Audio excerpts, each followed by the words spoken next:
to work. She told me to get out and she threw me down my shirt. Well, I ran to the station and I got on the very next train. And when I opened up my eyes, I was back in bed again.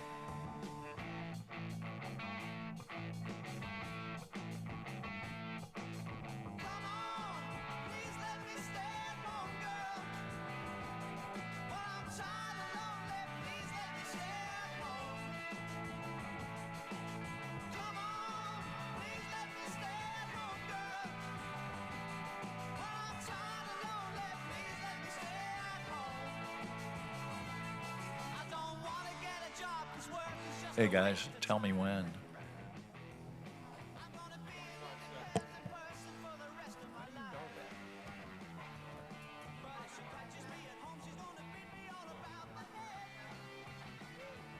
And then she come and shout, Oh. you better get yourself to bed. Come on, please let me stay at home, girl.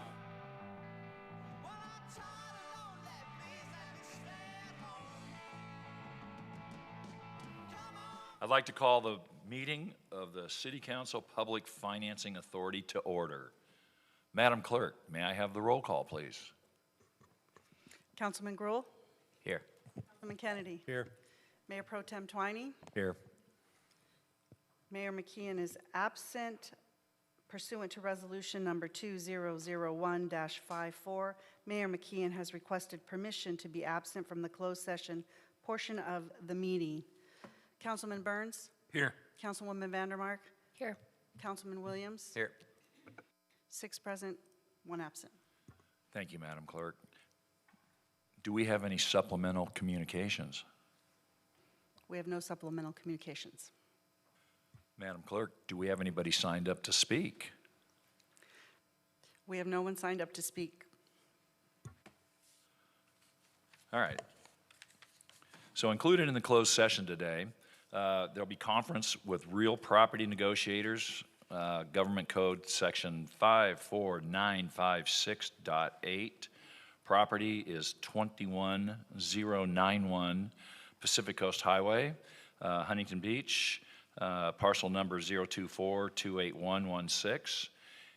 Our agency negotiators are Travis Hopkins, City Manager, Marissa Sir, Assistant City Manager, Ashley Wysocki, Director of Community and Library Services, Chris Cole, Community and Library Services Manager, William Krill, Real Estate Project Manager. Negotiating parties, Puya Honari of Pacific City Hotel, LLC, DBA, Paseo Hotel and Spa. They won't be present tonight. Under negotiation, price and terms of payment. Conference with labor negotiators, Government Section Code, Section 54957.6. Agency designated representatives, Travis Hopkins, City Manager. Also in attendance, Marissa Sir, Assistant City Manager, Mike Vigliota, City Attorney, Zach, Acting Chief Financial Officer, Huntington Beach Police Officers Association, Police Management Association, Huntington Beach Firefighters Association, and Fire Management Association. Council, do I have a motion to adjourn to or recess to closed session? Motion. Second. We stand adjourned.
clouds in the sky, you can dry your eyes.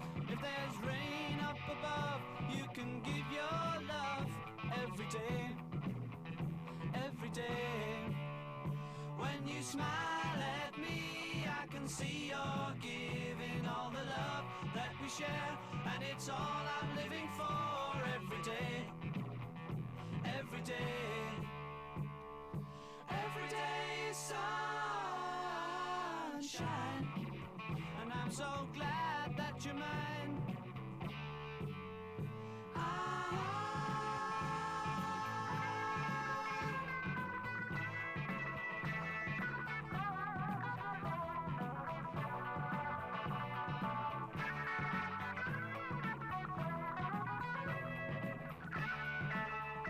If the rain and the snow and the ice is cold, deep inside love is new, and the sun comes shining through every day, every day. Every day is sunshine.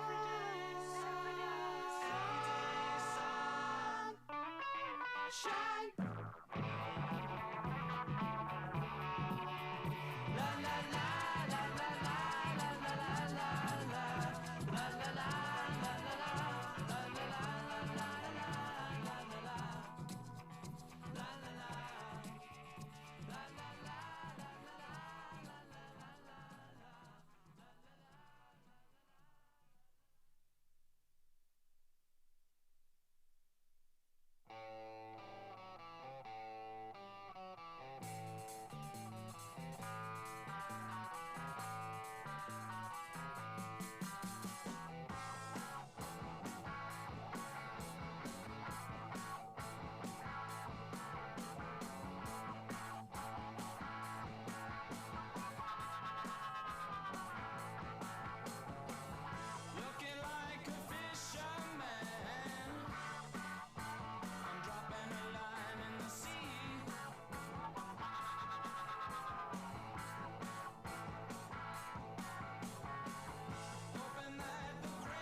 too late to go to work.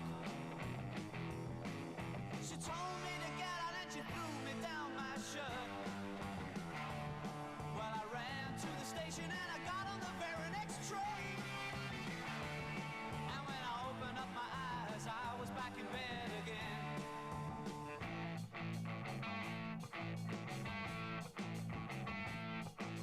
Come on, please let me stay at home, girl. Well, I'm tired and lonely, please let me stay at home. Come on, please let me stay at home, girl. Well, I'm tired and lonely, please let me stay at home. I don't want to get a job, 'cause work is just a waste of time. I'm gonna be an independent person for the rest of my life. But if she catches me at home, she's gonna beat me all about the head. And then she come in shouting, you better get yourself to bed. Come on, please let me stay at home, girl. Well, I'm tired and lonely, please let me stay at home. Come on,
sad.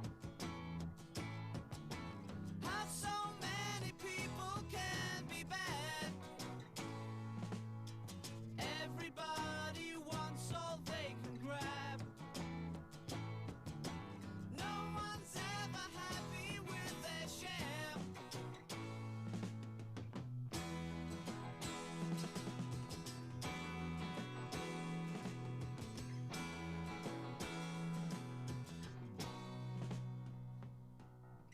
People run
If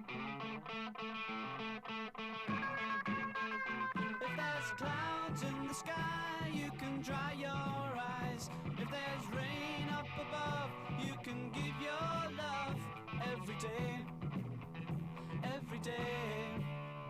When you smile at me, I can see you're giving all the love that we share, and it's all I'm living for every day, every day. Every day is sunshine, and I'm so glad that you're mine.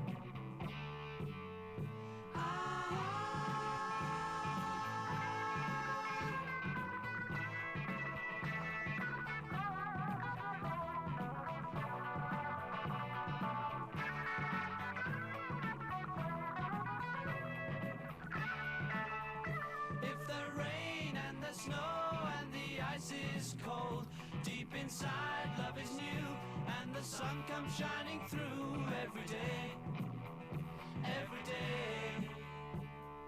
Every day is sunshine.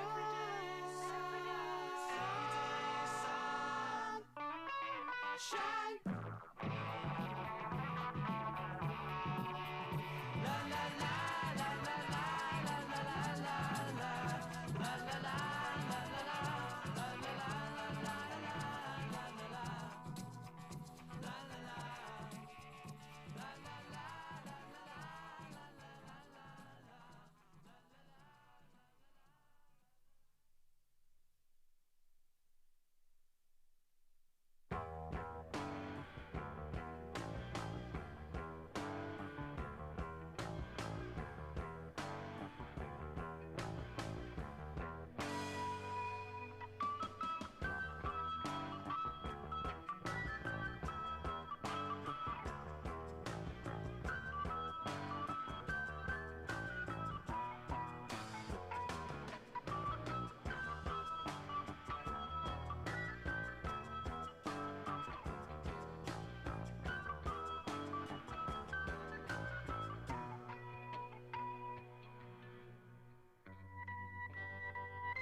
too late to go to work.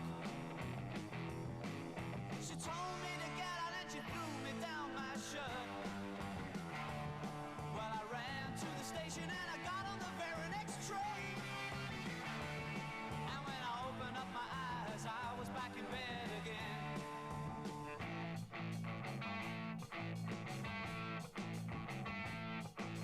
Come on, please let me stay at home, girl.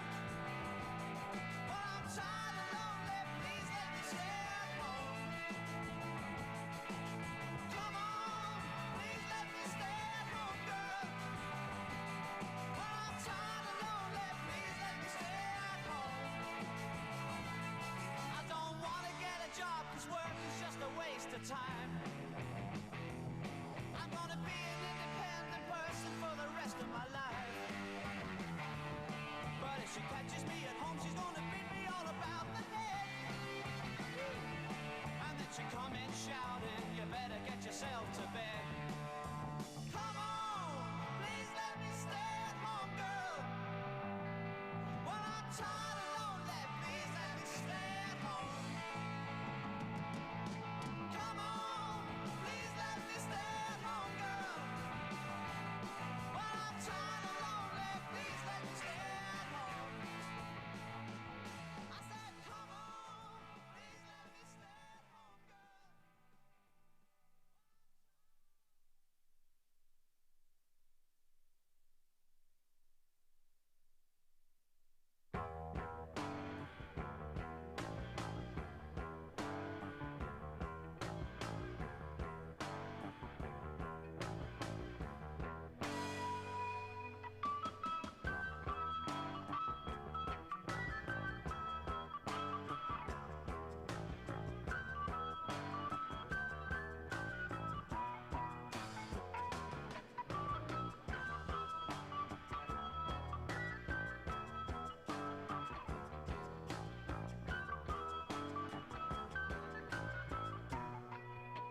Once I had a dream that made me sad.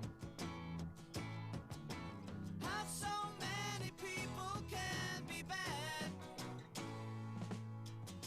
Everybody wants all they can grab. No one's ever happy with their share.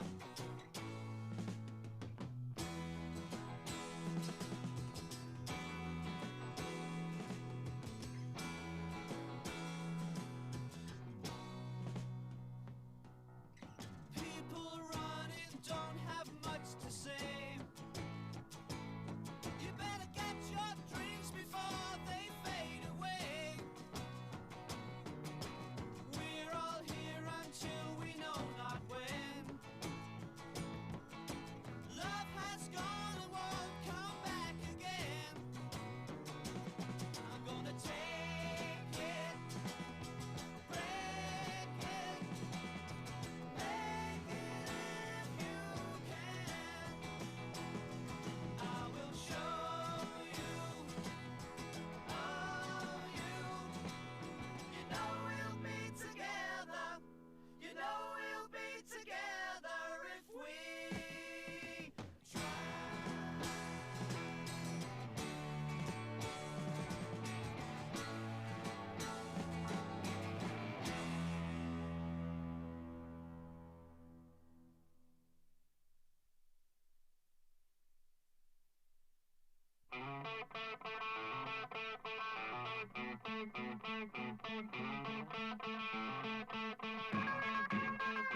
If there's clouds in the sky, you can dry your eyes. If there's rain up above, you can give your love every day, every day. When you smile at me, I can see you're giving all the love that we share, and it's all I'm living for every day, every day. Every day is sunshine, and I'm so glad that you're mine.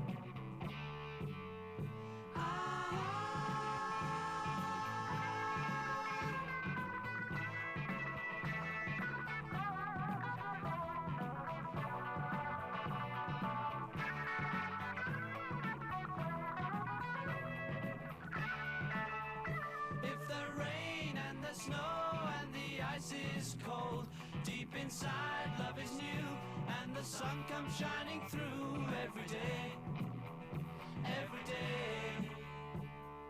Every day is sunshine.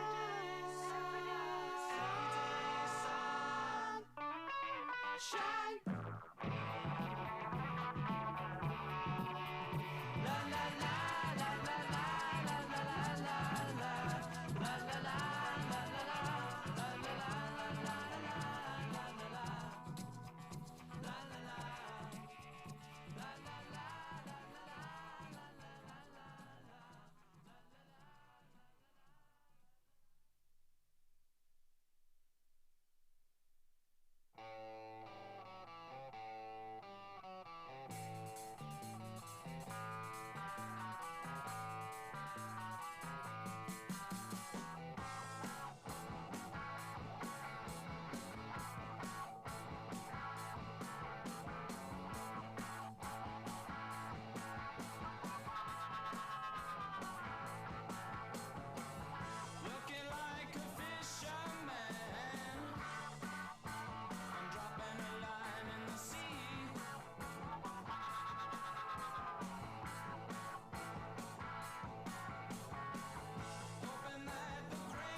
sky, you can dry your eyes.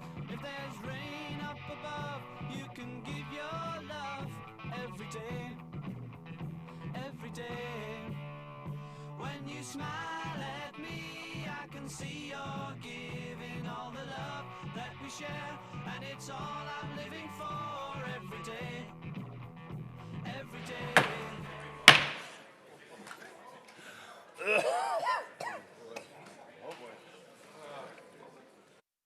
I'd like to reconvene the regular meeting of the City Council Public Finance Authority. Madam Clerk, may I have the roll call, please? Councilman Gruhl, Here. Councilman Kennedy, Here. Mayor Pro Tem Twining, Here. Councilman Burns, Present. Councilwoman Vandermark, Here. Councilman Williams. Here. At this time, Councilman McKeon is on his way. 6 present, 1 absent, pending. Thank you, Madam Clerk. Tonight we'll be having the invocation by Huntington Beach Fire and Police Chaplain Roger Wing. Would you please join me in prayer as we ask God's blessing on this evening's City Council meeting? Most gracious Heavenly Father, we come before you tonight with gratitude for the opportunity that we have to gather together in service to our community. Your word reminds us that where 2 or 3 are gathered together in your name, you're present among them. And that's really an awesome and a powerful truth to consider. That you, Lord, are actually here with us this evening. That you're aware of every conversation, every decision, and every heart represented in this room. May that awareness guide us in all we say and do tonight. We pray especially for our mayor and city council members as they consider the matters on the agenda this evening. Grant them wisdom, discernment, integrity, unity, and clarity of mind. Help them to make decisions that promote the well-being, safety, and flourishing of our city. We also pray for all who will speak and participate this evening, that every discussion would be conducted with respect and a sincere desire for what's best for our community. As we enter the busy summer season, we ask for your protection over our city, our beaches, and all who live in or visit our community. Give strength, endurance, and safety to those who work so tirelessly to keep Huntington Beach secure and welcoming. We especially lift up our police department, fire department, marine safety personnel, and all our first responders. Watch over them on every call, grant them wisdom in every situation, and bring them safely home to their families each day. We also pray for our city manager, department heads, and every city employee who faithfully serves this community. Bless them for their dedication and grant them wisdom and encouragement in their responsibilities. Finally, Father, we ask that your peace and wisdom would guide everything that takes place during this meeting tonight. May our efforts ultimately serve the people of this city in a way that honors you and benefits our community. And we ask all these things in the most holy name of our Savior, Jesus Christ. Amen. Amen. Thank you, Chaplain.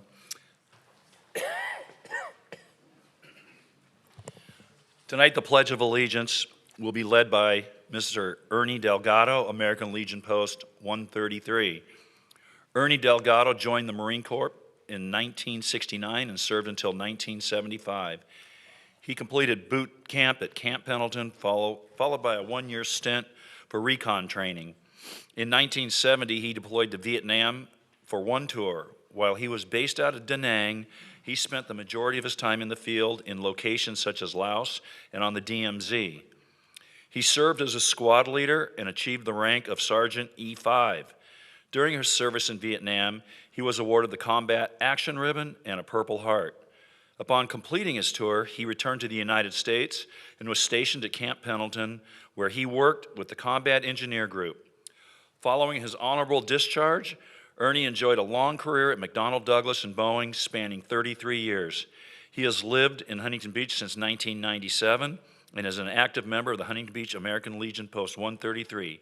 Thank you for your service, Ernie.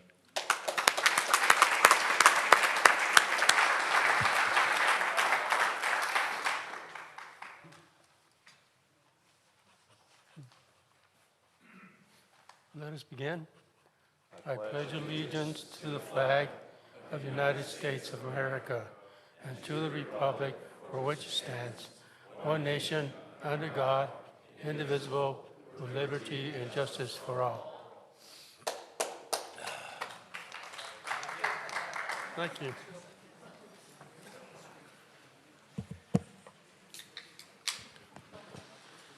Mr. City Attorney, do you have anything to report from the closed session?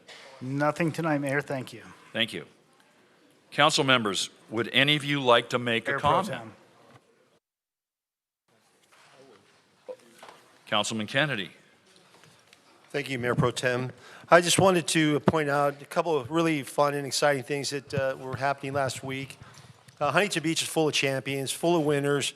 We've celebrated, cheer teams. We've celebrated the Edison football team, baseball, water polo, volleyball teams.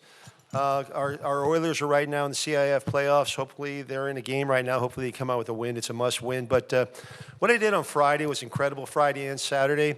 Spent some time down at Lower Trestles. I really want to commend the HB board riders, the founders, Chris Marino, Ziggy Williams, and Casey Wheat.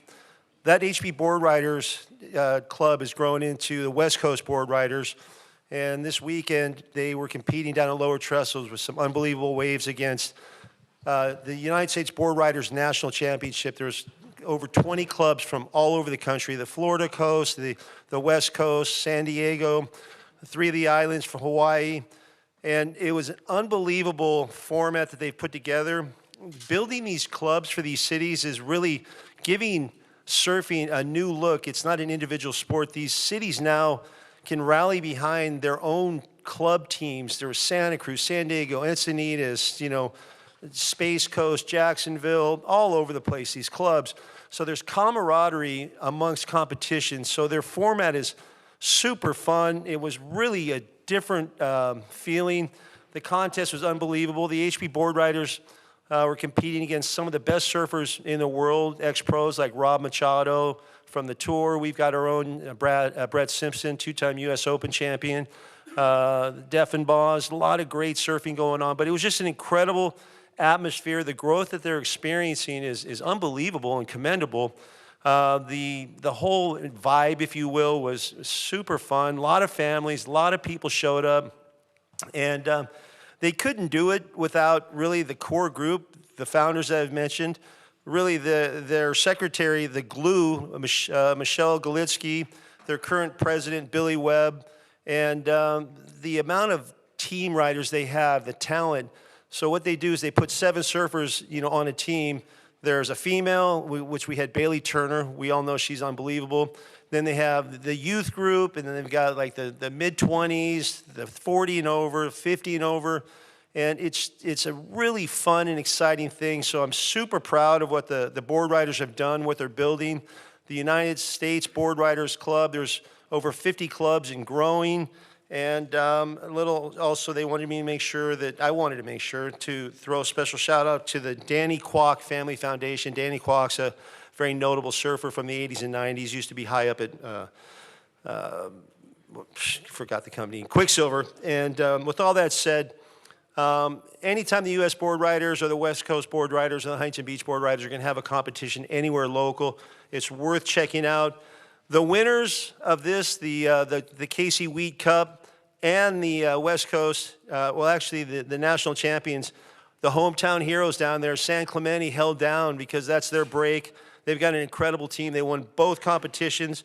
And so with that said, really proud of the HB board riders, the founders, the group, and a couple honorable mentions, all from Huntington Beach, that are all part of the growth is the Cabellion family, Robert Mills, the Castle family, and then there's our special photographer, Ronnie Lyons, who brings the greatest photos. So I'm proud of the board riders. Worth checking out, and they are unbelievable ambassadors for Huntington Beach. Goodwill all the way around. Great job, guys. Thank you, Councilman. Anybody else? Councilman Burns. Thank you, Mayor. I want to remind everybody again, your vote matters. vote wisely, be educated in your vote. Just don't vote for what you think's a cool name and stuff. Our American ways have been being attacked for years, and we just got to protect them. And the best way to do it is vote wisely. Educate yourself on what's the subject and who the people are you're voting for, and vote accordingly. And remember, government can't give away anything for free that it doesn't take from somebody who's earned it before. So just be American. Thank you. Councilman Gruhl. Yeah, just a quick note, and I've talked about this before, but I just want to bring it up because I recently was over at Central Park. I met with a few of the volunteers from the Secret Garden, as well as being somebody who visits the urban forest. I want to let everybody, really encourage everybody to go and take advantage of our 775 acres of parks across this city. It's important to mention that it's actually really so much work being done by the volunteers that work in certain areas of the park. And in regards to Secret Garden, I'm talking about specifically, but also over at the urban forest. I mean, they keep these parks pristine, and they work very closely with Public Works. Public Works has a real deep passion for the parks as well, especially when it comes down to the infrastructure. So I want to just thank all the volunteers that help and donate their own time and to keep our parks clean and beautiful and the best in Orange County. Thank you. Councilman Williams. I'd just like to speak to, maybe the elephant that was in the room, the big news in our city last week with that gentleman and his wife when he was attacked on the boardwalk. I do think that there is some good that can come out of this. Number one, just highlighting the fact that I think he exercised incredible restraint. And in the depictions, there is a young man I think that needs to be a little bit vindicated. He really is an unsung hero. It's the young man that stood up in front of all those others. And it really takes courage to, essentially, he used his body to block the others, not knowing what the outcome could be. He could have been joining that man on the ground. And so I think that's very commendable. Like I said, it takes courage, and he deserves a little bit of vindication. And hopefully if his family is up for it, I'm hoping that, maybe the mayor at some point in the future could spotlight what he had done, because I think it's commendable.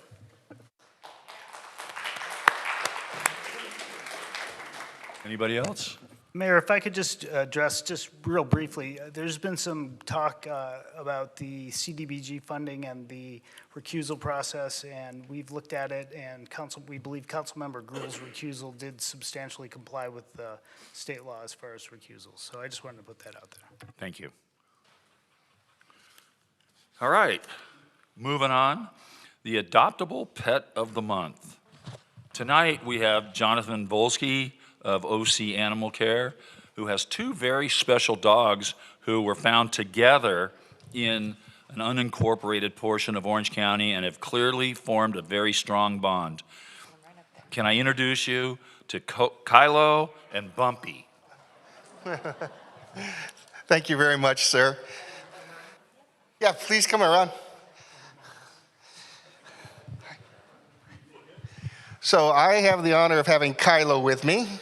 Kylo is a male, 8 years old, and just loves treats and loves affection. And then, if I may, tonight I'm going to introduce one of our great volunteers. So Orange County Animal Care, our headquarters are in Tustin. I hope you all get the chance to come and visit and go home with a dog or a pet. But really what makes our agency work so well is great volunteers. And Alex here is one of our 400 volunteers. And I'm going to hand the mic over and let him introduce his special friend. Sure, I'm Alex Karasmi, and this is Bumpy. She's a 2-year-old pit bull, absolutely lovey, very affectionate. I'm very impressed with her behavior. She's been great today. And I have to say, if you're interested in volunteering, I really recommend you come and check it out. It's been very rewarding for me personally. I'm going on about 3 years now. Spend my Saturdays there working with the dogs and training up other volunteers, and I strongly recommend it. How you doing? Good, sir. Thank you so much for having us. And I do want to say right now, although we've got these great dogs and we're so appreciative, so far we've brought 9 dogs, not counting these 2 tonight, to the Huntington Beach Council meeting, and 6 of them have moved on into permanent homes. So I want to thank the council and thank all of you for that. Thank you. And just real quick, right now it's what we call kitten season. So we are overflowing at our shelter with kittens. So if you've been looking for a cat or a kitten, we've got some for you. But we're also looking for fosters. And our fosters take home some cats for a period. Some of them, when they're very small, need bottle feeding. We'll supply everything you need. And then some of them just need a break and a safe place until they can get big enough to take care of themselves. So on our website, which is www.ocpetinfo.com, there's information there about fostering, and we'd love to get some cat fosters and some new cat owners. Thank you very much, sir. Thank you. Anybody else want to say anything? Well, I also want to say these are two incredible dogs right here. If I was up in that crowd, I would be down here grabbing one of these right now because these dogs are cool. I'd take one home with me, but my wife would kill me. So I love you guys. Good job. Thank you all. Thank you very much.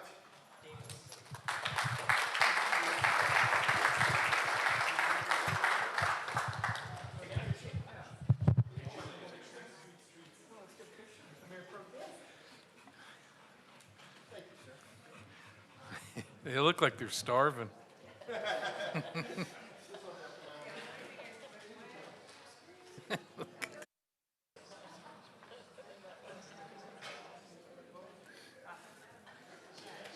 you. Thank you so much for having us. Thank you all.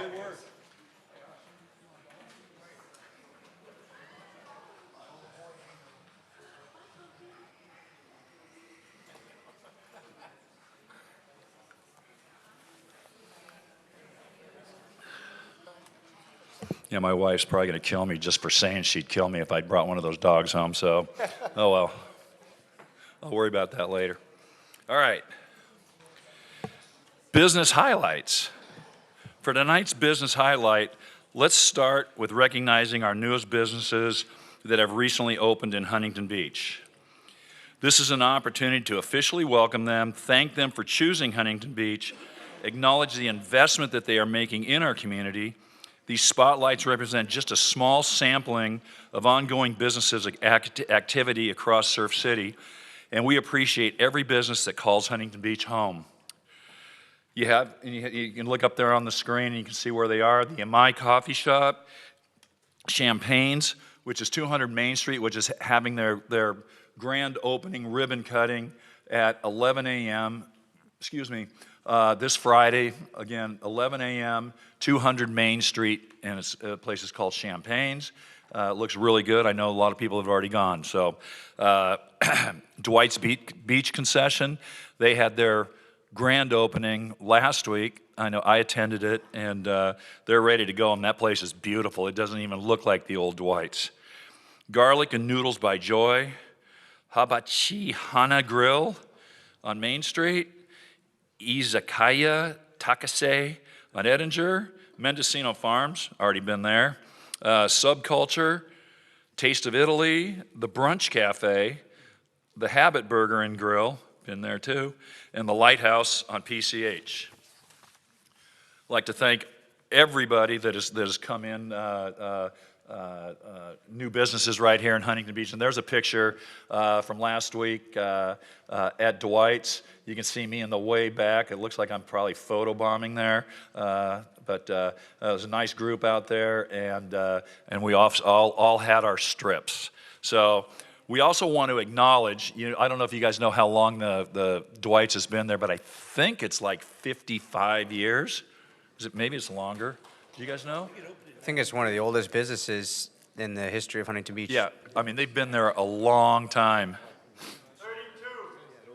Oh, it opened in 32. I was a little off. Okay, thank you. No, Jack's. Yeah, okay. Oh yeah, they were a local favorite since 1932. They've rebuilt and refreshed after a devastating fire, so please show your support and stop by their world-famous cheese and get their world-famous cheese strips next time you're on the boardwalk. And to continue our minute with the mayor, and our mayor will be here in a few minutes. He just texted me and says he's almost here. This week's feature is Elevate Aerial Silks. And I believe Councilman Kennedy was there too, so maybe Councilman Kennedy wants to maybe talk about Elevate Aerial Silks. Well, I can tell you it's a fantastic Hang operator. on a minute. There you go. fantastic operator, a mother, family, raised her kids here in Huntington Beach.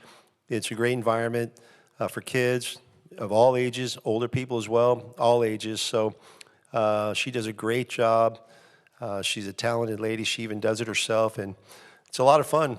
She got a lot of good reviews, so check it out down there So in Newland and Hamilton. we have a video, right? I think it shows Kennedy hanging upside down on one of the silks. So let's Welcome see. to another episode of Minute with the Mayor. I'm with special guest Councilman Don Kennedy. Today we're at Elevate Aerial at Hamilton and Newland. Let's go meet the owner, Jackie. Let's do it.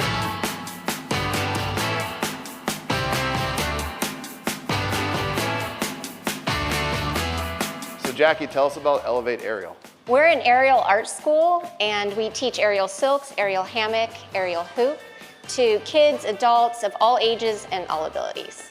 So Jackie, what is aerial? What's aerial silks? Aerial is gymnastics and dance in the air.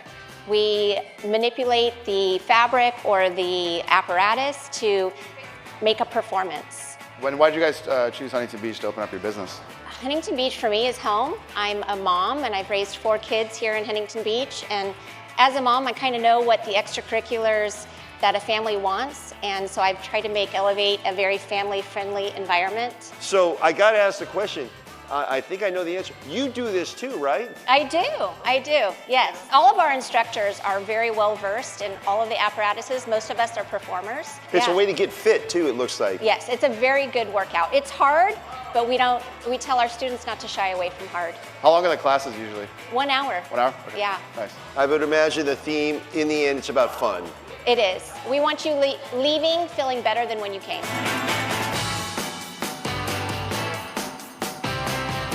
That's another local gem right here in Huntington Beach. So remember to support local and keep Surf City thriving. See you at the next stop. Woo!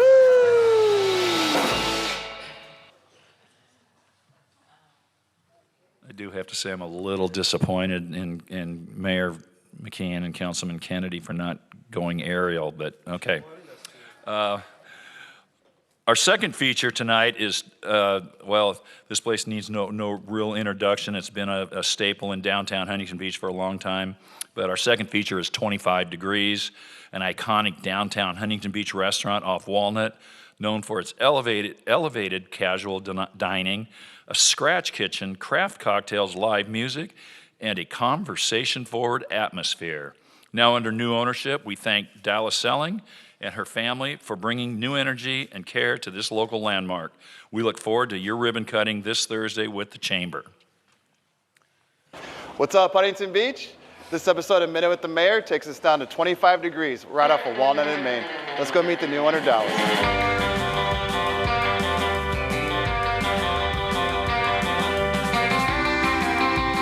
Dallas, tell us about 25 Degrees. So 25 Degrees is definitely an iconic landmark of Huntington Beach. We bring together elevated casual dining, curated cocktails, live music. So it's definitely a place that resonates with you long after a last call. And someone came in for the first time to 25 Degrees. What do you recommend they try? Well, definitely what you're eating, which is our prime flat iron. Yeah. But any one of our burgers, there's so many different ones and the appetizers, we have so many different options on the menu that it has something for anyone's taste buds. What do you love about just serving the Huntington Beach community? The people. Yeah. Yeah, I love, like I said, all of our regulars that come here multiple times a week, our companion business owners, people like you, and then the people that have arrived for the first time. Huntington Beach feels like home, even if you've just arrived. That's another local gem right here in Huntington Beach. Just remember to support local and keep Surf City thriving. See you at the next stop.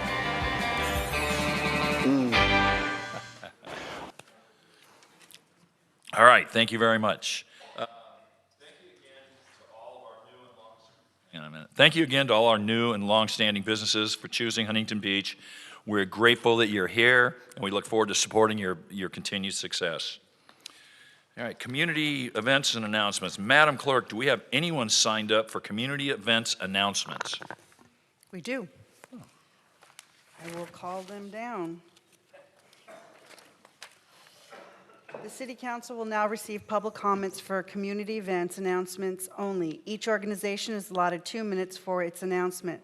When your name is called, please approach, use both podiums, and state your name an organization for the record. Pat Goodman, Jason Schmidt, and Surfing Walk of Fame. I think since they're all down here, I think we'll start with the Surfing Walk of Fame, and then we'll go on to the others. Well, thank you, Huntington Beach. Mayor Pro Tem, I'm sorry, Casey isn't here for this, and council people, and our city manager, city attorney, our chiefs. We're super happy to be able to join with you today and present our 2026 Surfing Walk of Fame shirts from Ren Spooner, one of our longtime partners. We're thrilled. We want to invite everybody in the city to come down. It's July 30th this year during the U.S. Open, and we are celebrating our own P.T. Townend, his 50th anniversary of his world championship. P.T.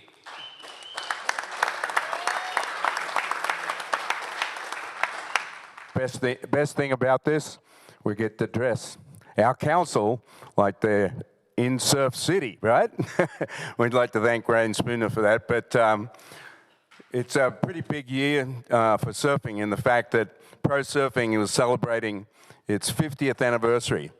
And you guys are a big part of what's going to happen because of the vote 7-0 to move the Surf Museum to the library. We're going to open on July 24th with the installation of the history of pro surfing's 50 years. So that's going to be a really big thing to look forward to. Of course, you guys will all be there, and you got the right shirt to wear. If you guys would join us down here, we'd love to present you with your shirts, guys and girls. I must mention, PT was down there at the lower trestles, right? PT, the board riders. You were there. Was that great waves?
All right, hold one for me.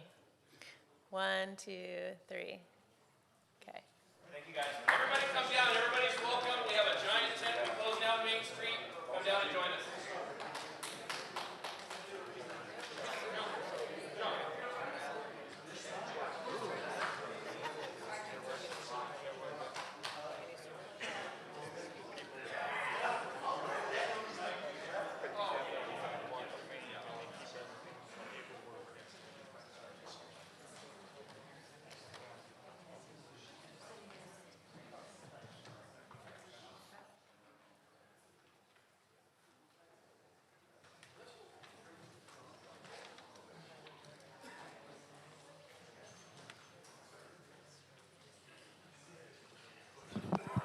Good evening. I'm going to read a statement by the Greater Huntington Beach Interfaith Council entitled United in Grief and Solidarity. Today, we at the Greater Huntington Beach Interfaith Council stand in grief and solidarity with our Muslim neighbors and friends in the wake of the horrific and hateful attack at the Islamic Center in San Diego.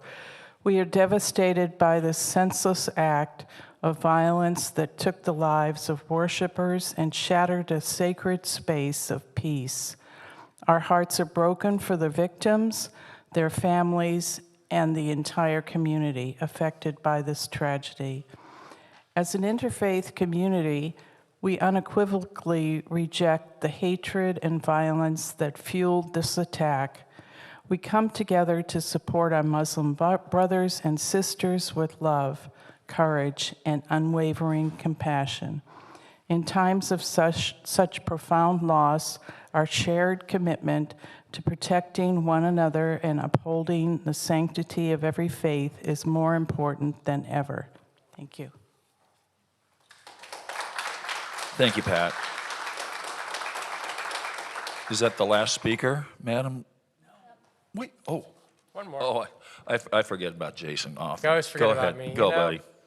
Good evening, council and community members. As you know, I'm your city treasurer, Jason Schmidt, and I'm excited to share with you tonight details about the upcoming launch of My Meter, an easy-to-use digital platform that puts city residents in control of their utility accounts. With My Meter, you will have secure 24/7 access to your utility account on your computer or your mobile phone. You will be able to do so many cool things that will make your life easier, including viewing your account, tracking your usage, receiving your bills electronically, paying your bills automatically, and receiving instant custom alerts for high usage, big bills, potential leaks, and outages. At our next council meeting, we're going to show you a video for all the features of My Meter in action, so be sure to bring some popcorn. So how does all this work? Starting June 15th, residents will be able to create their My Meter account. All you'll have to do is go to the city's website, click on the My Meter link, and follow the registration steps. You'll be asked to enter basic information, including your account number and your name on your account to register. So please make sure to have both of those with you when you log in and before you call us. We will be providing step-by-step instructions, online resources, and customer support to help make this transition smooth for everyone as we get closer to the go-live date.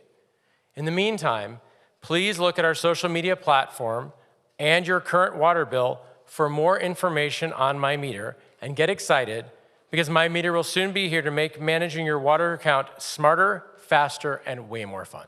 Thank you. Thank you, Mr. Treasurer. In all the excitement, there's a couple of other announcements that I forgot to make. This Thursday, there's going to be all kinds of stuff going on downtown. Did he do that? It's just like him. There is a ribbon cutting on Thursday at 4 o'clock for 25 degrees. There's also, everybody has come to know Pristine Motors in downtown Huntington Beach. It's under new ownership now, and he's going to have a grand opening. He's calling it Porsche Night. He builds race car Porsches. I've seen some of them. They're pretty amazing.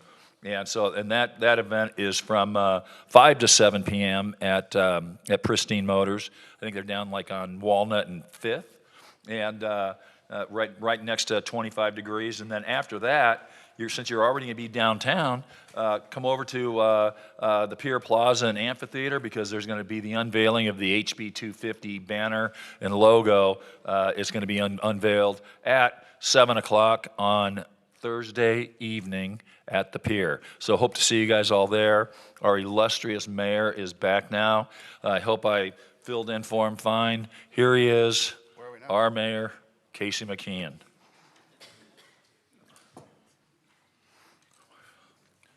Okay, hang on a minute. Oh, okay, we're at, thank you. I believe we're at supplemental communications. Announcement, Madam Clerk, do we have any supplemental communications? We do. Oh, good. Under the city manager's report, item number 11, revised fiscal year 2026-27 proposed budget PowerPoint presentation. One email received regarding the proposed budget for fiscal year 2026-27 and Finance Commission 2026-27 budget discussion questions for council. Under administrative item number 16, 2 emails received regarding the recommendation by the City Council Ad Hoc Committee to end the request for proposal for creative strategy, branding, merchandising, media, communications, and film industry development services and not award a contract. Council member items, new, 1 email received regarding the proposed establishment of a city council ad hoc committee on juvenile e-bike safety and enforcement. Madam Clerk, how many speakers do we have? 31. All right, please call them up. Thank you.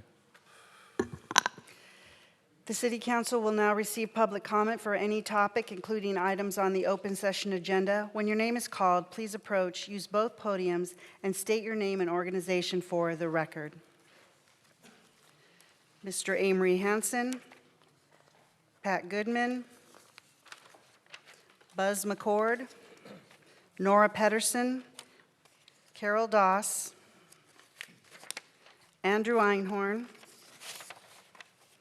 Richard Spindler, Mernez Blades, Janet Jacobs, Jeff Wells.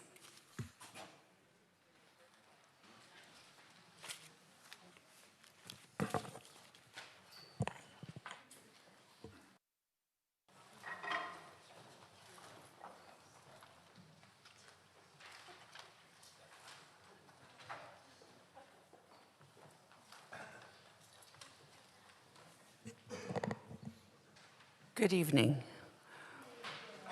After the illness and passing of my sister, I'm just now starting to catch up on the happenings of the city. As you might remember from previous addresses, my interest is in integrity and transparency. So what I have found is a lack of both. With cronyism at the helm, funds have been removed from local charities, Robin's Nest, and All for the Children, benefiting our local children. The funds were shifted by Pat Burns to a veterans fishing trip. Curiously, the vet group is based in Temecula and has Councilman Andrew Gruhl as executive director. Then I learned that the city council people, Gracie Vandermark, Casey McEwen, Pat Burns, and former city attorney Michael Gates were fined for hiding the tickets and perks they received from the Pacific Air Show. They will now pay FPPC fines on their omissions. Harebrained schemes of the city council have cost our city millions in court, and when we lose, as we certainly do, we appeal, resulting in the loss of more millions in fines and attorney costs. Currently, the city appears to have confirmed in court that they are anti-affordable housing, anti-freedom to read, anti-water fluoridation, anti-diversity, anti-freedom of speech, anti-right to vote, and anti-science. Our finances have shriveled, but now there is a brand new wacky idea. Spend taxpayer money or borrow more from the reserves to rebrand Huntington Beach. Big money was handed off to Mayor Casey McEwen's close friend, Tyler Wolf, for the study. It will be fascinating work of fiction, void of integrity and transparency. Not a thing has changed.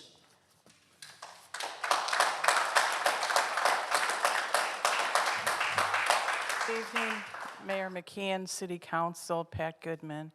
I just want to thank the staff and take this opportunity to thank the work that's been done for the proposed budget and various study sessions to date. I have a few comments and requests that I hope will be addressed tonight.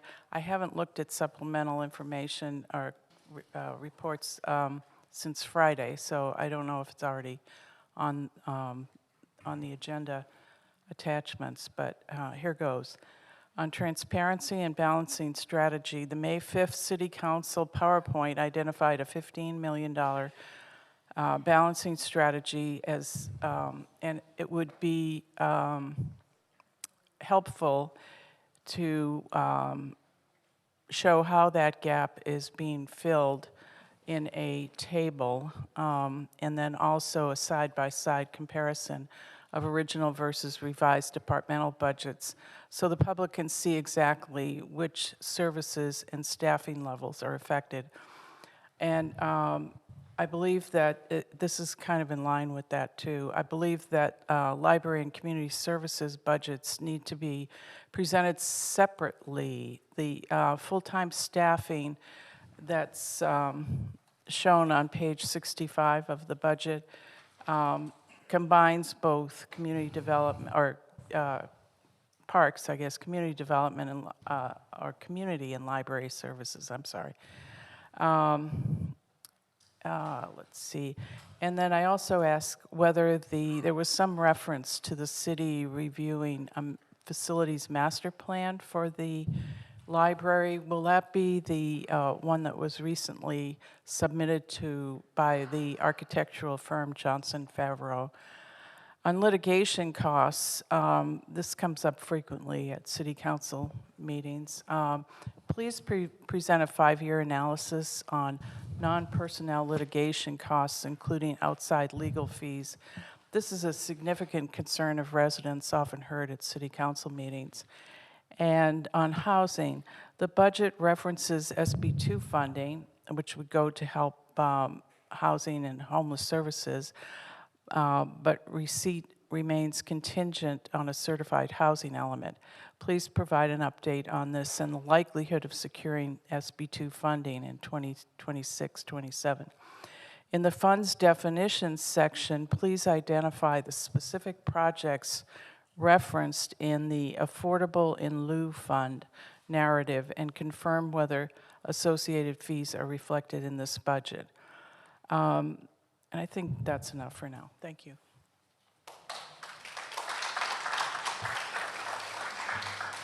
Next speaker, please. OPM. As an entrepreneur, I relied on OPM, other people's money. Every dollar you spend is OPM, but your OPM is my taxes. Your OPM used to belong to the taxpayers of Huntington Beach. You gifted a single vendor a 40-year monopoly for our beach and parking. You wrote him a check for $5 million of unproven damages. You failed to submit a simple zoning plan for so long that Sacramento now threatens to fine us $50,000 a month. Your failed library censorship crusade cost us $1 million in legal fees payable to the residents who beat you in court. And just a month ago, you were about to pay a buddy of yours $750,000 for a no-bid PR contract. No bid. Your track record with other people's money is a disgrace. OPM is not your play money. Your trips of ego are a betrayal. Please stop it. Start with 26,457 tonight. Thank you. Next speaker, please. Good evening, Mayor and Council members. I'm Carol Dawes, Huntington Beach resident. I'm here to comment on the budget and the long-term financial health of Huntington Beach. The reality is that our city faces a structural deficit estimated at roughly $15 million, and residents can already see the effects throughout Huntington Beach. Yes, the 40-year-old dock in Huntington Harbor is finally being replaced, but many other problems remain unresolved. The batting cages at the sports complex have been closed for 2 years, awaiting repairs. Central Library recently closed unexpectedly due to a chlorine leak, and roof leaks forced removal of community artwork. The Oakview Library and Community Center project, something residents truly need, was abandoned. And according to the city's own reports, Huntington Beach's stormwater system received a grade of D, with more than $900 million in repairs needed over the next 15 years. I live in Southeast Huntington Beach, and frankly, it was alarming to read in a city report that corrosive soil conditions are damaging pipes and manholes, creating the potential for sinkholes. These are real problems affecting residents today and in the future, which is why many taxpayers are asking, why does the City Council continue spending large sums on lawsuits and political fights that are unlikely to succeed? The most recent example is the city's ongoing battle over affordable housing. Huntington Beach now faces $50,000 a month in fines, money that could instead support infrastructure and vital community services. Another example is the ongoing culture war surrounding the library. Taxpayers have already paid millions for a special election and a losing book censorship lawsuit, while legal fees continue mounting because of the city's appeal. Yet this council still has not accepted an $825,000 donation from the Friends of the Library. At some point, we need to ask, what is the long-term cost of these political battles to future generations? What happens as infrastructure continues aging, pension obligations grow, and legal bills continue mounting? I urge this council to focus on investing in the future of Huntington Beach instead of legal and political conflicts that polarize our community. Thank you.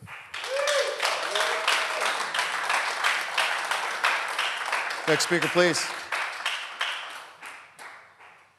I'm Ernest Blades. I've lived here for 48 years in a particular community that I'm very concerned about. There's been a proposed Redondo Circle project, and I do appreciate all your efforts to support growth and development. But I'm worried about this project. As currently designed, it's simply too large and too intense for the location. Placing a 40-foot tall warehouse so close to nearby senior homes, sensitive receptors, and important emergency access routes is a real concern for those of us who live in that area.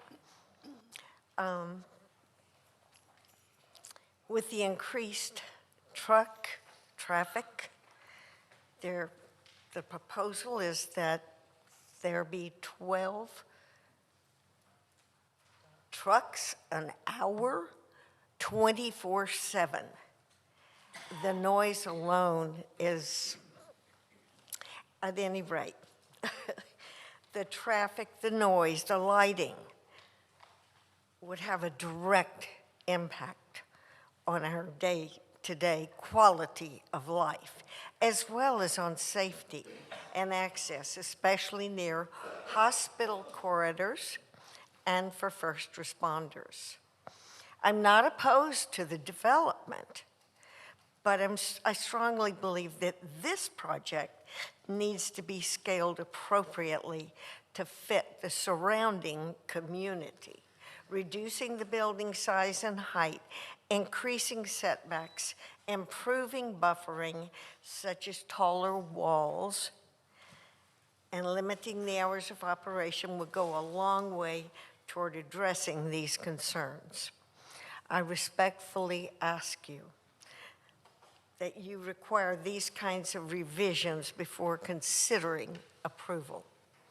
Thoughtful changes now can help prevent long-term impact on residents and ensure the project better align with the needs of the community. Thank you so much for your time and consideration. Please make plans to meet with us. Thank you. Thank you. Next speaker, please.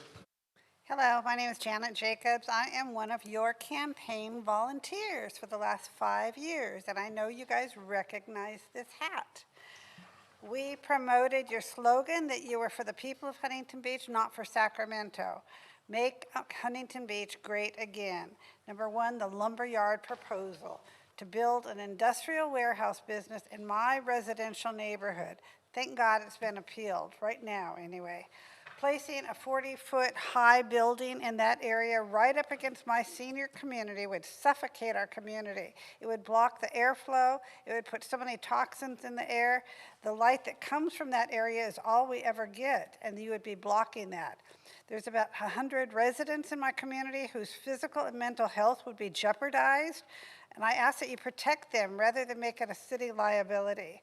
Plus the financial security, because our home value would definitely decrease. I love my home. It's my retirement home. I don't want to move. I don't want to be pushed out. I'm praying daily that God hears our prayers. I just ask that you scale it back, make it smaller, make it something we can enjoy, an area that we can enjoy. And I'm wondering, were all those lawsuits that Michael Gates filed against Sacramento on the high-density housing, was it really so that we could build industrial complexes all around our city? It appears that the 2017 city rezoning from redistrict manufacturing to industrial was improper, and they never notified Huntington Beach residents of this proposal in a proper way. In 2022, it was to be rezoned for residential, but that meeting never took place. We are asking to correct this error and rezone it back to restricted manufacturing zone, or another 0.5 FAR or whatever. Terry Park, that's another thing, our little park there. It's a mess. I think it's being used, the building there, for the city storage, and it's termite infested. It should have a restroom per the ADA guidelines, and the concrete around it is so broken up and badly buckling that it's an accident waiting to happen. Parkview Lane, the lumberyard fence, it needs to be replaced. It's falling apart, so the city needs to call them on that. And the plants that belong to the city along that same fence need to be removed. The dead ones need to be removed. I'm against the high increases in our trash refuge, and I ask that you lower those increases. And I'm looking forward to our study sessions next week. 17 seconds left. Thank you. Thank you. Next speaker, please. Good evening. My name's Jeff Wells, and I'm a member of the Terry Park community as well. I might also add a 52-year resident of Huntington Beach. I believe that the 7600 Redondo project or Circle project should not move forward in its current form, because it places an oversized warehouse too close to sensitive residential surroundings. A smaller footprint, lower height, landscaping, larger setbacks, taller walls, and operating hours limited to daytime hours, not 24/7. Necessary mitigation measures to reduce truck traffic, noise, lighting, privacy, quality of life, and public safety conflicts. Without these changes, the project will create unnecessary impacts on nearby residents. This project should be significantly revised with the residential community in mind. And finally, data such as EIRs and noise studies, they need to be reconciled so there's a clear path to approve or deny. I thank you for listening, and I also look forward to meeting you in our study groups. Thank you. Thank you. Next speaker, please. Thank you, Mr. Mayor. My name is Mr. Amory Hanson. I'm speaking tonight in support of item 17, the mayor's item to create a flat display program for streetlights. This program will enhance Huntington Beach's already present patriotism during America's semi-centennial. I predict that this year's Huntington Beach Independence Day Parade will be the largest parade ever in the history of Huntington Beach. Let's continue to display the American flag in Huntington Beach. Once again, I urge a yes vote on item 17. Thank you. Next speaker, please. Hello, my name is Richard Spindler. I'm an occupant of a home in the Terry Park community. I'm here to speak directly to everyone on the council. If any one of you city council members were able to stand on your own property line, throw a rock, and hit a 40-foot tall building that was operating 24/7, loading and unloading operations during that period, I'm sure you would feel that that was unacceptable to be in your neighborhood. At the present time, the noise in our neighborhood is negligible between sunset and sunrise. We have emergency vehicles leaving Gothard. We hear them like they're in our backyard. We have the heliport working. They are necessities. We live with that. We embrace that. That's a part of our city, and we enjoy that. The noise of trucks transferring cargo, electric or not, will be heard throughout the neighborhood. We will be hearing those sounds with every operation. The neighborhood is quiet and has been for a decade. The only unaffected would be the deaf, because we would hear the backups. I've been trying to follow the actions and the different changes that have come through. Nothing's been written in concrete. We haven't heard specifically what's going to happen. All we hear is there has been a change in zoning. A few years later, there's been another change in zoning. The existing adjacent businesses do not operate 24/7. They do not make noise in the middle of the night. It would be kind of unconscionable to do that to a neighborhood if you weren't willing to do it to your own neighborhood. So please remember, we are your constituents. We appreciate you representing us, and we hope that you do, in fact, represent us. Thank you. Oh, one more thing. I've been a resident in Huntington Beach, well, off and on because of life, but 1966, I moved to Huntington Beach. I went to work at Douglas Astronautics. Actually, it was Douglas Astronautics. Went into the service, came back, went back to work at McDonnell Douglas Astronautics, and have considered Huntington Beach to be the best thing since Venice ever was. So thank you for being who you are and protecting this community, and thank you for your time. Thank you for your service. Thank you, sir. Andy Einhorn, Huntington Beach. Democracy is under direct threat, and this council cannot stay silent. I was raised to speak out, and that's what I intend to do. There is an active federal discussion about employing ICE agents at polling locations. The Heritage Foundation documented 68 cases of non-citizen voting in 40 years. This is not a crisis. It's a cover story for racism, plain, deliberate, and undeniable. Trump is pushing for an election army for 2026, despite laws prohibiting military at polling places. Let's be honest what ICE at polling locations means. People see ICE, they turn around, they go home, especially people of non-white skin. This is not a side effect. This is the goal. These are agents with a documented record of breaking car windows, injuring people, ignoring due process, killing American citizens. And if a confrontation occurs outside of your polling place, what happens to the election integrity? We watched January 6th, 5 officers killed in its aftermath, more than 140 injured. Trump looked at that carnage and handed out pardons. Pardons.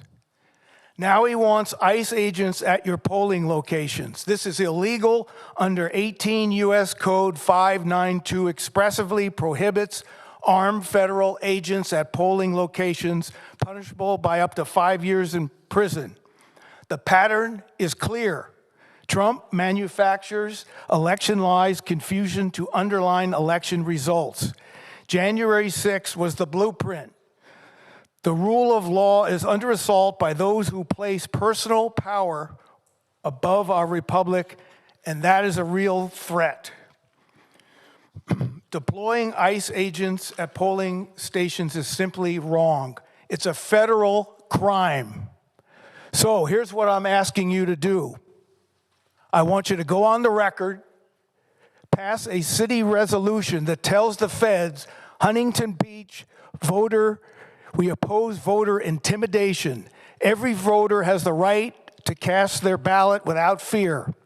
No ICE agents, no armed intimidation, no exceptions. We demand enforcement of civil rights, of equal protection. We expect polling places to be safe for every citizen without profiling based upon skin color.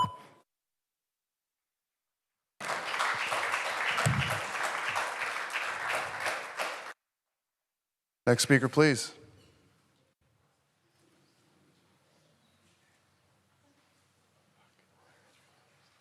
Want to call some more up? Paula Schaefer, Linda Diaz, Michael Shreve, Jerry Vinland, Dale Fike, Chris Cluey, Daniel Tassa, Shelby, Roz Price, Steve Moldena, Brian Thenis.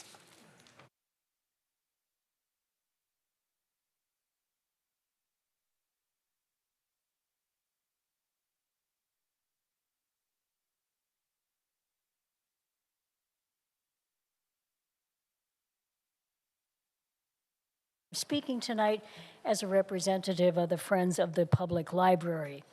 In the past 25 years, the Friends organization has donated over $4.8 million to the library, and those funds are solely for reading materials. The Friends members have donated thousands of hours per year to the library. These two factors allow the city the ability to spend tax dollars on library staff or other services provided by the library. The Friends' sole mission is to continue to donate money to the library for reading materials. The city has a goal to make uses of city-owned property more uniform by means of memorandums of understanding. During the past year, actually more than 1 year, the Friends organization and the city have exchanged many documents in an attempt to agree on terms. Earlier this year, the Friends made an offer to the city as follows. In return for the Friends' commitment to donate $825,000 over 3 years to the library, the Friends requested these 3 conditions. 1, the city not impose on the library any restrictions in violation of the First Amendment and the California Freedom to Read Act regarding censorship or discrimination on the basis of content. Second, allow the Friends organization continued use of library facilities for book sales and gift shop sales. And third, continued usage of meeting rooms for Friends events and meetings. The Friends intends to continue its fundraising efforts to support the library and to fulfill its nonprofit mission, as it has done for over 50 years. Acceptance of this agreement should not be a difficult decision for this city council. You're all aware that the majority of the voters in this city support the library, as evidenced by measures A and B, which won handily last year. And the court has ruled us that the city must follow California's Freedom to Read Act. You have also individually taken an oath to uphold the U.S. Constitution, including the First Amendment. So why the reluctance to accept our commitment to donate $825,000 to the city? If the City Council would only focus as much attention on this matter as it did recently, contracting efforts to spend money, the library could perhaps already have $250,000 to spend on reading materials in this budget year, and $275,000 for next year. This would certainly help with the city's budget. City residents and its library supporters deserve answers from the City Council promptly. Next speaker, please. Good evening. My name is Dale Fike. I'm here to talk about the Cherry Park and Redondo Circle buildings. I live right across the street from the project that's going to happen. There's only 5 houses on that short block between Huntington and the end of the street, and that's all in front of the proposed buildings. My concern basically is going to be the height of the walls. Right now the wall is 6 to 7 feet high, depending on where you park or where you walk through. And that's right in front of my house. They say they can only build a 9-foot wall. On the east side of the park is directly next to the senior center. There's a 14-foot wall that looks like it's protected pretty well and kind of keeping the buffer between the lumberyard. Is there any reason why we can't have a 14-foot wall in front of my house that buffers the wall between the 40-foot building? I don't think so.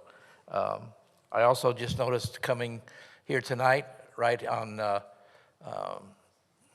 Talbert, no, not Talbert, next one over, there's right by the water department, there's a wall back there right next to the condos on Main Street that is definitely taller than 14 feet tall.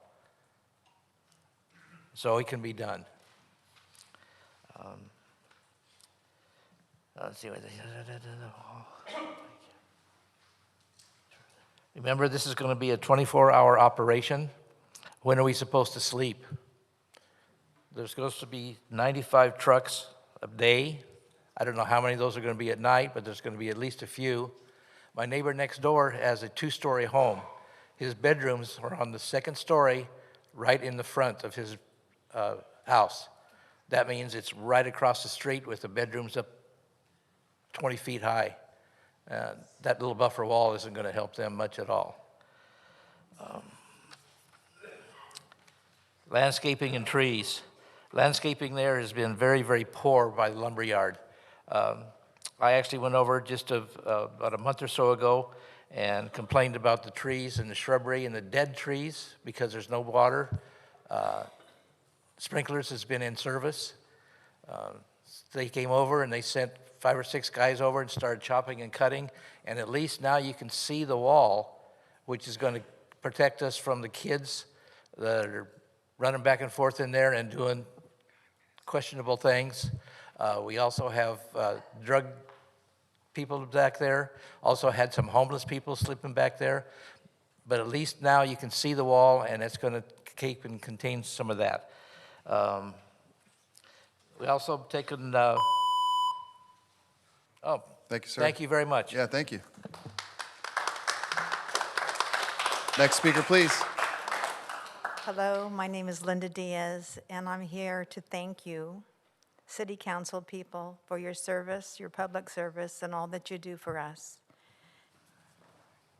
Huntington Beach is a much safer place than it's ever been, and I'm grateful, very, very grateful. I'm an avid walker. There was a time a couple years ago I was afraid to walk in the city up on the riverbed, and now the Huntington Beach Police patrols it regularly. It's safe, and I am ever so thankful. I'm thankful for the Goodyear blimp landing on the beach, bringing great PR to our great city, our beautiful beaches, all that Huntington Beach has to offer. Yes, there are expenses, yes, like an old house, we need the new roof, we need new things, and there's never enough money, and somehow we manage to do it little by little, little by little. And I thank you for all that you do and making sure that everything gets done little by little. Thank you. Thank you. Linda, would you please fill out a blue card, Councilman Williamshire? I'd love to get in touch with you. Next speaker, please. Hey, thank you for being here. I'm at the Terry Park community. I've lived there for 50 years. We're not against any commercial projects, but you look down Gothard area, Talbot area, they're all low-level buildings. They're not 40 feet high. And a 24-hour diesel facility next to a senior apartment complex. There's been so many studies about cancer and diesel fuel and diesel exhaust. Look at the Port of Long Beach. Look at the people there that are dying of cancer because of all that diesel exhaust. Now you want to bring that to Huntington Beach? You know, the pastor who talked said you should work with the community. So we hope that you work with our community, come to our meetings, and see what we would like to have, working with you guys. Okay? The zoning also calls for a sidewalk where Mr. Fike was just talking about. Trees, nobody's going to use that sidewalk. There should be more trees there for birds and animals and things like that. Look at what happened at Walmart. You built a great berm there, great trees. The diesel trucks are out on Talbert. They're not in a neighborhood. They're facing a cemetery. Why do diesel trucks have to come in our neighborhood? I don't get that. and come and talk to us. See exactly what people want, and let's work with us. And you're right.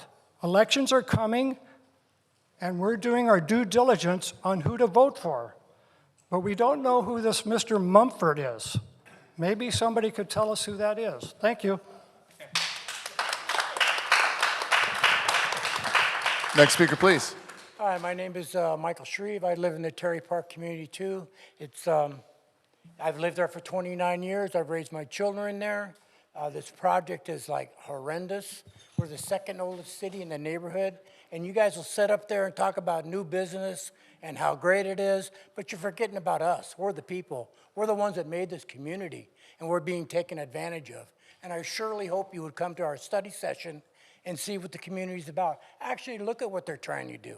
In 2012, the lumberyard wanted to put an RV storage lot there with 24-hour access. And me, my wife, and another person came to the meeting and convinced you that it wasn't a good idea to be 24 hours a day.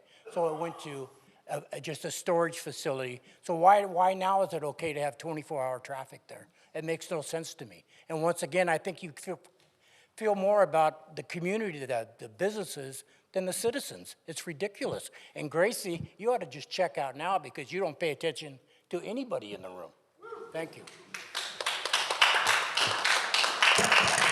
Next speaker, please. Sir, I'm actually taking notes about everything you guys are saying. Hello, everyone. Chris Cluey, candidate for AD 72. And I would like to talk about a comment that Mr. Burns made at City Council last meeting, where he said, "I'm worried about all the fraud and stuff," Burns said, referring to All for Kids. This is from Voice of OC, by the way. Yet Burns offered no details of alleged fraud.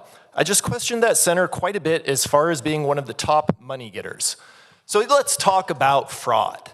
Because when you bring a fraud accusation, you gotta have proof. Otherwise, you're just lying. And so we do actually have a lot of proof of fraud happening here in Huntington Beach.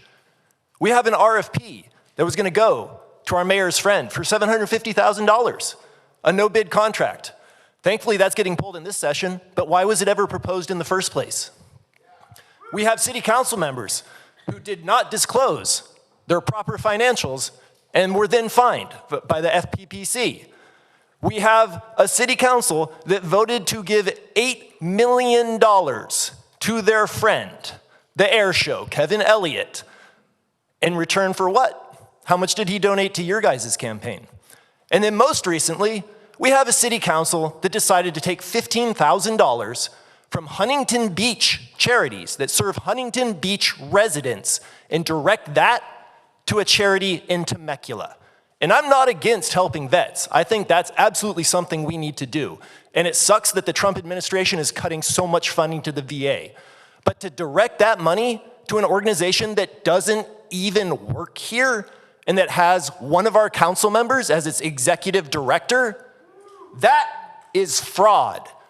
And the problem is we can't trust you anymore because this has been a pattern of behavior. Once, okay, fine, maybe someone made a mistake. Twice, that's a problem. The third time, the fourth time, how are we as citizens supposed to trust anything you say up there? You have all these people from the Terry Project talking about this facility that's gonna be constructed. How can they trust you? The guy that just spoke, he says he doesn't believe you. And I understand why. Because you guys have done nothing to earn that trust. You have lied to us over and over and over again. And I don't want to be here yelling at you. I want to be here for the stupid dog stuff. I love the dog stuff. Like, that's amazing. That's what our city councils should be. But I have to come here and yell at you because you are not abiding by the American contract. We are a democracy. We are supposed to trust our elected officials, and we cannot trust you. So I urge you to build that trust back. Thank you. Sir, if you can, fill out a blue card. It'd be appreciated so you don't sound like such an idiot. And just to clarify the record, because I've said it multiple times, this number keeps seeming to go up. The air show settlement wasn't $8 million. It was actually $4.9 million spread out, with payments spread out over 6 years. And the council then sued the oil company and brought back $5.25 million to the taxpayers. So thank you. Next speaker, please. Okay, well, following that, I'm here to talk about the Redondo Circle redevelopment. I'm here to talk about noise specifically. First, I should say my name is Steve Melinda. I live in the affected residential tract adjacent to this redevelopment. The noise, that's what I'm here to talk about. I live in the neighborhood. It's south of Taylor, east of Gothard, north of Ellis, and west of Delaware. Okay, Gothard businesses make all kinds of grinding noises along Gothard there on our west flank. When I get home from work, I can hear them grinding away. I mean, I'm in my house and I can hear grinding, so it's loud. It travels. Noise travels. This is at the daytime, or in the evening, I should say, when I'm home. The people who live right behind where the railroad tracks are, I don't know how they deal with the noise. They would drive me crazy. I work in aircraft maintenance. At fabrication, I work in loud environments. My whole life, I know exactly what it is. I know how to deal with it. When I come home, I want a nice, quiet neighborhood. We have that in the evening right now. In the after hours, it's quiet. The police heliport, it's loud, okay? Short duration, we can live with it. Concerts, okay? Pacific Amphitheater, 10 p.m. curfew, right? There should be controls here. How much time do I have? Well, we're running out of time. Okay, we want nighttime. We want it to be quiet at night, basically. Okay, this project, we've heard different numbers, 7 vehicles an hour, 12 vehicles an hour. We can't really clear it up because the data sets is confusing based on what kind of vehicles and all that. But imagine you go to sleep and then you woke up by the sound of beep, beep, beep, beep as a truck backs up. And then of course, you got the forklifts, loading and unloading, all this stuff, right? So it's noisy. It's a noisy activity, 24/7, 7 days a week, day after day, week after week. You guys, you have control of this, okay? Running out of time. The commission, there was an issue that came up during the April 28th Redondo Beach. The hearing study was flawed because they only did they measured one truck backing up at one instance in time, not with all the other related activities of doors opening and forklifts operating and all this other stuff. So it's a flawed study. They voted to move forward anyways because it complied with code, zoning code. We disagree with the commission. We need you guys, we need a mandate for noise mitigation. We need to either be engineered, redesign the whole project, start from scratch, whatever it is. Let's see. What we need is a denial, a removal of nighttime activities, quiet at night. Thank you, sir. Thank you for your time, guys. Next speaker, please. Good evening, Mayor and council members. I'm Roz Price, as most of you know me. I'd like to take a moment to speak on the city's budget discussion and how it connects directly to the quality of life in our neighborhoods. First off, I want to acknowledge that balancing the city's budget is no easy task. I can't imagine being in your guys' shoes, but I hope to soon. These are real decisions that impact real people, and I appreciate the thoughtful work and the time it goes into making these hard decisions. As we look at our budget, I believe our priorities should remain clear and consistent. Public safety first, ensuring our police, fire, and emergency services are fully supported. At the same time, we need to maintain the cleanliness and appearance of our city, including landscaping, parks, public spaces, because those are things that directly impact the quality of our residents and the experience that our visitors have, especially neighborhoods like the neighborhood surrounding Marina Park, which is off of Edinger and Graham. I want to give you guys a quick thank you for finally getting all the weeds cleaned up. I could barely pull out of my neighborhood with having a blind intersection. That was really difficult. I'm personally very grateful to live next to the beautiful park. It's something that I get to enjoy every single day, whether I'm walking through it or simply looking out my front door and taking in its beauty. That makes Huntington Beach feel more like home to me. At the same time, I want to raise concern regarding Marina Park. While we absolutely love the sporting activity and the community engagement it brings, there are real impacts on the surrounding neighborhood, particularly with the parking challenges and the trash overflow and the sound ordinances that are going on which often ends up in the gutters throughout the streets in the entire neighborhood and on my front lawn. I on average pick up every day at least one bag of trash and have to deal with at least 20 parents yelling and screaming at each other, cussing, and then going to play baseball after that. And I also put in for residential parking, and for some reason that was squashed when I had 96 signatures and over 70% of the people wanted the residential parking for us. At the same time, I'd also like to know where we're at with the parks and renovation project that residents previously supported. Specifically, we picked out a plan to address the parking issue and implement more parking. I don't know where this got less than the budget. In addition, I would like to strongly encourage the city to explore or revisit residential parking options. Now, when it comes to the budget, we also have to be honest about the pressures we're facing. Costs are rising, and we can't simply cut out all these challenges that we're facing. That's why it's essential to drive business into Huntington Beach by supporting local businesses, expanding our tourism, and making it easier for small businesses in the community and events to operate, especially in our beach and downtown areas, to strengthen our revenue. When businesses thrive, our city generates more revenue naturally, and that helps us maintain without raising taxes on our residents. That's something I believe is critical for families that are already facing financial pressures from the current cost of living. Thank you. I'm Roz Price. Thank you. Next speaker, please. Good evening, ladies and gentlemen.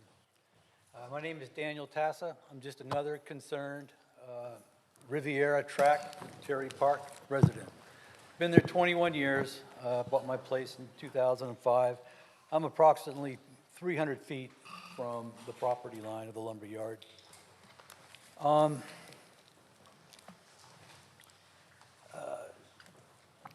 There are a number of major concerns, obviously. One of the most important, of course, is the noise. Will people be able to sleep? Huntington Beach says it enforces strict commercial noise limits in Chapter 840. Restricting exterior noise in adjacent residential areas to between 55 and 75 decibels in the day and 50 to 70 decibels at night, 10 p.m. to 7 a.m. These limits govern maximum cumulative exposure over a 1-hour period. On 11/20, in November 2024, on a Friday afternoon, an inadequate noise study was completed in and around the project site. Needless to say, of course, it passed, but it was very inadequate. Sound samples need to be taken from a similar warehouse site at least 1 hour during the day and 1 hour during the middle of the night, meeting, of course, the code decibels at the property line. I believe the people responsible do not want to conduct a new sound report because they think it might fail. And I also refuse to believe that the City Council doesn't care about the kind of noise this trucking operation will create for the residents. 2 weeks ago, we met with city planners. They all agreed that a new sound study should be done, but instead they reduced the trucking at night 50% and called it quits. So now instead of every 5 minutes having a truck, there'll be a truck every 10 minutes. And that's not going to reduce the amount of noise. So a new sound test, I think, is very important. It was almost unanimous. They thought so too. But in the end, they just passed. Of course, it was appealed, but it was passed anyway. So I think the importance, I'm stressing, a new sound test has to be conducted, an accurate one, a reasonable one according to the way it's supposed to be done. And we'll go from there. If it fails, there are many ways to block sound, and we can work that out. I'm really looking forward to face-to-face during the study sessions with you guys. I hope the City Council will agree with the residents enforcing a new, accurate, complete sound report before the project is approved. Thank you for the opportunity to speak. Thank you very much. Next speaker, please. Thank you.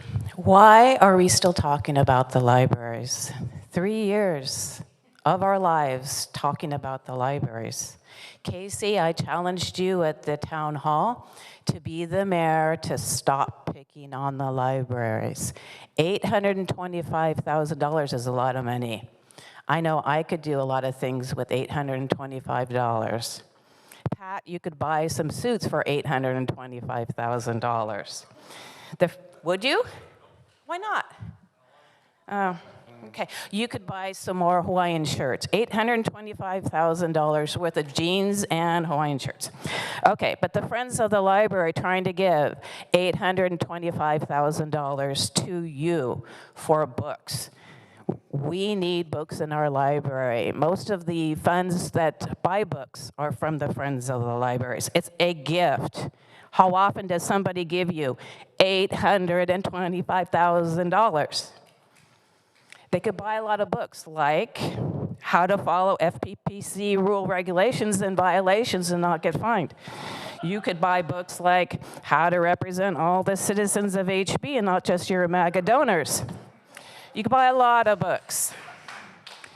You could buy a couple police for that much money. You could clean the beach bathrooms. I know the summer's coming and they need to be clean. It's a lot of bathrooms to clean for $825,000. $825, you could fix the broken elevator in the parking structure. For $825,000, you could pave a street or maybe two. You could also fund Be Well for our homeless back for $825,000. You could lower, not increase, our trash bills for $825,000. $825,000, you could work on the infrastructure that is failing. It would be a start. For $825,000, you could work on safe stairs here at City Hall. Every time somebody walks there, they practically fall. You could, for $825,000, you could stop suing with frivolous lawsuits and spend it back on our citizens. For $825,000, you could help the homeless. For $825,000, you could get more police. You could get more fire. You could get more police to monitor the e-bikes so we don't have any more accidents. For $825,000, we would not have to dip into our reserves as much to balance our budget. For $825,000, Chad could build up his youth pastor program. For $825,000. Thank you. Next speaker, please.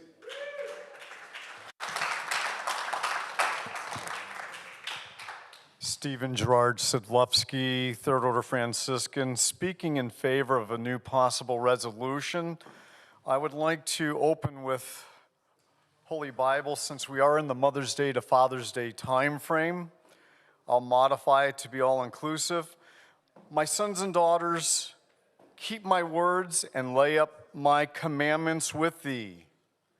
Keep my commandments and live, and my law as the apple of thine eye. Bind them upon thy fingers, write them upon the table of thine heart. That's in Proverbs 7. I provided you a wonderful correspondence letter, everybody. Citizens, you can see me afterward if you would like to get a picture copy of it.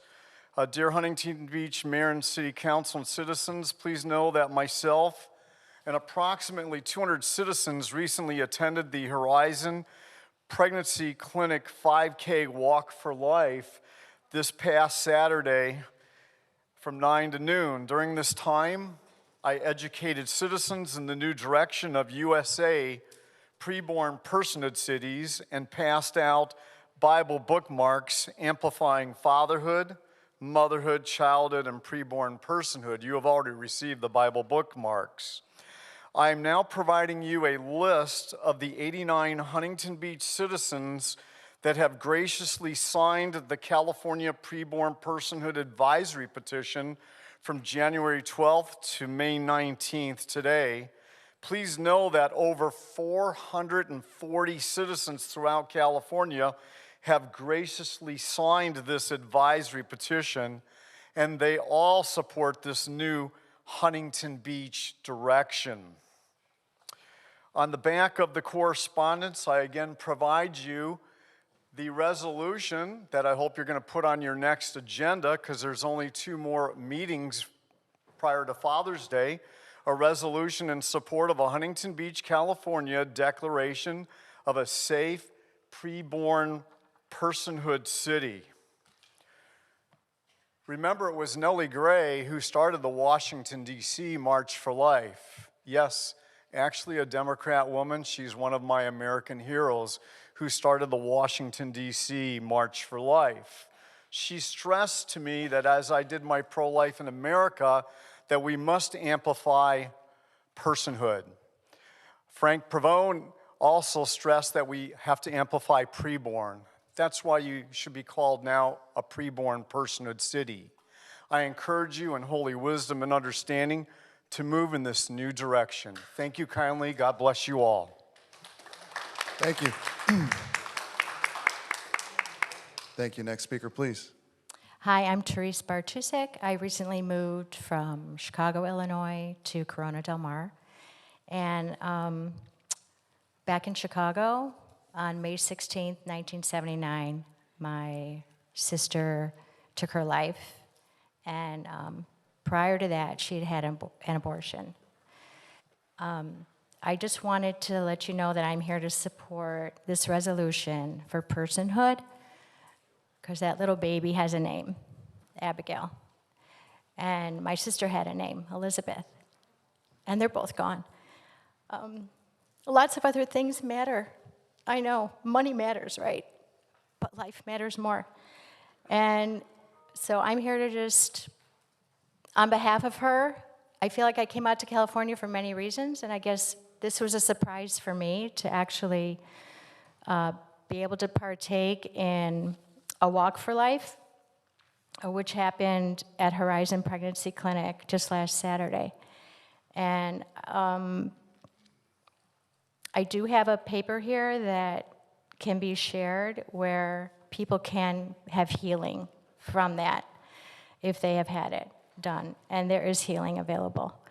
And I just want people to know that. I'm not here to bash anybody or condemn anybody. I'm here to say there is healing and there's hope, just to reach out. And the clinics are available to those who are in a situation where maybe their boyfriend or husband even does not want them to have a child, which is what happened to my sister. And she was too scared to do anything else, so she went through with it. But it killed her. It killed the baby, and then 3 months later, she was gone. And she was never the same after that. So there is hope, there is healing, but there also is prevention, and there also are people who are willing to come with love, with hope, and with compassion to hear your story and be there for you. So I hope this can help to know that that baby is a person. And Declaration of Independence of all years, 250th anniversary of life, liberty, and the pursuit of happiness. And I pray that life, being the first word there, will really take precedence. And I just thank you for all of you. God bless you all. And I'm glad you're all here. Thank you. Good evening, Mayor McKee and council members. My name is Brian Thenis, your favorite planning commissioner, city council candidate, by the way. I just want to thank this city council for all the hard work you do and the dedication to keeping our city safe and clean, keeping our fire department and police department one of the best in the country. I believe that Huntington Beach is the best place to live in the world. In fact, when we made the sanctuary city status, I did some research. I spent 2 hours talking to an ICE agent, and what they have to do in cities like Los Angeles, they actually have to go, they get anonymous tips from police officers who could get fired for telling them, hey, we're releasing this guy from jail, and here's his record, and they have to get a court order to go out on the street, and if the police could cooperate, then we could get a criminal who's in from some other country, undocumented, and we just get him out. I don't understand why that's so bad. It's crazy. Anyway, the Planning Commission just heard a project the other day. It was for a couple of accessory dwelling units and 2 new residential units. They were using one of these crazy Senate bills that came from Sacramento, Senate Bill number 9.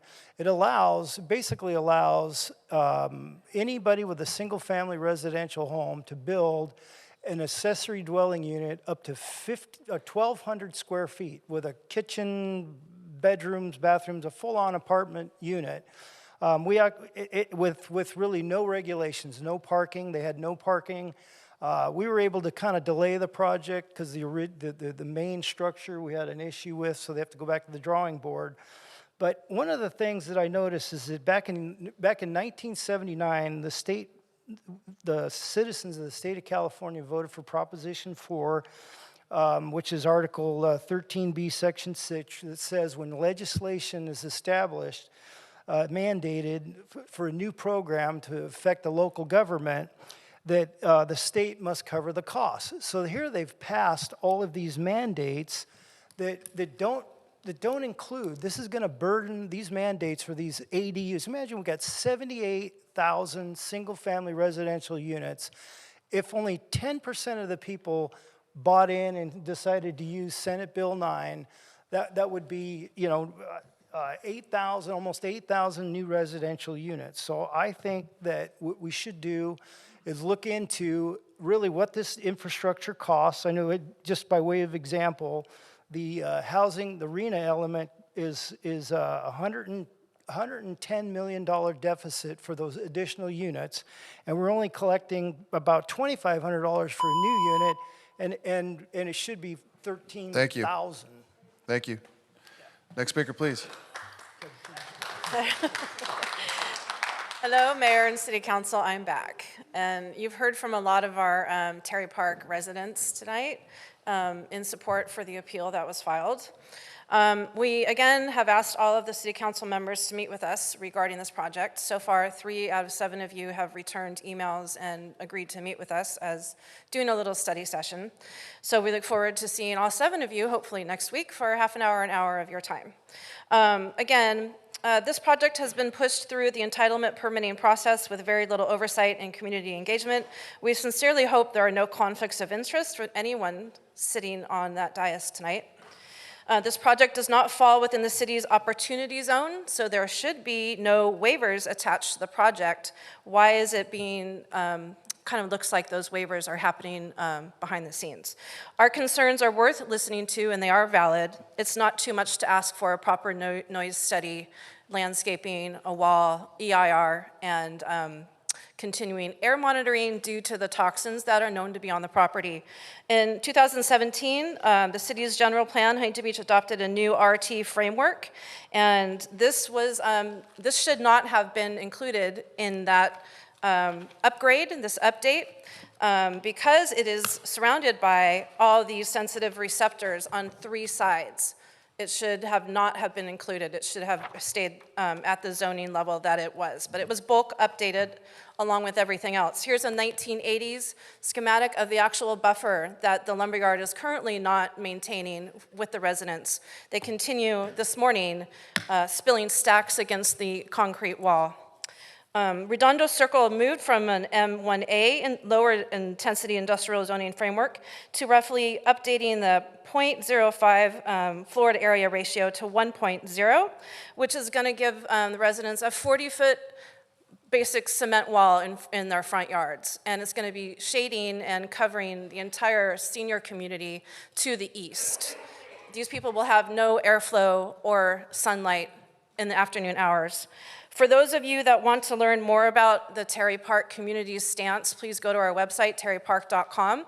We also would like for local people in the area to take our cancer survey. We have the state looking into the cancer cluster that's in our neighborhood, so we need more participants for that.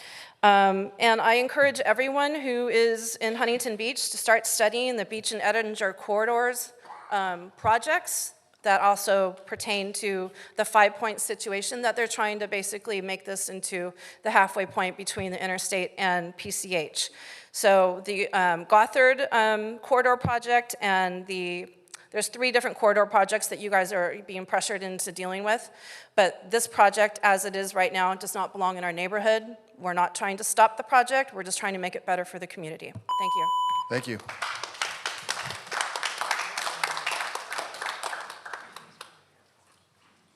Madam Clerk, please call up the next group.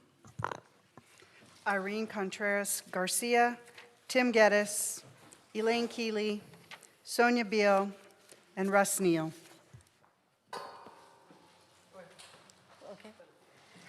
Good evening, Mayor and council persons. Thank you for letting me speak. I'm Irene Contreras Garcia. I'm a fourth generation local Huntington Beach. I grew up on the corner of Garfield and Delaware, and after I got married, I moved to the community that's the Terry Park community, and that's why I'm here. I've lived there almost 60 years. I've raised my 4 children there. We hear all the noise from the sports complex, from the helicopter port, from the fire department, and this is going to be an additional noise level that we won't even be able to sleep at night. And I'm talking about the lumberyard Redondo project. I'm asking all of you council members to please consider the residents that you represent in our community. There's a church on one side of the project. There's a 55+ community on the other side, and then there's a residential on the other side. So this is really imperative that you take all of this into consideration. I know that you wouldn't want this project in your neighborhood or backing up to your neighborhood. You wouldn't want the trucks 24 hours a day. You know, that's nonsense. I don't know of another situation or another industrial area in Huntington Beach that backs up to residential, church, and a 55+ community that has 24-hour noise. So I'm asking for our community and for every surrounding community and everyone in Huntington Beach that, because we don't want this project with 40-foot tall 40-foot buildings. We don't need it. We don't need the noise. We need something that'll help the community deal with the toxins in the soil. We need something to help us with the wall for a sound barrier, like a 14-foot wall, if not higher. We need your help, and that's what we're here for, asking for your representation of the residents that need this help. Thank you. Thank you. Next speaker, please. Good evening, Mayor and City Council. Tim Geddes in the House and dealing. Today is allegedly Celebrate Your Elected Officials Day, although I cannot imagine a less deserving bunch than those sitting on the dais. You all have sunk to a new low by taking badly needed CDBG funds from worthy local nonprofits like All for Kids and Robin's Nest and handing it over to a sketch organization based in Temecula, which purports to serve PTSD afflicted veterans with free fishing trips. This despite no recognition by the VA for this being prescribed treatment. How many of our local citizens does this Save the Brave outfit serve? Now is a clear case of cronyism, a sop to Council Member Andrew Gruel, who helps administrate this Save the Brave outfit, or it is a slap to opposing former Council Member Natalie Mosier, who is the Executive Director of Robin's Nest. Which is it? Both? I have heard that Council Member Pat Burns may have questioned the legitimacy of All for Kids receiving funds when there is actual fraud going on right under his nose. To borrow a parallel from the song Sweet Home Alabama by Leonard Skinner, I hope Pat Burns will remember the HB community doesn't need him around anyhow. However, the whole MAGA city council is responsible for mismanaging this issue along with many, many others. Speaking of cronyism, I am pleased that Wolf House has gotten the silver bullet. No thanks to our mayor and Tyler Wolf cheerleader. The RFP process under an ad hoc committee would have been a joke and a disgrace. Doubtless other schemes may be hatched this year by the least transparent and ethical city council this century. Not only the least transparent council, but the least competent, as the state audit and the Sweetheart Pacific Air Show settlement might suggest. The Surf City taxpayers have been soaked big time already, and that doesn't include the dunking we may receive from the state on our housing element shortcomings. This council is clearly trying to have its cake and eat it too. Oh, by the way, today is also National Devil's Food Cake Day. No cake for you. Next speaker, please. Good evening, City Council. I am here once again to ask the City Council to accept the Friends of the Library's $825,000 gift for new books and materials for the Huntington Beach Library. More than a year ago, Director Wysocki shared the library's annual collections needs with us. The Friends are proud to fulfill our mission by providing funds for library collections.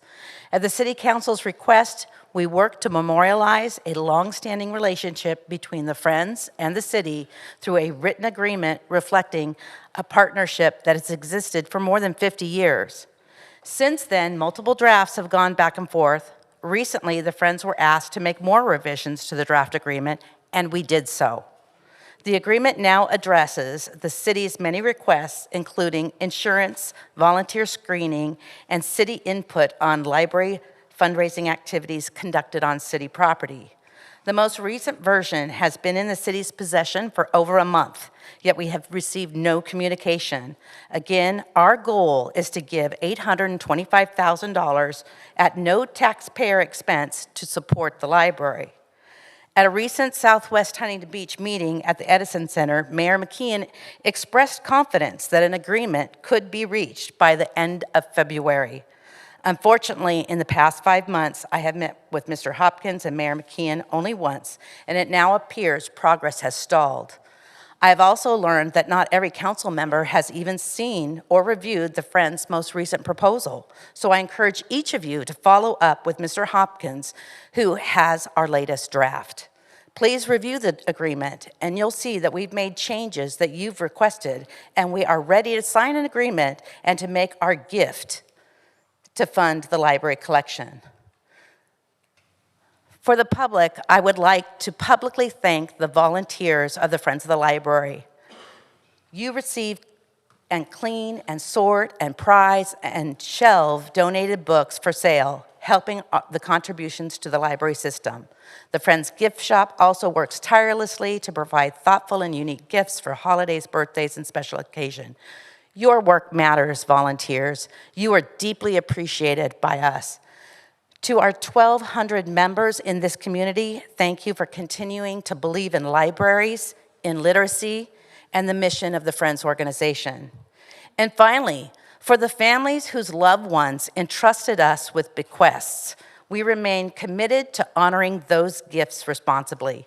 We will direct funds toward library collections and materials, not infrastructure projects such as HVAC, fountains, or roofs.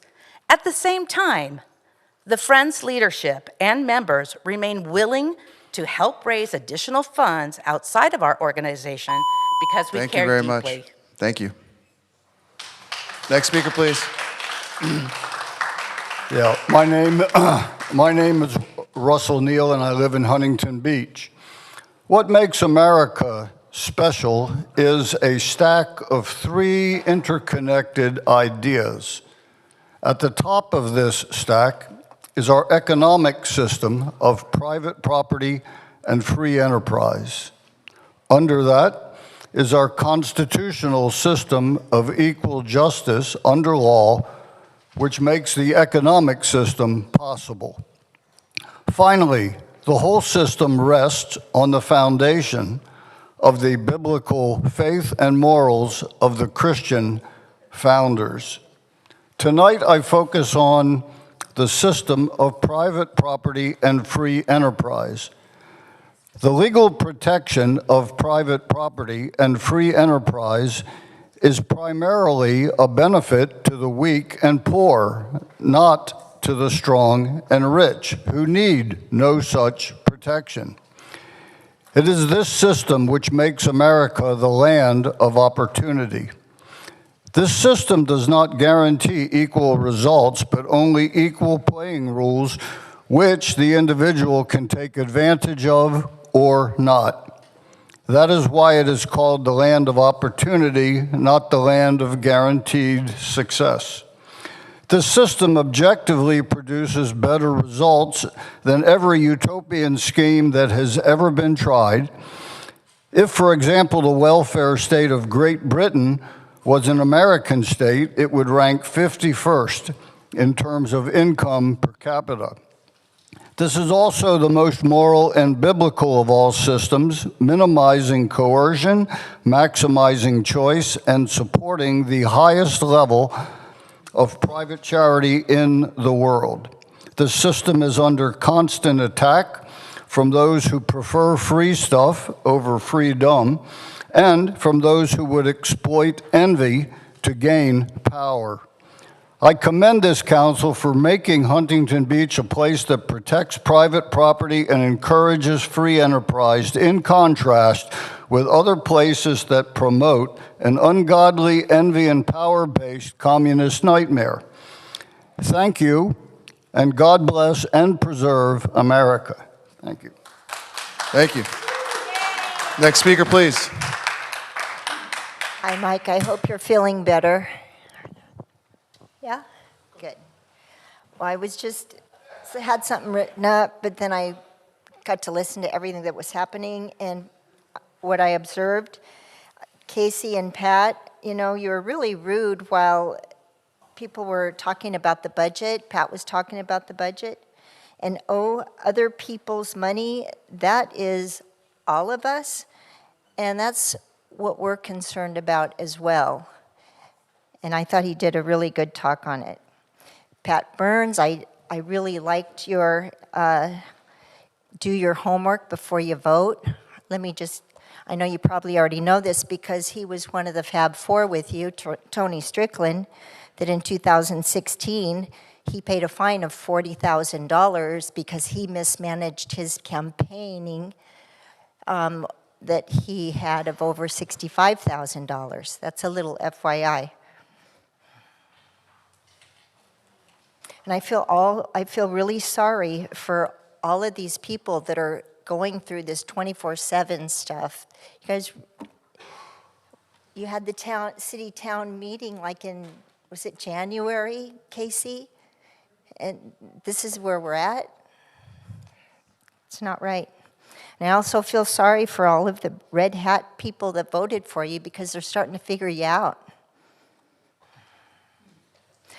And Mr. City Attorney, it's time for you to start doing your job. It's time for you to start doing your job.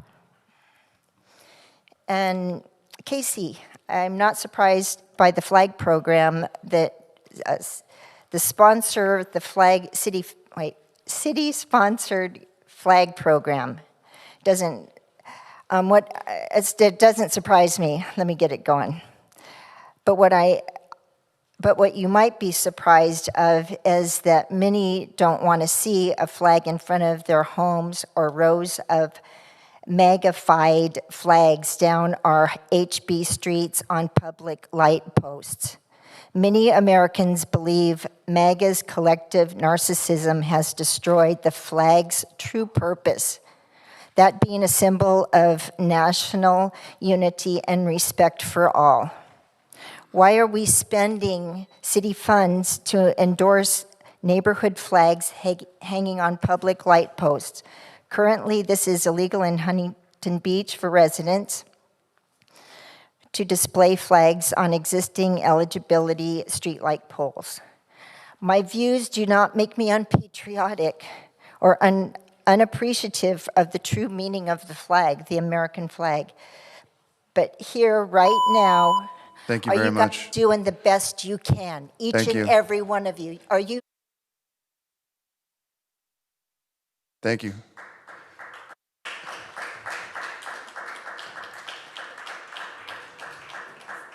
All right. Okay, now we're moving on to council committee appointment announcements.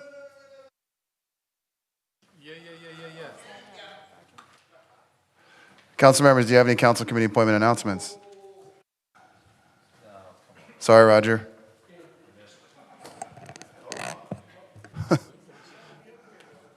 Come on, Roger. Perez isn't here again.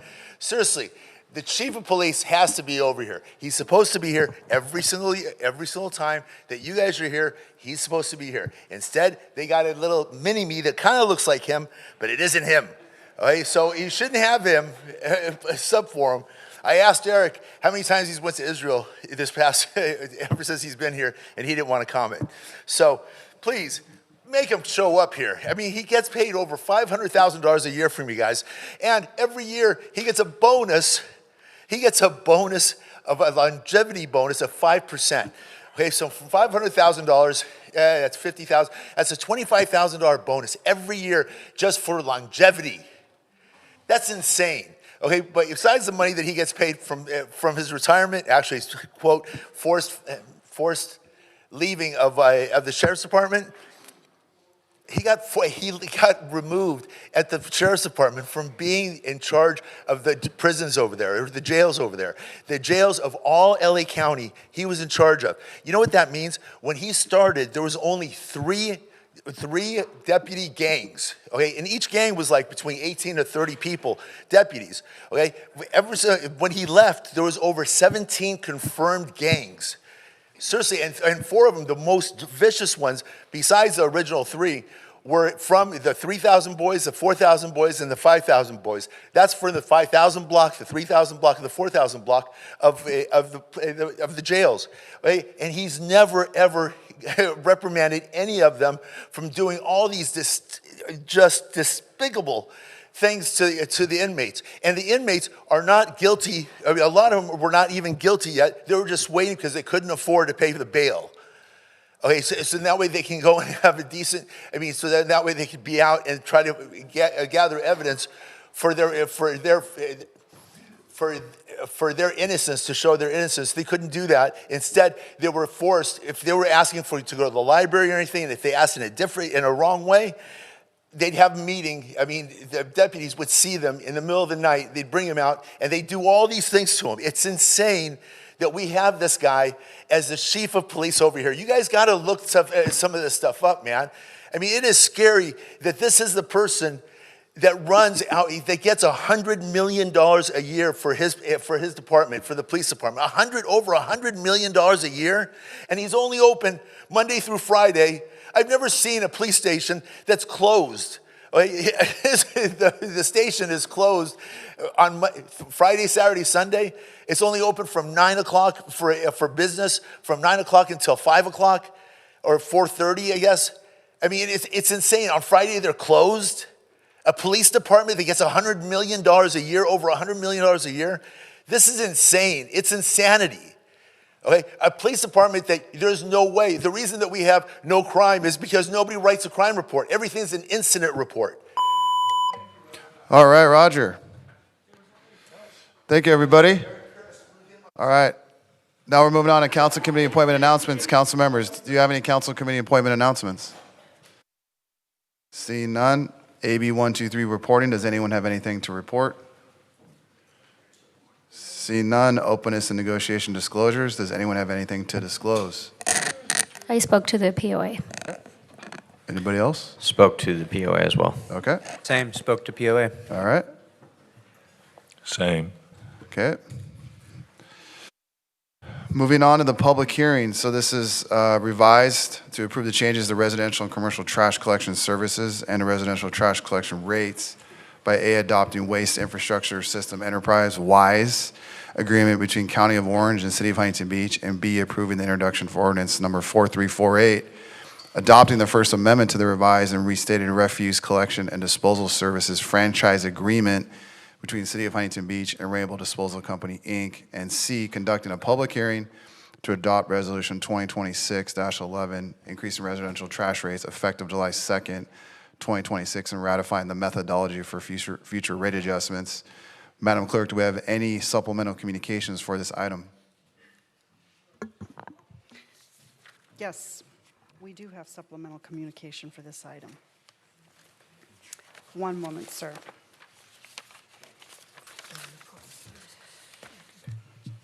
So for a public hearing, item number 10, revised PowerPoint presentation, 1 email, and 315 protest letters received regarding changes to residential and commercial trash collection service rates.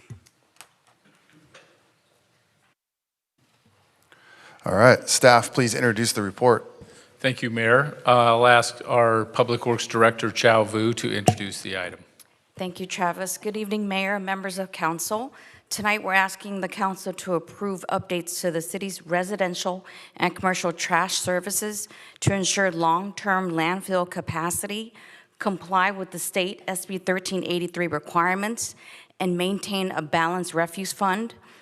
This includes approval of a 10-year WISE agreement with the county, which increases the landfill disposal costs, introduction of ordinance number 4348, amending the franchise agreement with Rainbow, aka Republic, and adopt a resolution 2026-11 to adjust residential rates by $7.58 per month beginning July 2nd, 2026, with the defined methodology for future adjustments. We have Deborah Jabinski, our senior analyst, as well as our consultant, Haley Kunert from HF&H, who will be giving the presentation. Deborah?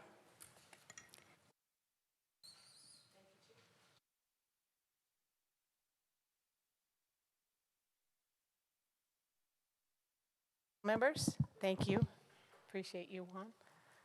I'm Deborah Jabinski, as Chow just said, and I'm here with Haley Kunert from HF&H Consultants. So we're going to give you a presentation on all the items before you tonight in this action. So tonight, we're requesting that you consider and approve changes to the city's refuse and recycling rates and services. In this presentation, we will be providing a more in-depth look at the information that I previewed for you all at the March 17th meeting as part of the city manager's report. So we are asking you to consider these changes and move on to the next slide. So the key issues affecting the refuse services and rates are the new landfill agreement with the County of Orange, which is necessary to ensure continued access to the local landfills. There is a substantial 85% rate increase as part of the new agreement, but there's a 3-year phase-in that helps smooth the overall impact to our residential commercial customers. And in addition, the landfill rate is a portion of the overall services provided. So again, people don't see a full 85% increase on the actual rate. And then we have the SB 1383 organics compliance. So the state mandated food waste recycling programs must be implemented for residents and businesses. So the law commonly known as SB 1383 took effect in January 2020. And we have implemented as much of the mandates as we were able to, lacking a franchise amendment and updated rates, which are necessary to start providing the food waste recycling programs. So following this presentation tonight, we will have a public hearing as required by the California Constitution, more commonly known as Proposition 218. That is the city's legal framework for setting property-related fees and charges, commonly for utilities and services, and refuse collection is widely considered to be such a property-related fee.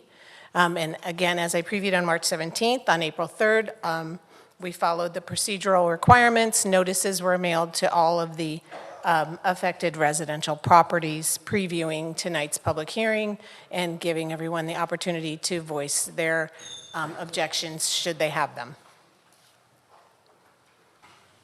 So with that legal framework established, I wanted to provide some context for the refuse franchise amendment that is part of tonight's recommended actions.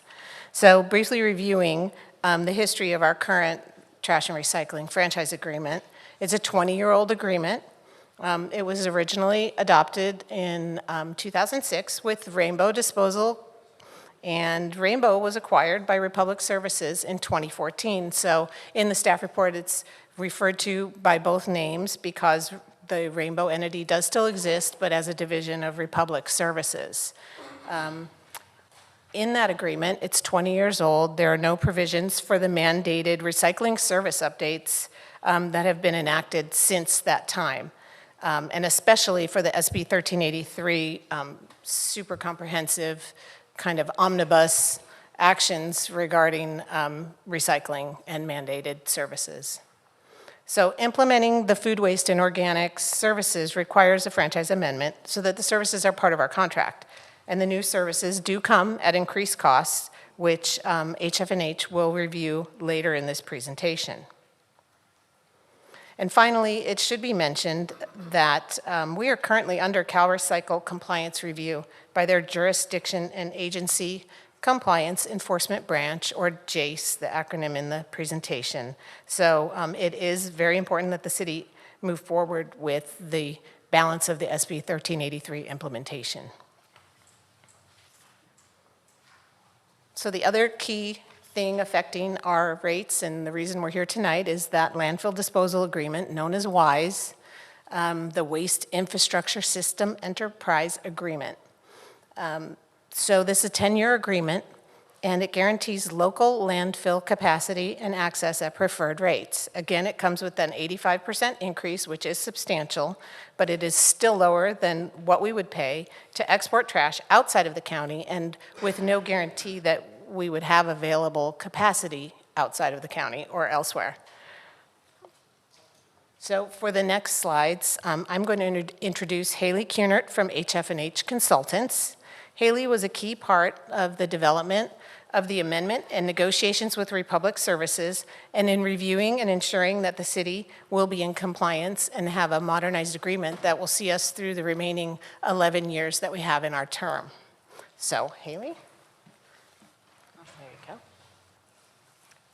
Thank you. Good evening, Mayor, City Council, and the rest of the City of Huntington Beach team. It is my honor to be here as a Edison Charger alumni and to be supporting the jurisdiction in implementing the state mandated programs.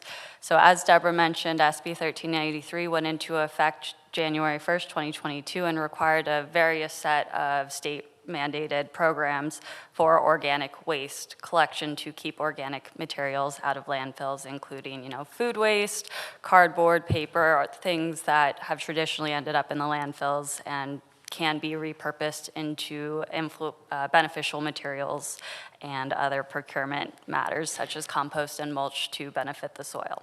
So some other requirements include contamination monitoring to educate customers on proper sorting and use of the containers, as well as inspection and enforcement. There is now teeth to the state mandates related to solid waste and recycling. The more fun side of SB 1383 includes an edible food recovery program, which includes providing education to businesses as well as getting food to those who need it. Finally, there's some education outreach requirements as well as the procurement of organic waste to close the loop on this organic material that is being kept out of landfills. And finally, we have to do a lot of reporting and record keeping to ensure that the state can see what the jurisdiction is doing. Some key service enhancements for the SB 1383 amendment include those SB 1383 collection services, which includes the food waste now being able to be commingled with the green material and being co-collected, as well as some additional programs for commercial, which include a commercial recycling cart, as well as some split bins for customers who may have space constraints. The additional requirement of the recovered organic waste procurement support, the city has the amazing compost pile, but adding on to ensure that the jurisdiction, that Huntington Beach can achieve those requirements. Route reviews to ensure generator requirements with the contamination monitoring protocols, as well as software to support the record keeping for this state mandate. Edible food recovery program assistance has been included, where a third party will be brought in to support the businesses in the jurisdiction with getting those edible food recovery programs in place and getting the food to those who need it. And there's an additional added facility exhibit for material monitoring for where the material is going to ensure oversight of that.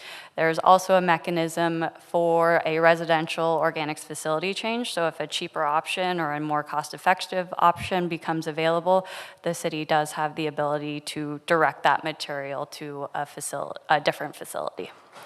So some key contract enhancements versus service enhancements includes performance monitoring metrics, so liquidated damages and other metrics to ensure oversight of the contract and the agreement that weren't previously in place.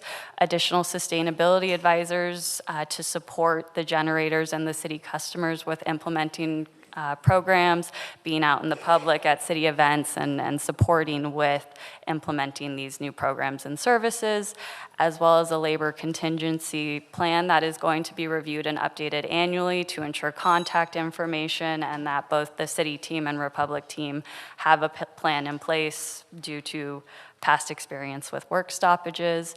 There's additional standardized reporting requirements, and so ensuring getting the data that's necessary to develop and implement new programs in the future. Defining of flow control for the material streams. As mentioned, we have that ability to direct materials to another facility for certain streams, and then also just making it very clear who has control of determining where materials go for each of the different streams. Finally, we've added some defined terms for ease of future state-mandated considerations. Coming on the docket soon is SB 54, which is the Extended Producer Responsibility Bill, and this will hopefully alleviate some of the burden that the city will have to change and discuss with Republic in the future to ensure ease of implementing those requirements. All right. And then, of course, the implementation and transition. So from June to December of 2026, there'll be an education and outreach period to give folks a chance to get comfortable with the new program. The residential organics cart rollout will commence July 1, 2026, but then the additional carts will be rolled out over a 2-year time in alignment with that phase-in over a couple years for the residential increase. Starting January 2027, the commercial and multifamily auto enrollment will begin because this is a state-mandated program. However, we wanted to ensure a substantial education and outreach period before customers were automatically enrolled. And then the additional residential cart charge will begin at that time, giving folks a chance to right-size their containers in the meantime and ensure alignment with the services that they need. So rate impacts will be in addition to the annual CPI and disposal adjustments that are already incorporated into your franchise agreement. So the residential 3-year rate phase-in, July 1 will be $3.54 with a total customer impact of $7.58, which includes CPI, disposal, and the city account services adjustment. July 1, 2027 will be $2.68 on top of the annual adjustments, and then following that, July 1, 2028 will be $1.46. Commercial customers depends on the material type, so your solid waste or your trash will be a 3-year phase-in of a 1.86%, or this year it's the 14% impact due to the WISE agreement change as well. Commercial organics recycling will receive a one-time adjustment of 57.51%, or as shown, 76% with those WISE increases and the annual CPI. Sorry, that would just be the CPI adjustment. Commercial recycling, there will be no change to the current rates for SB 1383 programs. There will only be new services. The increase with the WISE agreement and the annual adjustment is 12% though. And with that, I will hand it back over to Deborah for the recommended action. Thank you. I'm don't think it's necessary probably for me to read through all the recommended actions here on the slide because I have a feeling the clerk is going to repeat that again. But basically tonight there are 3 recommended actions that I'll summarize. We want to approve and authorize so that we can adopt and execute the WISE agreement with the county to ensure our landfill capacity. We're going to approve the ordinance that adopts the franchise amendment so that we get the First Amendment to provide the services. And then finally, the 3rd recommended action will be to adopt the resolution to implement the rates. So we are available for any questions, and we also have our colleagues from Republic Services here. Dan Kapner is here, and Debbie Killey, who's our municipal services manager. So we're available for questions. Thank you, council members. Does anyone have any questions on the report? Go for it. I'm going to start off with a couple high-level questions. I might circle back after my other co-council members ask their questions. So first and foremost, I think it's important for those who are watching, and we did have a previous meeting in regards to 1383, to understand that this is a mandate by the state. This is not a city preference, and we're actually just really working towards compliance, and that's key and it's essential. And there are some good things about this bill. I think the fact that we're focusing on the organic waste disposal, and then on the flip side, the bad things about this bill is that it's an unfunded mandate, and that ultimately all the taxpayers have to pay for this. So leaning into the dollar element and the money piece of this, one question I have, whenever there's a program that comes down from the state, and I've seen this as a resident as well as a business owner, is that then there is an industry, if you will, within the city of compliance surrounding that mandate. And that falls as, you know, kind of, I call them taxes, but when you don't necessarily comply with everything, then you get penalized into thousands of dollars. Is there, from the city perspective, are we adding staff, are we adding compliance officers, and what are the potential penalties for the residents as well as businesses if they don't fully comply with the mandates here, especially given the fact that really there's a 6-month education program, and it's sometimes it's hard to even get to every resident or business based on just that 6-month time frame. Are we bringing in new officers? Are we hiring more officers for the city? So yeah, the residential rate proposal includes 0.75 of a full-time employee, because that would be the part that we attribute to the residential enforcement, and then the other 0.25 of that person's time would be on commercial enforcement. And that is because the way the law is written, the state says that we can delegate inspection and auditing to our hauler, but we are responsible for issuing any notices of violation, warnings, and similar, and then finally, if we were to get to the point of citing. So it's in the municipal code, it's in chapter 8.22, and that is something that we adopted a couple of years ago as part of our ongoing building towards compliance. So okay, so the cost in regards to staff would be one body? Yes. Okay. It's so one person. One person. Okay, got it. And then 75% of their time will be spent looking at the residential compliance piece. Does that include lid lifting? I've heard some stories about other communities that have maybe fast forwarded on this, where people actually go around and they look in your garbage to determine if there's organic scraps being commingled with recycling or what have you. Lid lifting is part of it, yes. So we would go, so we're going to have an employee dedicated to lifting people's garbage lids to see if they're compliant? So part of that inspection and like route auditing is delegated to the hauler. So, you know, that, and the drivers also will see it as they're tipping the containers, and that they'll know if there's contamination. So that's part of it. It's not, they're going to be more on the noticing and warning, and then eventually citing. So yes, there'll be some follow-up inspecting done, and there will be lid lifting done by city staff, but that's not going to be their full-time. Okay, but part of their time will be spent towards that. And then, so from the Republic or Rainbow side of things, are there cameras, are there mechanisms within the vehicles right now where they're monitoring what's being dumped or tipped? I'm going to bring Debbie Killey down to address that.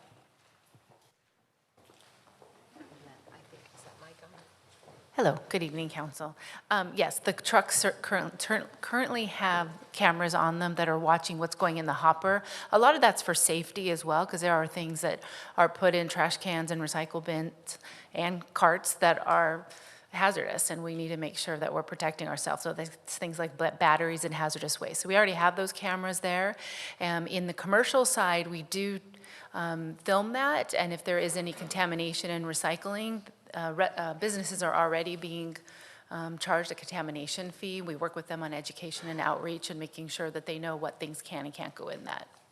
Okay, so then in the event that there's a garbage truck and it tips and then they see that, especially with its 1383, that there's a big bag of banana peels commingled in with the regular garbage, then they theoretically could get fined for that? Well, there is like a three strikes situation. We're going to lean on education before we start finding people. So they're going to get a tag first. That's going to be a notice of contamination. But ultimately, then there will be a fine assessed, and that will be by the city enforcement officer. So we'll be sharing that information with the city when we're finding residents or businesses that keep having those contamination issues, and then the city will issue the NOVs. Okay, and then on the business side, we had talked about this in the last meeting. So in certain situations, especially downtown businesses or businesses that don't have a limited amount of parking, we already have to have, and a lot of those businesses, especially if they're restaurants, they have to have like a grease interceptor, and then they have to have a disposal for their grease, and then they have the recycling bin, and then obviously just the regular garbage bin right now. In the event that there isn't space to fit in the new additional bin for some of the organic waste, it did look like there was a little bit longer of a time frame there. How will those be visited on a case-by-case basis? Can businesses share, for example, an organics waste bin? Yeah, every business will have a site visit. We will work with every single business to make sure that they are set up with what they have space for. We are already doing that through the old organics program that was for the higher volume generators. So even your business, we were out visiting with you and letting you know what kinds of things you needed at your restaurant. So we'll be doing that with every business. And if there are exemptions or waivers that exist for space constraints. So in those downtown areas, we've already exempted some businesses who just don't have the space. In this new program, though, we are going to have what's called a split bin. Deborah mentioned that. And a split bin it's a 3-yard container, but half of it is trash and half of it is recycle. So it'll fit in those traditional dumpster enclosures. And then they will be able to do both of those, trash and recycling. Okay, and then on the edible food recovery, just a question on that, because that goes beyond. I just want to confirm for anybody who's watching and understands this. Number one, is that only going to apply to commercial, or is that residential as well on edible food recovery? Only commercial. Okay, and then that will be, the education element of that will be conducted by Republic or by the city or both? We'll be hiring, it'll be the responsibility of Republic Services. We do it in other cities right now, and we hire a third party that takes care of that. So Abound Food Care, if you're familiar with them, we've used them in other cities, and there's other programs that exist that they go out, they do the education, they work with the businesses and educate them on edible food recovery, getting them to sign contracts or agreements with edible food recovery organizations, and then that information is relayed back to the city, so they have that to report to CalRecycle. Okay, and then that gets, just so everyone understands and that I'm interpreting it properly, that gets distributed to food banks and organizations in which perhaps they're feeding people who need it by way of the restaurant, et cetera, or the food service operation. It's positive things about SB 1383. It's actually going towards hungry people. Okay, those are my general questions right now. I'll pass it along. Thank you. Don, go ahead. Thank you. Reiterating what Councilman Gruhl said, this is a mandate. Is there any profit, though, for the city? Is this straight pass-through, or is this any bit of a profit center? I was under the impression it's just straight pass-through cost. So you're speaking about the residential rates. So we're not allowed to profit, by law. So it's the portion that we pay to Republic is a straight pass-through, and then we keep a small percentage. So 8% of the proposed rate is just done to cover our costs for staff and for city account management services, where we have the cost for the billing software and printing paper bills for the people that still get paper bills. All of that factors into all of that account management services. Thanks. So, you know, everybody on the council is also a resident of Huntington Beach, so we are, you know, paying the same costs. When we first met with you guys, can you explain to me for a residential, in my house, I've got, you know, 2 recycle bins and then 2 all the other trash. And then we have the green bin outside as well for like the grass clippings and everything else. So the trash goes in the brown, the recycle goes in the blue. So in my trash right now, it could be a mix of everything that's not recyclable, which includes now food waste that doesn't go down the garbage disposal, banana peels. So what is going to go in the new composting bin? And when you guys met us the first time, you gave us like this little bin. Is that what the residents are going to get? Like they keep that on a counter and they go, okay, the eggshells and the banana peels go here. How do you see this happening in the real world in a kitchen or where they keep the trash? I'm happy to answer. Yeah, I was just going to say, we will have the small pails available to any resident that wants them, and we will be distributing those through various outlets, you know, giveaway events and public events that we attend. And so that is intended just to help make it more convenient for the resident to collect the food scraps however they choose to do so in their own kitchen. So that is what that small pail is for. It's not intended to be used as a collection vessel, so to speak, for Republic when they provide the service. So will you then provide another bin? No, your banana peels are now going to go in your green bin with your green waste. Okay, so what will go in the composting bin, the bin that goes to composting? Everything, all the food things will now go in the green bin? Correct. Yes. Correct. Yes. Okay. Yes. Any non-liquid food should go in the green bin with your yard waste if you generate yard waste. Okay, that seems okay. The thing I liked about it was that it's not a pass-through profit center. You guys are right now using the best available options is what you've said, but there's flexibility. If another option arises that's better, we have the ability to pivot, so that kind of gives us a little protection. And you were able to tighten up, I think our Public Works, as you kind of indicated, tightened up our contract with some additional liquidated damages clause, some enforcement mechanisms that favor the city. So I did think that was favorable. The one thing, and I'll close on this, it was just SB 1383, it looks like it was passed in 2016, so it's been a long roll. So I was just curious to see, you know, if it was a bipartisan bill, you know, who passed it, who voted for it. Just, this has nothing to do with politics, it's just statement of fact. So the Senate bill passed with 25 yeses, all Democrats, 12 noes, all Republicans, 2 no votes, 1 of each party. And the Assembly bill passed with 44, Assembly bill, same number, 1383, 44 yes votes, Democrats, 24 no votes, Republican, and 1 Democrat, and 12 no votes, 3 Republican, 9 Democrats. So it's just telling, it seems like a decent program, but with all new regulations, all new mandates, there's always that cost. And I guess in the end, what we get is more free compost. Thank you. Any other questions?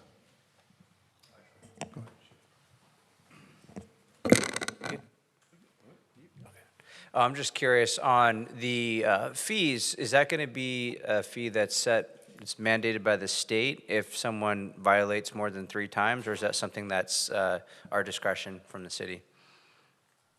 So the framework for the fine structure was actually included as part of the regulations that the state handed down, but it very much aligns with traditional administrative citation schedule of fines. So They set the fees. yeah, they set the fees, but it's not out of line. It wasn't anything unusual in terms of what we would see for a typical administrative citation if it gets to that point. Okay, so it's not a suggestion from them. They've actually set a floor that we would be required to charge for violations? Yes, I think Yeah. they set the minimum, and then, correct me if I'm wrong, they set the minimum that we must fine, and we're free to make it more if we so choose. Okay. And do you guys happen to know what those fees look like? It can range anywhere from $100 for the first violation up to $1,000 plus. If you look at the requirements on the jurisdiction, the fines can be up to $10,000 a day per each instance of violation. So, for example, if the city never implemented an edible food recovery, that may be a major violation and would be a more costly fine on the jurisdiction. Okay. Does the city have a little bit of discretion? Can they go beyond 3 strikes? Could they go 4 or 5 strikes? I would love to actually clarify that. There is no mechanism in the amendment for fining contamination fees from Republic. It's actually a method to provide a warning, and the customer can then clean the bin and have it collected the following week, or clean it and then request and call and ask for an additional pickup, which is about $26 to $27. So just providing that clarity that on residential customers, it's not a contamination fee or fine. It's the option to either clean your container and have it collected same day for a fee of $20-ish, $25, or have it collected the next week. For commercial customers, it's the same program that's been in place under 1826 and 341 for contaminated containers. Okay, that's interesting. If I'm hearing you correctly, residents don't need to worry about ever getting fined. If anything, they might get passed up on a pickup and have to do some type of cleanup or pay an optional fee if they want someone else to take care of it. Well, if they get a complaint from if the jurisdiction gets a complaint from a neighbor that they see them contaminating the container regularly, or if Republic, provides notice to the city of, hey, this customer is frequently contaminating, to Deborah's point, the city staff member would go out and enforce if necessary. Okay, they could enforce, but the state doesn't mandate that they would have to enforce and fine them. There's nothing in the law to fine them. No, if there's no evidence to support it, a fine isn't necessary. Okay. I'm trying to roll back the time and remember when the blue bins first came out. I guess I heard, and I don't know if this is true or not, now the brown and the blue, they all go to the same pile. Is that correct? No. No, okay, all right, good. All right, no other questions? Don. Just one final question.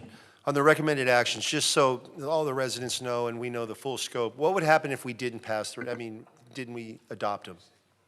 What would happen? Haley was just mentioning. Yeah. So you are currently undergoing a JACE compliance evaluation, and at the end of that, you would, CalRecycle will provide their findings. You'll have a chance to respond, and depending on the gaps, you would be put on a compliance action plan, which could result in, if you don't close the compliance action plan, in those fines of up to $10,000 per day for each instance of non-compliance. And it's a 182-page regulatory text, so there's a lot of things you can get docked on. That's a lot. And my final thought is, and I sent a text to Debbie today, Republic's got some good people. My pickup guy, Miguel, big smile every time I see him. It's just a pleasure to see him. And, I sent a text to Debbie, said, make sure you let him know that we appreciate him. He's a good man. And he is one of our better. Yeah. Our I've had a drivers. lot of good ones come through my circle. They're good people. Definitely. Thanks. Butch. Just a couple things. Just to clarify, of the total increase in costs that our residents are going to see on their bill, only 8% of that increase, it's going to, for when it goes up, say $8, the first, tranche, 8% of that, or 56 cents, basically goes to the city to help offset the cost of enforcement, and administrative and all that, right? So really, 56 cents out of the first $8 tranche is going to go to the city. Is that correct? So that 8% referred to the rate overall. So, if this gets approved as proposed, $36.64 is the monthly rate to residents. Then of that, 8% is what the city uses for public education, for enforcement, for all the city account services and customer service. And okay, I got it. yeah. Out of curiosity, how does Huntington Beach, Orange County stack up against, Los Angeles, other jurisdictions around, say just Southern California, in terms of our increase? Is it pretty similar to what other jurisdictions are doing? Yeah, I'll weigh in on that. So for SB 1383 increases, for the residential sector, we saw anywhere from a 10 to 30% increase depending on the size of the jurisdiction. For commercial customers, it was a little bit less because a lot of the programs were already in place, so it was more like a 2 to 10% increase. Okay, thank you. And then just an observation. At my house now out in the desert, I got there this last week, and I noticed that for the first time, we had these containers that were in our kitchens, for the, food stuff to go in there. And inside those containers, there was like little plastic bags. And we got a couple emails from concerned citizens that said, the odor is going to be horrible. If we're filling that up with food waste. Imagine after a week, and the way they have it set up down there in the Palm Desert area is there's little plastic bags in the containers. You just tie up the trash, the plastic bag and take it out. You don't leave it sitting there for a whole week. Is that kind of the plan? No, that's not our plan for here. So plastic bags, and I'm hoping that they're using compostable plastics, but even a compostable plastic is still a resin. It's still a plastic product. Right. And it's really not desired. The commercial composters don't want that material mixed up in the things they're making compost out of. And so we're not going to allow, we'll allow paper, but not plastic. Well, the way these were set up is you basically just go dump it, and the plastic bag stays in there. So yeah. My other question was going to be, are you going to provide the little plastic bags, that like the ones I saw down in the desert? And apparently not. It's just you put the food in there and then you dump it in your green receptacle, correct? So yes, if someone wanted to use a plastic bag, as long as they emptied the food out of the plastic bag at the green container, okay, and then put the plastic one in the trash container, that is fine. We just don't want the plastics in the composting, the organics container. Thank you. I might also offer, there's a lot of tips and tricks that Republic will be educating on for how to, reduce odor and mitigation. A lot of jurisdictions have been implementing these programs. As a resident of Costa Mesa, I've had a program for back to 2016 and having a Toll House cookie dough container on my counter, so you can get creative with what you use and stick it in the freezer to help prevent odors, stick it in a place that won't be seen. So there's a lot of tips and tricks that have been developed. Since this is a slightly later implementation, you have the benefit of learning from the mistakes that others have made. Thank you. And then just one other thing, just to echo what Councilman Kennedy said. I really do love and appreciate everything that Republic does. They actually did a little parade for my 2-year-old today with a couple trash trucks, and he was so excited, and I had it videotaped. And I want to just thank Republic and thank Debbie for making that happen. You guys are awesome. You're awesome neighbors, and you're an awesome company, and I appreciate you guys. Thank you, and we do enjoy giving back to the community. We've given lots of community tours. We've been out at the Public Works night with our Touch-A-Truck, with the electric truck. So we just, if we have little fans out there, definitely reach out to me. We'd love to give you a tour or let you know what's how we recycle. It's not one pile, 3 piles, and where it goes after that. We'd love to educate. Thank you. Thank you. I'll jump in. So I just want to reiterate that no one wants to pay more, and this is just another unfunded state mandate from the Democrat supermajority in Sacramento, just like the high-density housing mandates, another unfunded mandate.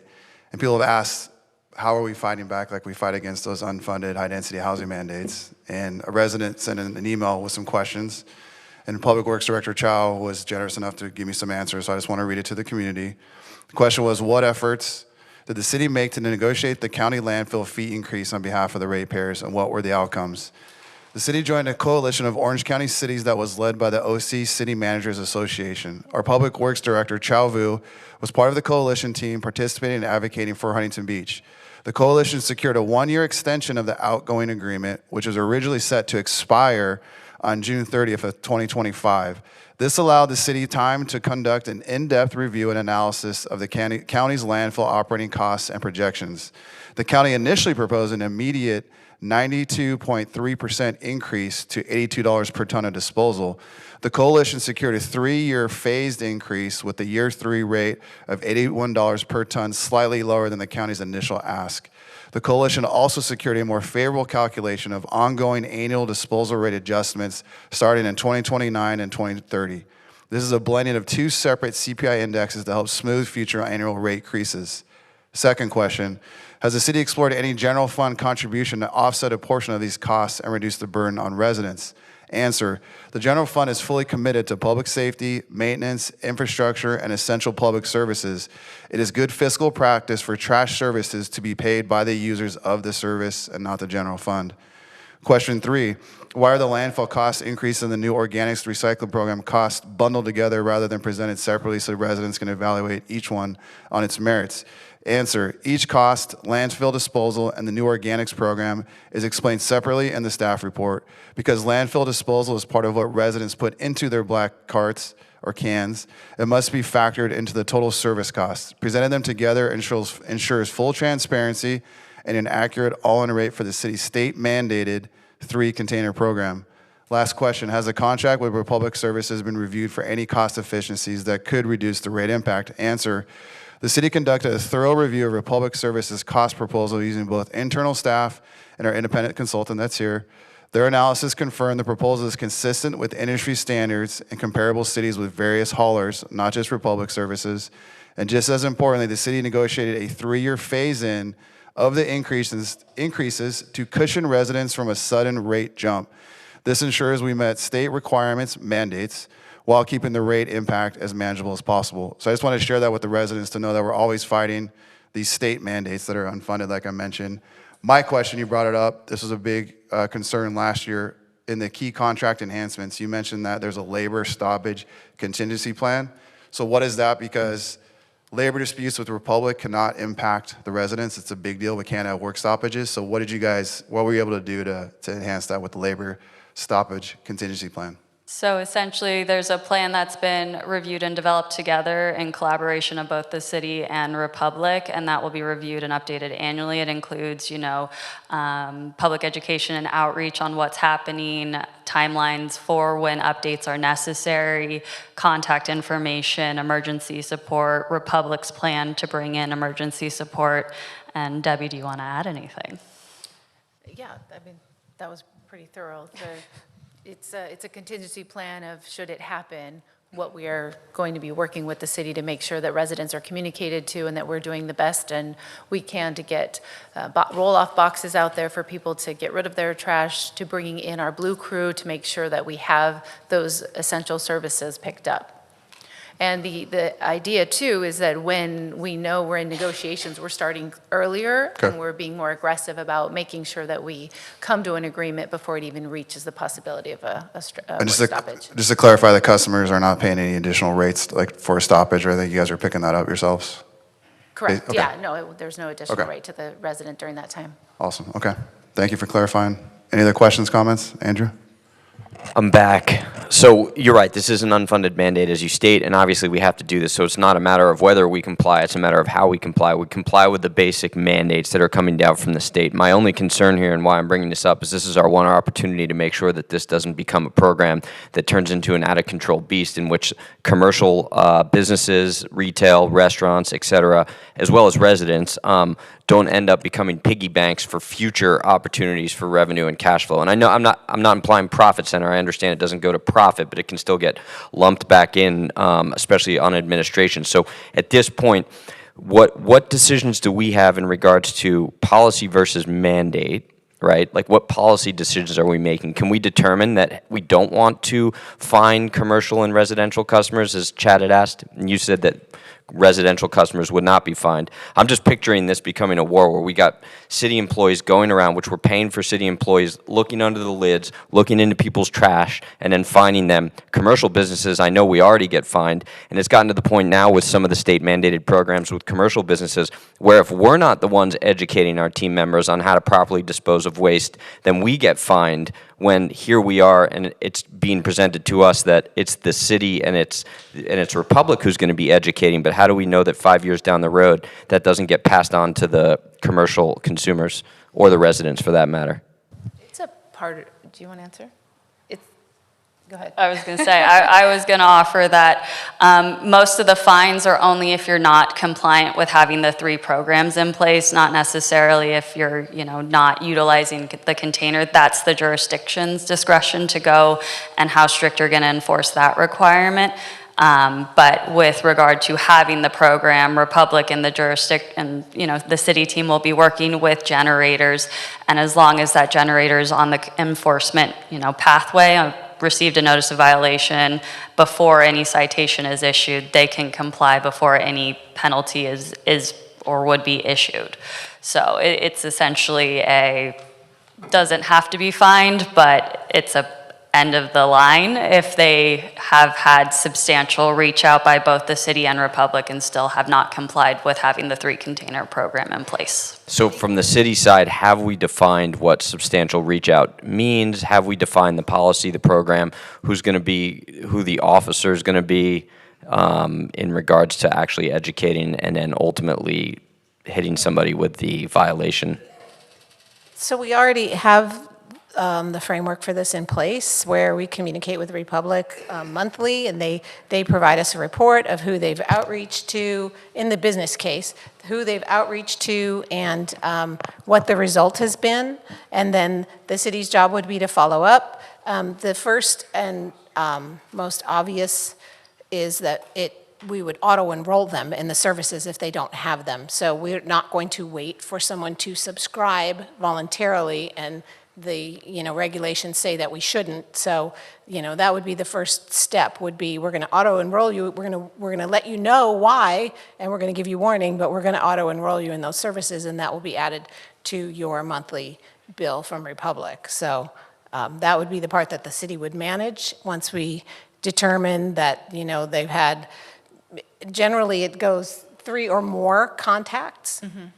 And in many cases, Republic's providing the contract and providing the opportunity for voluntary sign up, and it's not being followed through by the customer. And in that case, we would auto-enroll them in that. And council will be getting a memo prior to us enacting that auto-enrollment. I actually have a draft ready to go, depending on the outcome of tonight's actions. So.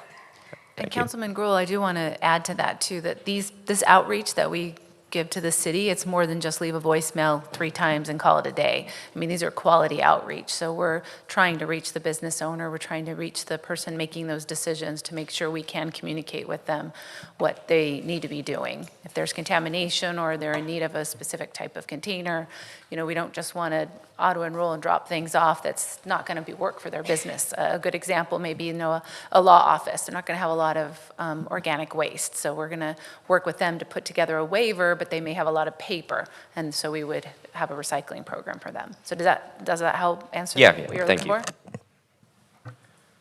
Can I just ask one other question too? Yeah. Obviously dumping is illegal. I imagine a lot of these commercial businesses, though, any one of them at any time, throughout the year have looked into their dumpster and kind of been like, that's not my stuff. So how would we manage that if somebody illegally dumped into a bin that's supposed to be dedicated for this compost? And the reality is it's not their stuff, but somebody dumped it in there. I mean, that is a worldwide problem.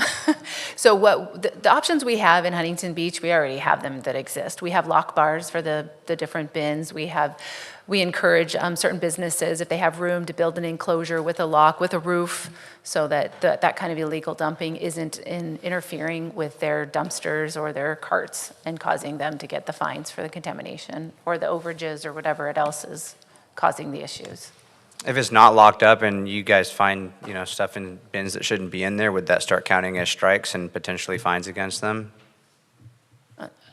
Fortunately, it is, because the businesses and residents are responsible for securing their own carts and bins. Okay, thanks for clarifying that. I just want to point out this is a perfect example of why some of us are so frustrated with Sacramento and why it's so important to understand who you're sending out to Sacramento, because these are policies that are forced onto us. They're not funded. The taxpayers get stuck footing the bill for this. And we've received a lot of emails. A lot of them are from our senior community. We have a very large senior population in Huntington Beach on fixed incomes. And this is going to affect all of us here, but it seems to be affecting them the most. They're already just barely making it here in California. It's become one of the most unaffordable states to live in. So perfect example. Pay attention of who we send up to Sacramento to push these fees and pressures and burdens on the taxpayers. All right. So at this time, One last question. all right. So, because no, that's a great point that you bring up, Gracie. So will seniors on fixed income, low-income families, et cetera, are there any opportunities for them to be able to get some sort of relief on this, either from the city or the state? So for low-income seniors, 62 and older, we already have a program that they Okay. can apply for a 50% discount on their monthly trash fee.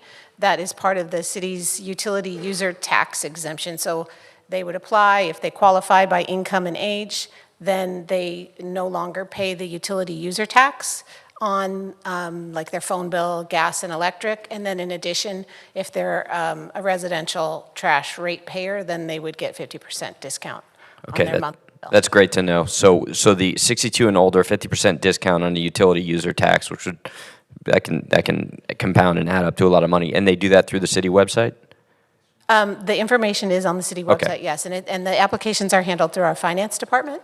Okay, thank you. So yeah, and again, it's, you would pay 0 utility user tax and you get 50% discount on the trash. Oh, okay, good, thank you. Good. All right, at this time, I would like to call for a motion to approve recommended actions A and B. So A is approved. Case, Mayor, you need to open the public hearing. Well, it wasn't on the agenda like that, so apologies. So it was my understanding, City Attorney, that, Ron, if there's no, I understood someone was signed up to speak, that's why I mentioned it. well, it would be A and B only, I believe the mayor's calling for. Yep. And so then the public hearing would be item C. My bad. So, yeah. Thanks, Vic, appreciate that. At this time, I would like to call for a motion to approve recommended actions A and B. A is approve and authorize mayor and city clerk to execute the Waste Infrastructure System Enterprise Agreement between County of Orange and City of Huntington Beach effective July 1st, 2026 through June 30th, 2036. And B, approve for introduction ordinance number 4348, an ordinance of the City Council of the City of Huntington Beach amending the franchise to collect refuse granted to Rainbow Disposal and Rainbow Transfer and Recycling Companies. City Clerk to read the ordinance title, please.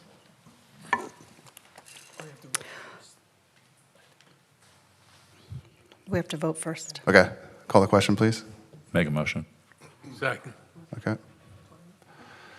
Motion by Mayor Pro Tem Twining, second by Councilman Burns. Okay. Councilman Gruhl. Abstain. Councilman Kennedy. Yes. Mayor Pro Tem Twining. Yes. Mayor McKeon. Yes. Councilman Burns. Aye. Councilman Vandermark. Abstain. Councilmember Williams. Okay.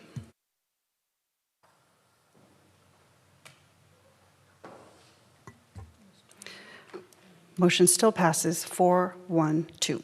Okay. You want to read the Now I ordinance? will read the ordinance. Ordinance number 4348, an ordinance of the City Council of the City of Huntington Beach amending the franchise agreement to collect refuse granted to Rainbow Disposal and Rainbow Transfer and Recycling Companies. All right. Next is a public hearing for this item for consideration of adoption of resolution number 2026-11, quote, a resolution of the City Council of the City of Huntington Beach adjusting and ratifying residential trash rates by the formula established in the revised and restated refuse collection and disposal services franchise agreement. So I'm going to open the public hearing. Madam Clerk, do we have anyone signed up to speak? Yes, we have one speaker, Please call him up. Dan Whitesell. Hello. Can you hear me? Yeah.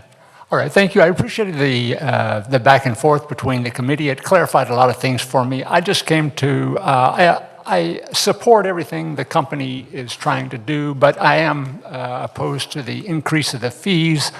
In our household, we've used the smaller containers, the brown, the blue, and the green for decades. And it seems to me that they could implement a two-tiered system, although I was glad to hear that as a senior, I could apply for the 50% discount on a fixed income. But anyway, and I realized that next time I think I need to fill out a pink form instead of a green form, because that way I could have commented a couple hours ago. Anyway. Thank you. All right, see no further speakers. I'm going to close the public hearing. Public hearing is now closed. At this time, I would like to ask the city clerk to report on the percentage of protests received. A majority of protest occurs when more than 50%, specifically 50% plus one, of affected property owners submit valid written protests. Based on the property and municipal billing records compiled through March 25th, 2026, there are 48,299 residents receiving trash services at 46,513 properties. State law allows one protest per property. Therefore, the city must receive 23,257 valid protests to constitute a majority protest. As of the beginning of the public hearing, we have received 326 valid protest letters. That equates to less than 1% of the 46,513 affected properties. Okay. So just a question, because there were some abstentions and a no vote on the last vote. So what happens if we don't pass this rate increase? Can anyone answer that question?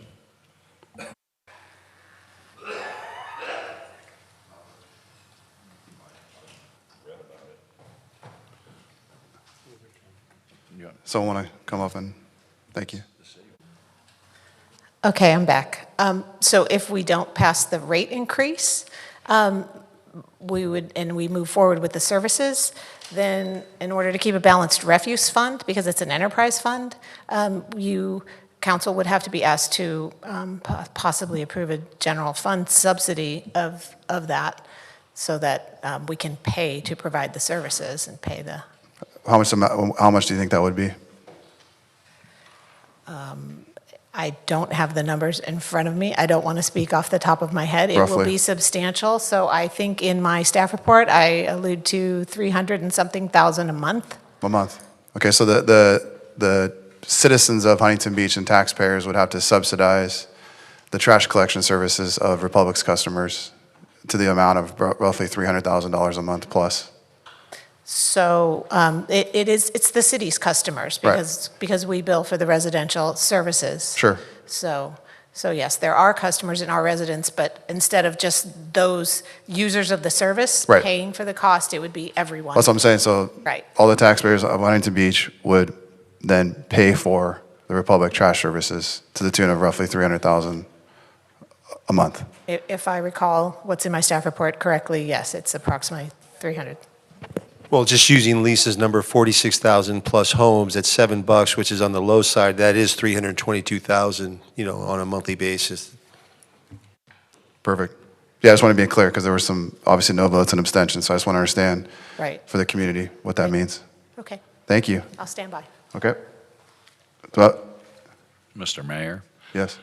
If I understand that right, then if we were to vote it down, the city would have to fund about $300,000 a month times 12. Yeah. So it would be a general fund hit of $3.6 million a year, correct? Correct. Okay, thank you. All right. However, I just have a question. Based on the compliance element, the previous motion that passed does put the city of Huntington Beach in compliance by virtue of 1383? So we would be, if we then went ahead and implemented all the programs as proposed and as provided in the franchise amendment and with WISE, obviously with the WISE agreement, just to use the landfill, we know we have an increased cost. So if we enacted all those programs, yes, we would be compliant with Cal Recycle. So you know, that part of that piece of it would be covered. I'll make the motion. All right, motion and a second. Second by Mayor Pro Tem Butch Twining. Madam Clerk, please call the vote. Councilman Gruhl? No. Councilman Kennedy? You know, voting on, just because we didn't have a chance to comment, voting on these state mandated fees and services, we're in compliance. When I cast a vote, doesn't mean I agree with it or like it. I do think there are some programs to protect the seniors with a 50% reduction at 62 and older. That's a plus. The bottom line is I'd like to make it all go away, but when you're mandated by the state, you know, and again, as the mayor said, the supermajority wants to continue to press on its citizens. We're forced to make these votes. So the other side of a no vote would be funding this through our general fund at $3.6 million. So knowing the seniors have some protection at 50% off, I'm a yes vote. I don't like this program from the standpoint it's forced on us. I don't like being forced to do anything. But unfortunately, I can't cast a no vote because I don't want to fund it for $3.6 million. I'd rather protect the seniors on the downside with the 50% off. So it's a yes for me. Yes. Echo Councilmember Kennedy's points. I nailed it perfectly. I mean, strong leadership is you're forced to make tough decisions like this. We touched on it several times. I mean, these are state unfunded mandates, and the only way to change is to change leadership in Sacramento.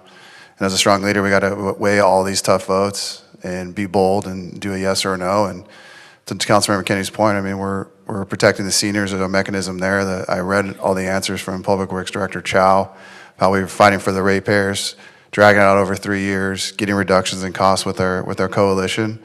So just let the residents know we're fighting for you every single day, and especially on these you know, state mandates, the housing mandates, the high density, refuse, et cetera. So just make that clear. So I'm a yes vote. Councilman Burns? Aye. Councilwoman Vandermark? No.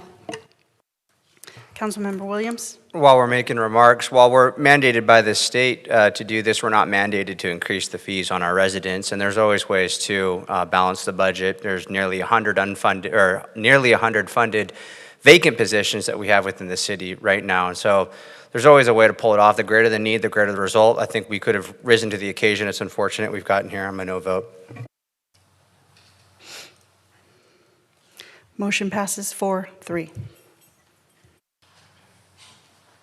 All right, up next is the city manager's report, which is a study session for the proposed budget review. Yeah, Mayor, I have two items that I wanted to update the community and the council on right before the budget study sessions. One is I'm proud to announce the city's continued progress in reducing homelessness in Huntington Beach. The county, Orange County's Office of Care and Coordination just released their point-in-time count that they do every 2 years for all 34 Orange County cities. And this measures homeless statistics across the county. And the full report is available on the Orange County website on the Office of Care and Coordination. Here's a copy of it. Perfect. And I just want to run through a few of the stats. Huntington Beach remains one of only 2 cities in the Central Spa City to show continued year-over-year decreases or point-in-time count over point-in-time count increases on unsheltered homeless since 2022.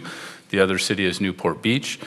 Huntington Beach unsheltered homelessness count in 2022 is 188. In 2024, it decreased down to 173, and in 2026, we're down to 143 on this count that was done. That's a 24% decrease since 2022, and in this, between the last count from 2024 is a 17% decrease. Huntington Beach also saw decreases in sheltered homelessness, allowing the city to reduce the number of people in our navigation center. And since 2022, 214 individuals have moved to permanent supportive housing through the Huntington Beach system of care. And currently, that's a 99% retention rate of people that have moved into housing. I would like to thank our city staff that have contributed to all these efforts. This includes the Huntington Beach Homeless Task Force in the Police Department, led by Lieutenant Roman Altenbach, and our Homeless and Behavioral Health Division, led by Jessica Kelly. And this includes the Homeless Outreach Social Worker Team, the Navigation Center, and the HB Cares volunteers. Thanks, Travis. No, I don't think we can highlight it enough. I mean, this is now the 4th year in a row we've achieved the greatest homelessness reduction numbers in our city's history. When there's pushback on that, it was always, we'll look at the Orange County point-in-time count. Travis just touched on it, just came out. Another 17% reduction in homelessness. And to answer people's question, this is people getting them off the streets, into our shelter, into our services, oftentimes into sobriety, into employment, and into housing. So a reduction in unhoused individuals, unsheltered individuals, and sheltered individuals. Total team effort, Homeless Task Force, the Police Department, our faith-based network, our city staff, our city council, our volunteer network, our service providers, and the entire Huntington Beach community. Total team effort, something we should all be really proud of. I tell people all the time, I was in an Uber last week, and a guy came down here, he's like, "Where am I?" I'm like, "Huntington Beach." He's like, "I've never been down here. I'm from Simi Valley." He's like, it's so clean here. It's amazing. Like, the beaches are clean. He's like, "You guys don't seem to have a homeless problem." I'm like, "We're working really hard at it." I didn't tell him who I was. Well, the city's focused on it. Crime's down 27%. We're really proud of our homeless reduction numbers. This is something that we should all be very proud of, because it's very hard to do. And we're showing in the state of California that, policies are possible to reduce homelessness, and we've done it for hundreds of thousands of dollars less than previous councils. It's a huge victory, and we should all be proud of it. So thank you, everybody. City Manager, real quick, who compiled that data? So this data was done by the County of Orange, and they do a point-in-count time where they get a whole bunch of volunteers, many, and I think even we had one of our council members there as well, but go out and compile, count everybody that they can, compile that statistics, and the county puts everyone counts report out after each one of these. And that's annually? Every 2 years. Oh, every 2 years, okay. And then the top 2 cities in reduction were Huntington Beach and Newport Beach? In the Central Spa, those are the only 2 cities that have reductions since 2022 to 2024, now to 2026, that have reductions. You said in the central or the census? Travis, explain what a SPA stands for. There's 3 spas. They're districts in the county. I believe it's North Spa. I know we're Central Spa and a South Spa. The combination. What does SPA stand for, Travis? You're killing me now. I know, I'm sorry. Chief, I'm quiet now. I think it's like service provided area. Yeah, I think you're It's right. just like the county, this whole area, they provide services for homelessness, right? In that county. For the Central Spa, there was 2, we are the top 2 or the only 2? The only 2 that have reduced over the last 2, or over the last 3 counts. Which is every 2 years, right? Yeah. Yes, every 2 years, 22, 24, and 26. I mean, there is one glaring common denominator, I have to point it out. I mean, between Newport Beach and Huntington Beach, they are all conservative councils, so love us or hate us, I mean, those are factual statements. Well done. No, it's huge. I'm just curious, do we have any information on where we stand compared to all 34 cities in the county, like per capita on homelessness? That can be derived through this report. I don't have that for you tonight. All right. Yep. Thanks, Travis. Good job, everybody. One other item. Yep. All right. With the recent e-bikes, we provided an e-bike update in the last month, but I have Sergeant Mike Thomas here to give a short update for the community.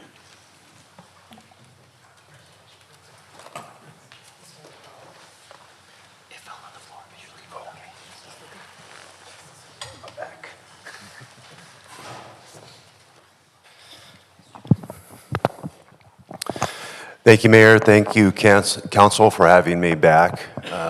Once again, Sergeant Mike Thomas with Huntington Beach PD.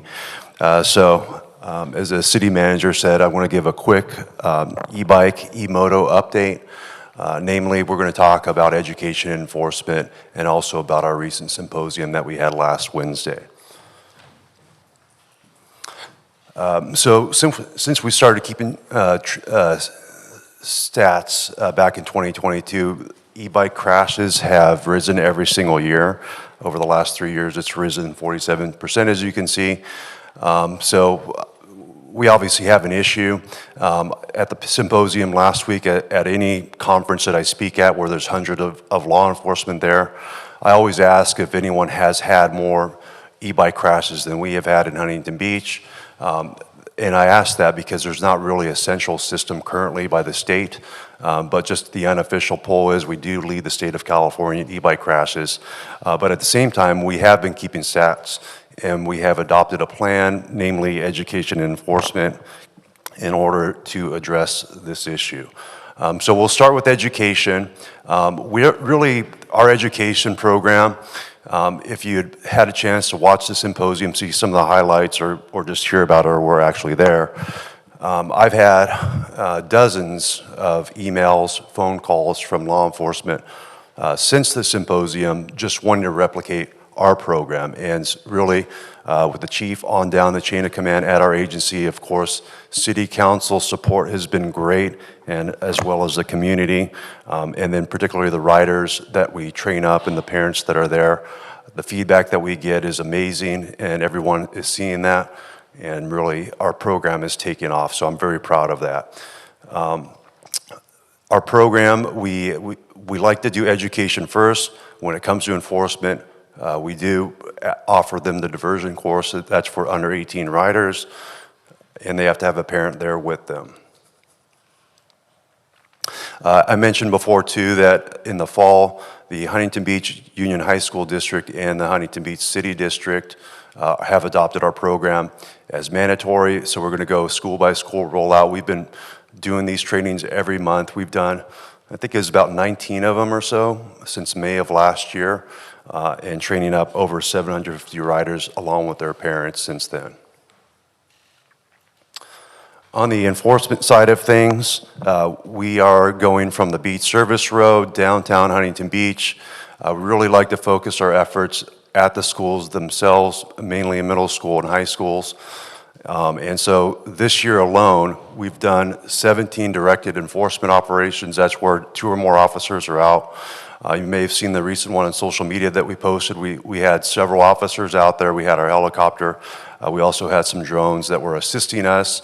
And that was a phenomenal, we made like over 100 contacts.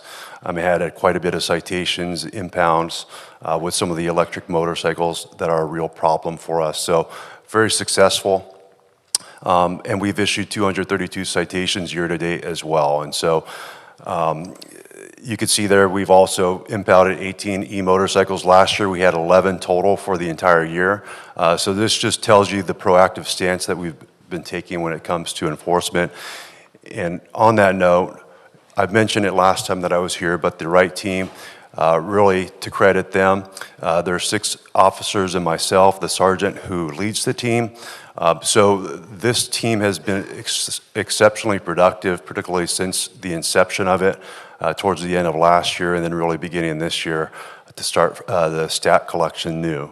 And so we have a MyHB where we've got people reporting that way, obviously people calling in.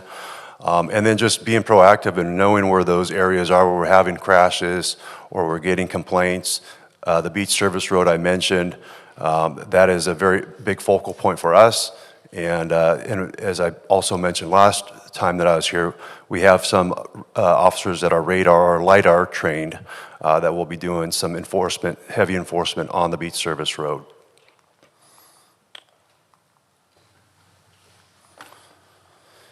Lastly, I'll touch on the symposium that we had last week.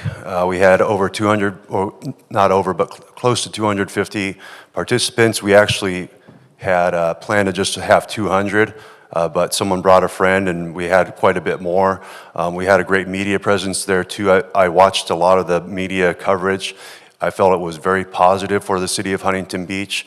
And really, in the wake of some of the things that have been reported in the news lately, I felt this was a great win for our city, for law enforcement in general, and those that attended from legislators' offices, with the Office of Traffic Safety. The director was there, and they had like 8 or 9 other representatives from the Office of Traffic Safety there, along with some of the manufacturers. And we had some representatives from Chalk Hospital. But namely, I want to point out that Casey Hayes was there, and Jesse Hayes, Jesse being the e-bike ambassador. They gave heartfelt speeches. I talked to them afterwards, and they talked about how healing it was for them and the IPA family as well. So really, it's their story, and that's what motivates us to do what we do, and really is kind of the fuel for our fire to really deal with these. And we care. So, you know, people are noticing, people are taking note, and people are having issues in other areas as well. It's not just Huntington, but they're coming here looking to us and seeing what they can do to, you know, we're helping them. So that wraps it up for me. Open it up for any questions if you have any. Yeah, Sergeant Thomas, just to touch on that symposium, I was there, Butch, and I believe Gracie as well, and it was really powerful. I mean, we've touched on it so many times. We got elected, you know, talking to the chief in 22, he said e-bikes were the #1 issue, which I was surprised about. But we've all worked so hard with you guys to, you know, give you every, you know, policy you need, ordinance you need, tools you guys need to enforce. And I used to say we were leading the county, but after your presentation a couple of meetings ago and then being at the symposium, like, we are leading the state in e-bike safety with our policies. I mean, you touched on it. We had 250 people there. We had policymakers, we had service providers, we had elected officials, state representatives from the state assembly, from the state senate. They're taking Huntington Beach's policies, finally, and then fusing them into state law. One of the things that we tried to push here was a license requirement, but you can't do that because people could come from outside our city. How do you enforce it? So we've worked through ways to, you know, really lean on the state legislators and the state senate to make that a statewide thing through the DMV. So there's a lot of great policies they shared with us, laws that they're working their way through the assembly, working their way through the state senate, and they're all piggybacking on what we're doing here in Huntington Beach. Really proud of it. I wish, you know, more people could have gone. It was televised, like you said? Was it somewhere people can watch it? So Cody Long, he recorded it, okay, and we are going to be putting it out in segments, but really every speaking block that we had, if we had 5 different segments, they've all been recorded, and they will eventually be available for viewing. Amazing, like you said, the IPA family, you know, Jesse Hayes, you touched on it. He's our e-bike ambassador for the youth, right? Just a gnarly story of him basically having to be resuscitated 6 times on site in a coma, and now he's got long road to recovery, so he's agreed to, you know, speak to the youth. So the symposium was incredible. We're all really proud about it, and they all sang Sergeant Thomas's praises. Like, he is leading the state from the public safety perspective, cracking down on e-bikes, and they all look to him as the expert. So I appreciate it. I mean, is there anything else we can give you that you can think of to help you guys right now, or? Yeah, your support's been great to us. So from my vantage point, you guys have always been supportive. We had a number of conversations, so we're just going to keep continuing to get out there. And, awesome. And the chief is really on board with being proactive with our education enforcement stance. So myself, I can't ask for more, but of course, you know, that's up for the chief and council. So. Well, the fact, like you said earlier, like all, you know, the high school districts and the grade school districts all now require a registration safety class to bring their e-bikes on campus, and so, which is huge. I don't know any other city that's done that. And then the challenge is when they leave campus, you know, now they're on the streets, and we've seen the results there. So we just really appreciate it, and keep up the good work. Thank you. Yeah, Butch, go ahead. First off, I want to say thank you for everything you do. Sergeant Michael Thomas is a pretty famous person around California right now because he's been spearheading this e-bike safety, and I appreciate that, and I'm honored to know you, and honored that Huntington Beach and Huntington Beach PD is at the forefront of e-bike education and safety and training.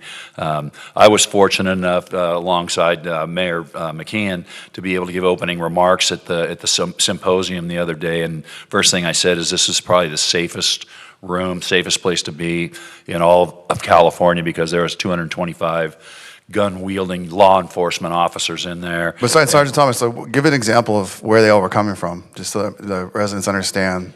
every city I could see. Yeah, so heavy presence in Southern California, but we had agencies from like Burlingame area up north that came down.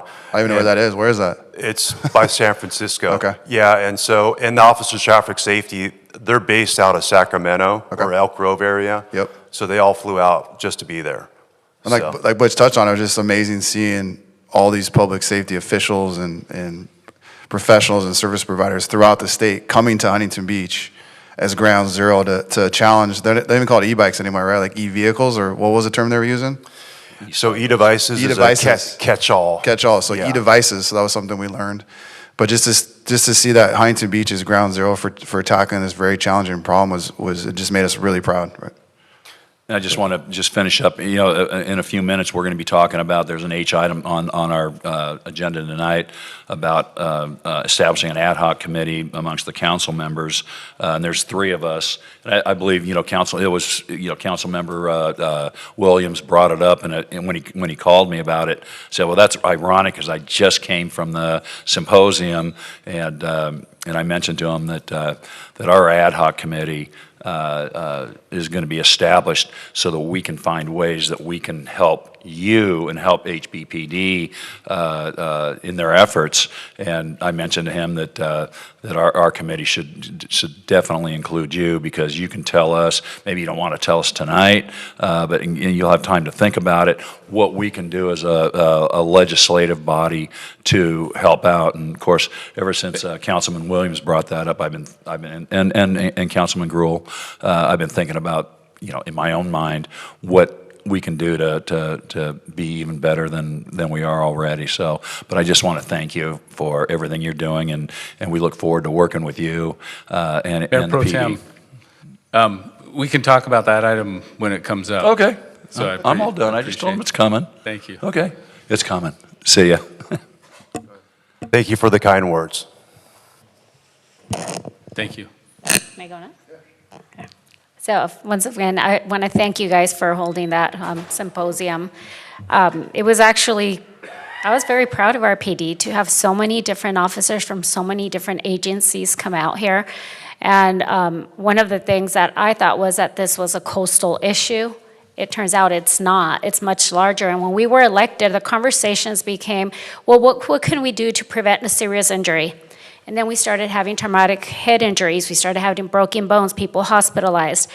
And then somebody was killed. So the conversation, well, after we were trying to prevent the serious injuries, we said, how do we stop somebody from being killed because of one of these e-bike accidents? And now people have passed away. Now the conversation has evolved to how can we prevent more deaths and serious injuries? So I want to say that I'm very proud of our police department for being proactive in identifying this issue early on. You guys have taken steps from the beginning to collaborate with our local school districts to put our kids first. And you guys have spearheaded all these efforts to find solutions to keep not just our kids safe, but now we find out, like the gentleman in Lake Forest who was actually a pedestrian who was hit by one of these e-bikes and passed away. So we're just trying to keep our community safe. This is just one other issue that our PD has to figure out and grow with. So thank you for taking this on and being an example for the rest of the country. Thank you. Yeah, the last thing I wanted to hear was someone getting hurt or severely hurt or killed, and us not doing enough. And so Chief Barr actually mentioned, I think 2022, hey, we got an e-bike problem, we got to fix it. And so it's been a multifaceted approach with council support, with the chief support on down the chain of command, officer support who are out there writing the citations, doing the education. And then really the support that we're getting from hospitals and from other partners that we didn't expect. The DA's office, we worked hand in hand with them. And as you see, they've created a task force just recently. And all of that has these, sidebar conversations where we're all talking. But that's what I figure. This is not just a police department issue. This is not just a Huntington Beach city issue. This is a statewide issue. And it's every agency in our state. And as you mentioned, it started on the coast. And we were ground zero, really the perfect storm and just all the conditions that existed.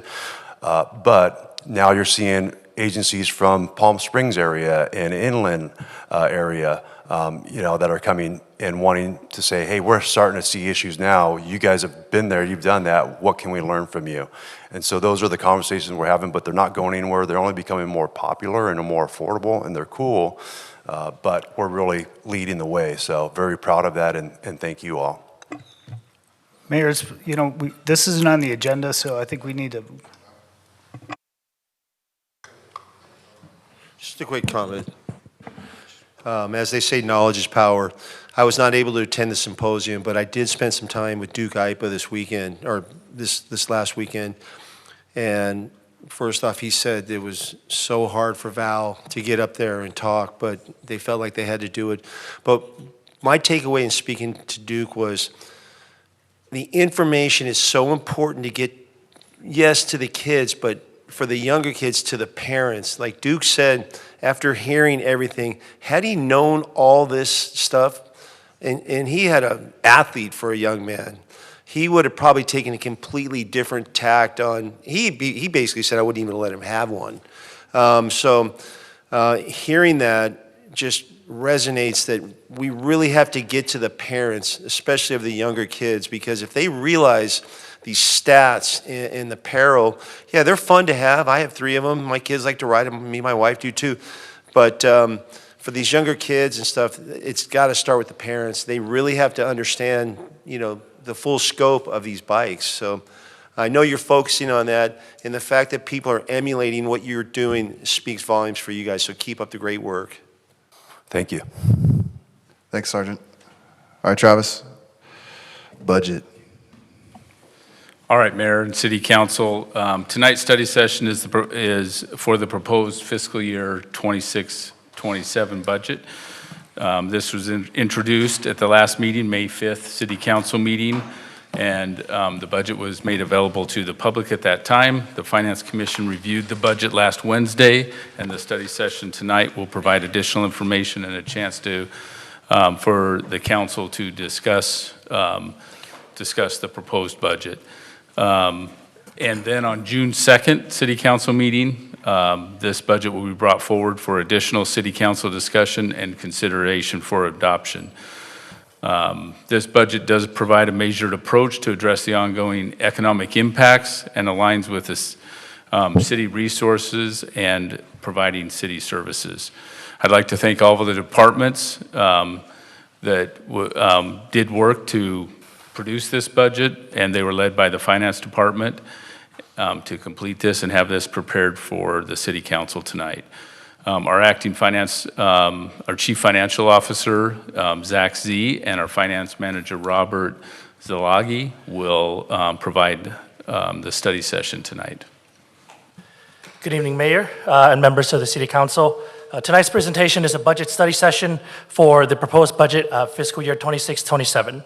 And the purpose of this study session is to provide the city's financial plan for the upcoming fiscal year. Now, the proposed budget before you tonight reflects significant effort from department across the city to balance current operational needs while keeping the long-term financial sustainability in mind. Now with that, I'll begin with a brief overview of tonight's agenda. We'll begin with an overview of all funds budget and then transition into the general fund summary. From there, we'll walk through the, sorry, it didn't go.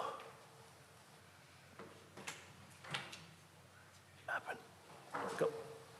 Thank you. From here, we'll walk through the major revenues and expenditure variances driving the proposed budget, and followed by reserves levels and staffing changes across departments. And then we will also cover the proposed capital improvement program by both funds and category. And then staff will present a proposed update to the city's fund balance policy intended to provide additional flexibility during periods of structural budget imbalances. And lastly, we'll open it up for questions. We also have department directors as well as staff to assist with answering those questions. If we are unable to provide an answer for you tonight, we'll make sure that the City Council have those answers prior to the adoption of the budget. And let's start with the all funds budget summary. Good evening, Mayor, members of the City Council, and residents of Huntington Beach. I'd like to begin with the fiscal year 26-27 proposed budget all fund summary. So this slide shows our total resources and expenditures for all the city funds. We're balancing approximately $590 million of expenditures budget with resources of $488 million in ongoing revenue, $6 million in one-time revenue, $57 million in transfers in, and $39 million in fund balance. The department's expenditures have been strategically prioritized to maintain the high standard of living our residents expect. This discipline is why Wallet Hub currently ranks us as the #1 best-run city in America for quality of service. Our largest funded department of approximately $187 million is Public Works. This is comprised of 5 major service sections: the Water Division of $80 million, the Refuse Division of $20 million, the Sewer Division of $15 million, Capital Improvements Project Division of $46 million, and our General Fund Operations of $26 million. With all of these services, Public Works plays a vital role in maintaining the quality of life and infrastructure that our residents depend on every day. So now, let's focus on our largest and most important fund, the General Fund. All right, so the general fund, which supports core city services, total approximately $327 million in resource and expenditures. Personnel costs makes up a majority of the overall general fund cost at $211 million, followed by our operating costs at $61 million and transfer out of $52 million, and principal and interest at $3 million. Now, public safety, which includes police and fire, continues to be our largest investment within the community of approximately $173 million. Additionally, the non-departmental category includes citywide obligations such as insurance, pension-related costs, transfers, and other centrally managed expenditures. Now, while the proposed budget is balanced for fiscal year 26-27, we continue to monitor long-term structure pressures that city faces. Now, let's take a look at our general fund revenues and how they are changing this year. Okay, I'd like to walk you through some variances of our tax revenues and additional categories that exceed a positive or negative amount of $1 million. Property tax provides a steady revenue with a constant growth for the city year after year. The actuary report for the upcoming fiscal year shows approximately a $3 million increase over the last year's adopted budget. Our local tax has a minimal growth of $700,000. The standard average revenue growth rate of 3% is hindered by a decrease in sales tax and flat transient occupancy tax. These two taxes make up over 50% of the revenue in this category. The decrease of approximately $1.1 million in fines and forfeitures is primarily due to an expected shift of fines at the parking meters to revenue received for the parking. This trend is showing that people are paying the meters more and getting fined less.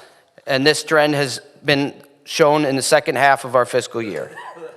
The increase in use of money and property for $3.6 million is a combination of the increase from the parking meter revenue, interest from our reserves, lease income, and beach concessions. Revenue from our other agencies is projected to increase $2 million.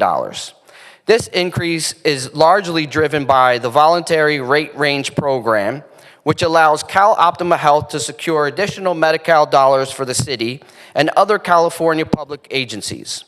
Other increases include the fire strike team reimbursements, a county recycling repayment, and vehicle license fee revenues.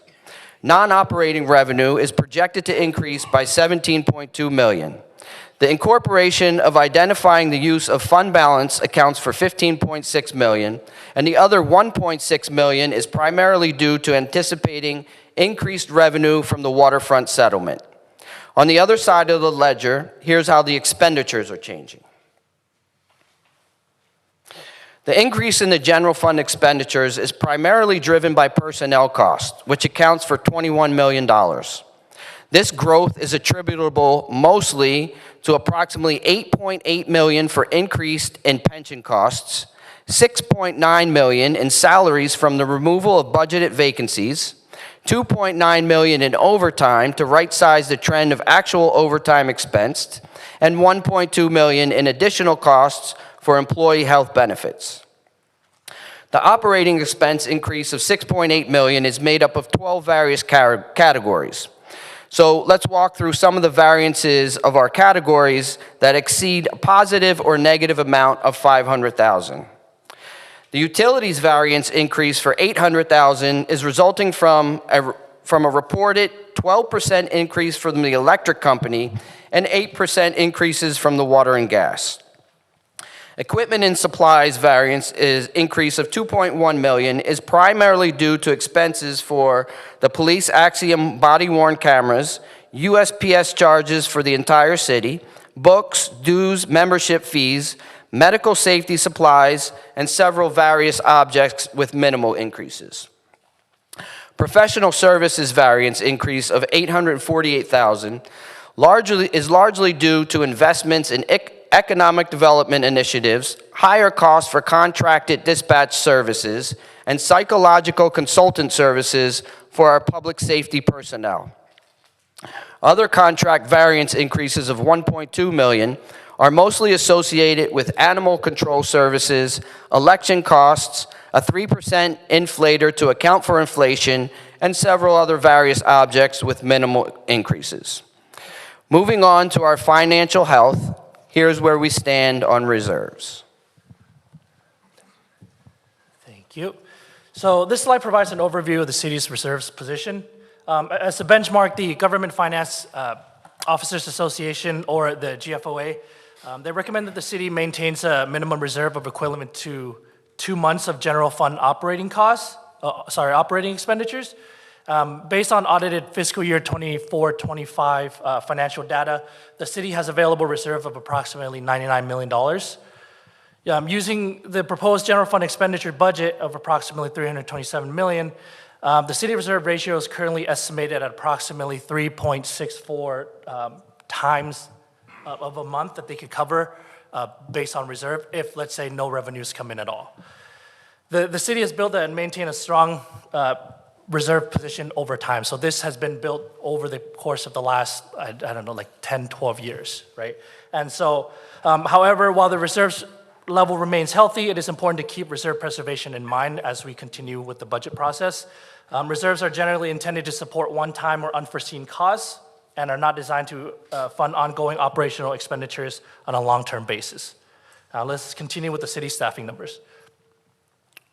Okay, we currently have 990.75 full-time equivalent positions. Police and fire remain the largest departments, followed by public works.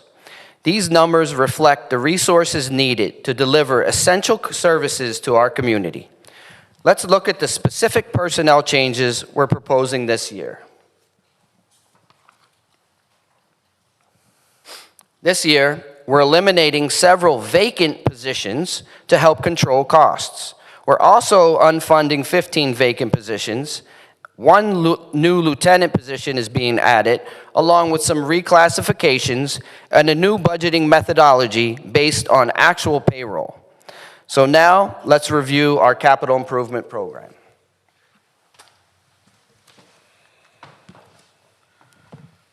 All right. Our CIP totals $46 million this year. Distribution and funds include $9 million in capital project funds, $21 million in enterprise funds, which include water and sewer, and the remainder in special revenue funds totaling $15 million. So we're going to jump into our CIP. We have 48 projects over 7 categories, and I'm going to proceed and highlight a few projects from each section. First, our water well 14 is a proposed new well in the city. A new well in the city reduces reliance on import water, thus saving residents and water costs in the long term. Cost of well water is 50% less than import. We are also continuing our age water main replacement program citywide. Our neighborhood projects include our residential paving. In this project, we pave over 100 streets.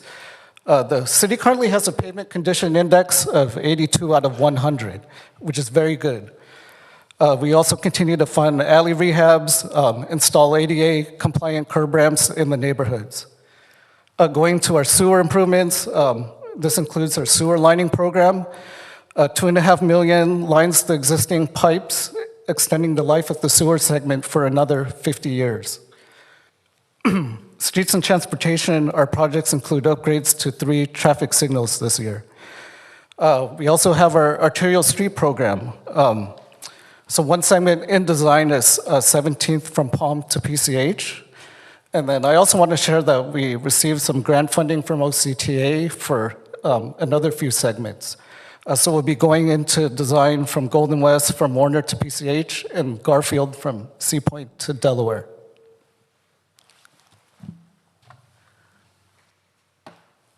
Parks and beaches, we continue funding to the Edison Park reconfiguration. We also have 2 playground replacements and upgrades in the CIP, Perry Park and Lakeview. And we continue to provide renovation funds for our beach restrooms, including Sunset Beach. Drainage projects, we continue to replace damaged concrete walls along our city-owned channels. And also we're gonna do some improvements at Greer Park. Finally, facilities projects include roof replacements at 4 buildings. There's some office remodels and HVAC replacement at outdated facilities. And with that, I'll hand it back to Robert. Thank you. Yeah, no problem. All right, so this slide summarizes the city's current fund balance allocation policy. And under the existing policy, audited unassigned general fund balance is automatically distributed among several categories, which includes the economic uncertainty reserves, the infrastructure reserves, the capital improvement reserves, and the equipment replacement reserve. So historically, this framework was designed to strengthen the city's reserve and overall fund balance position, and the infrastructure and the funding of long-term liabilities. Now, however, as the city continues to experience structural budget pressures, staff believes that it is appropriate to revisit this policy and ensures that it provides sufficient flexibility to address current financial conditions. Under the proposed change, temporary use of unassigned fund balance could be considered during periods of structural budget imbalance, subject to annual evaluation through the budget development process.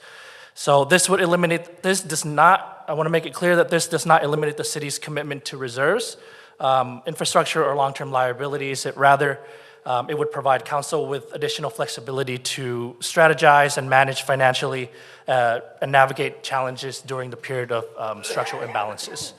And as part of the annual evaluation process, staff would consider several factors, including taking a look at the city's overall financial condition, reserve levels, infrastructure and capital needs, long-term liabilities, and other financial obligations. And the intent of this recommendation is to provide a more balanced and practical approach to managing unrestricted funds year over year.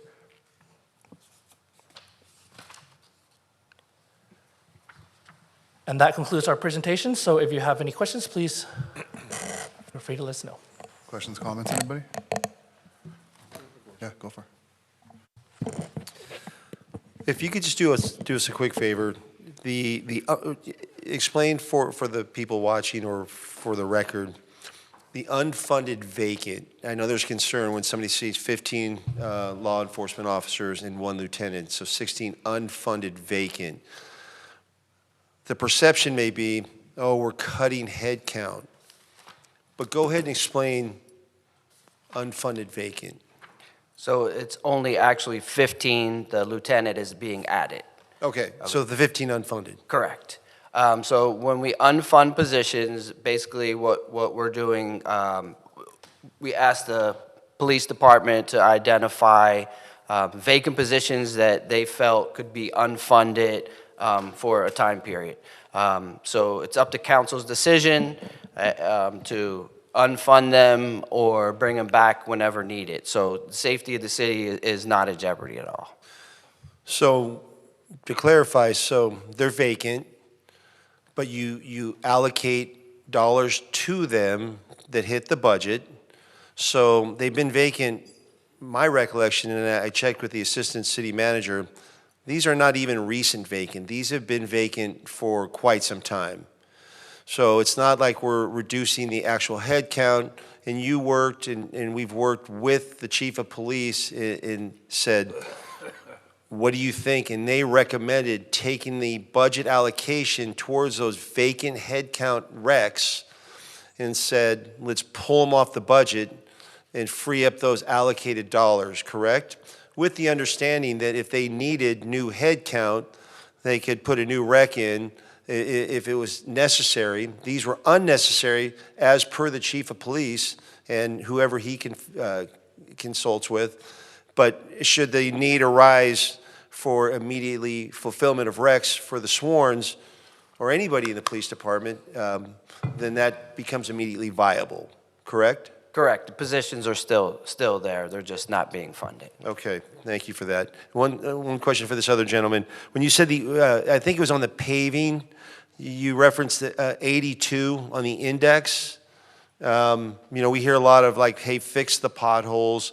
Can you just tell us what the 82 rating means on the index? And I think you were referring to paving and streets, correct? Right. So every 2 years, we rate the pavement in the city of Huntington Beach.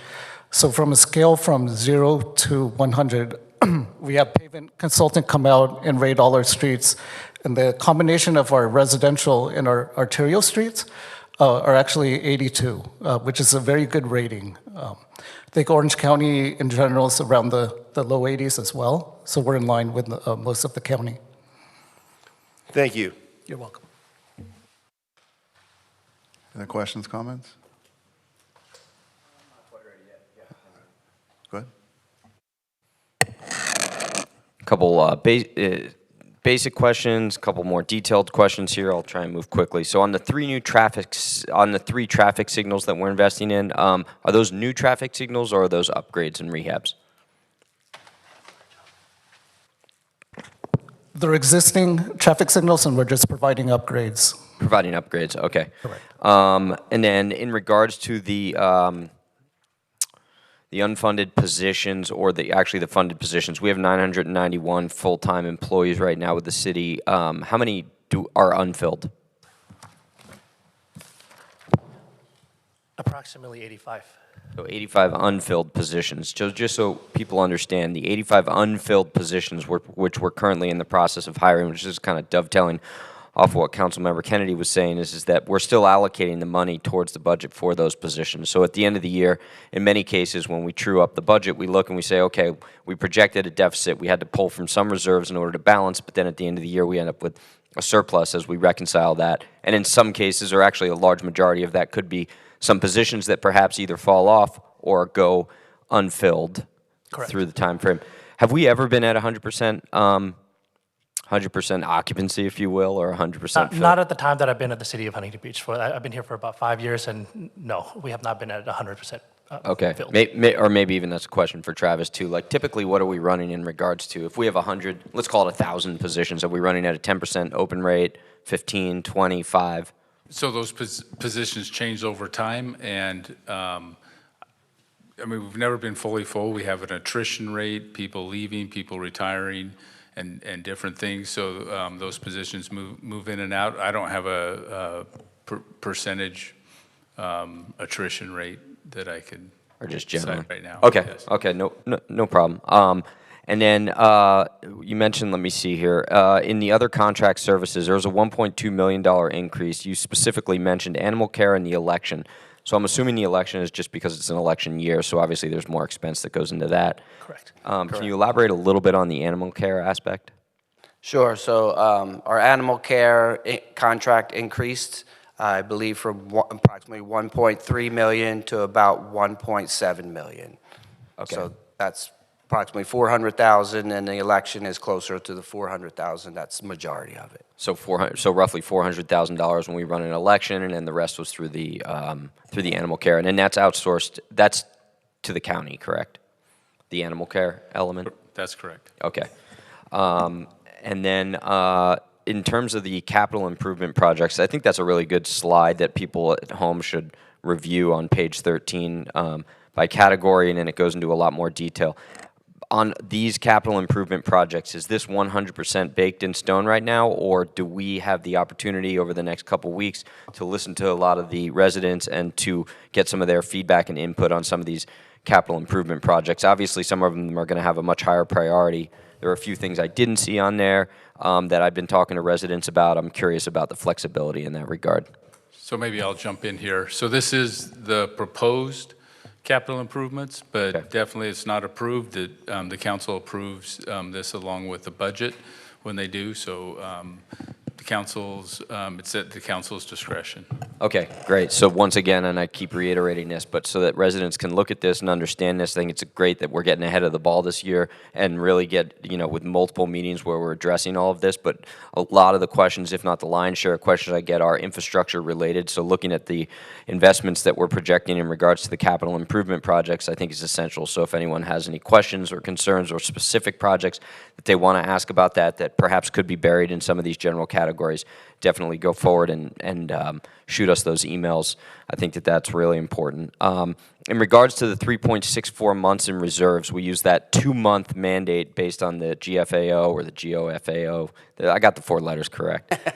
Has that been, I know that we don't have necessarily a timeline we can look at, but that's increased. We've never gone below the 2 months, because I don't know when that mandate got put in place. So it's not a mandate, it's more of a recommendation. Okay. For cities across the board to have. I mean, generally, when you have more reserves, it's more for rainy day type deal, and so you have cities able to have excess funding, and so the recommendation is 2 months. Typically, I think we've had it at 2 months for a number of years already, and so it's kind of been building slowly over the years with the surplus that we have at the end of the year. Okay, so that's good. That's been an upward trend in regards to those reserves. And just so I'm correct, and I don't want to misproject this in regards to the public who's watching, but 3.64 months, 3.5 months of reserves is as if we shut the city down and we didn't take a single penny in revenue in any capacity.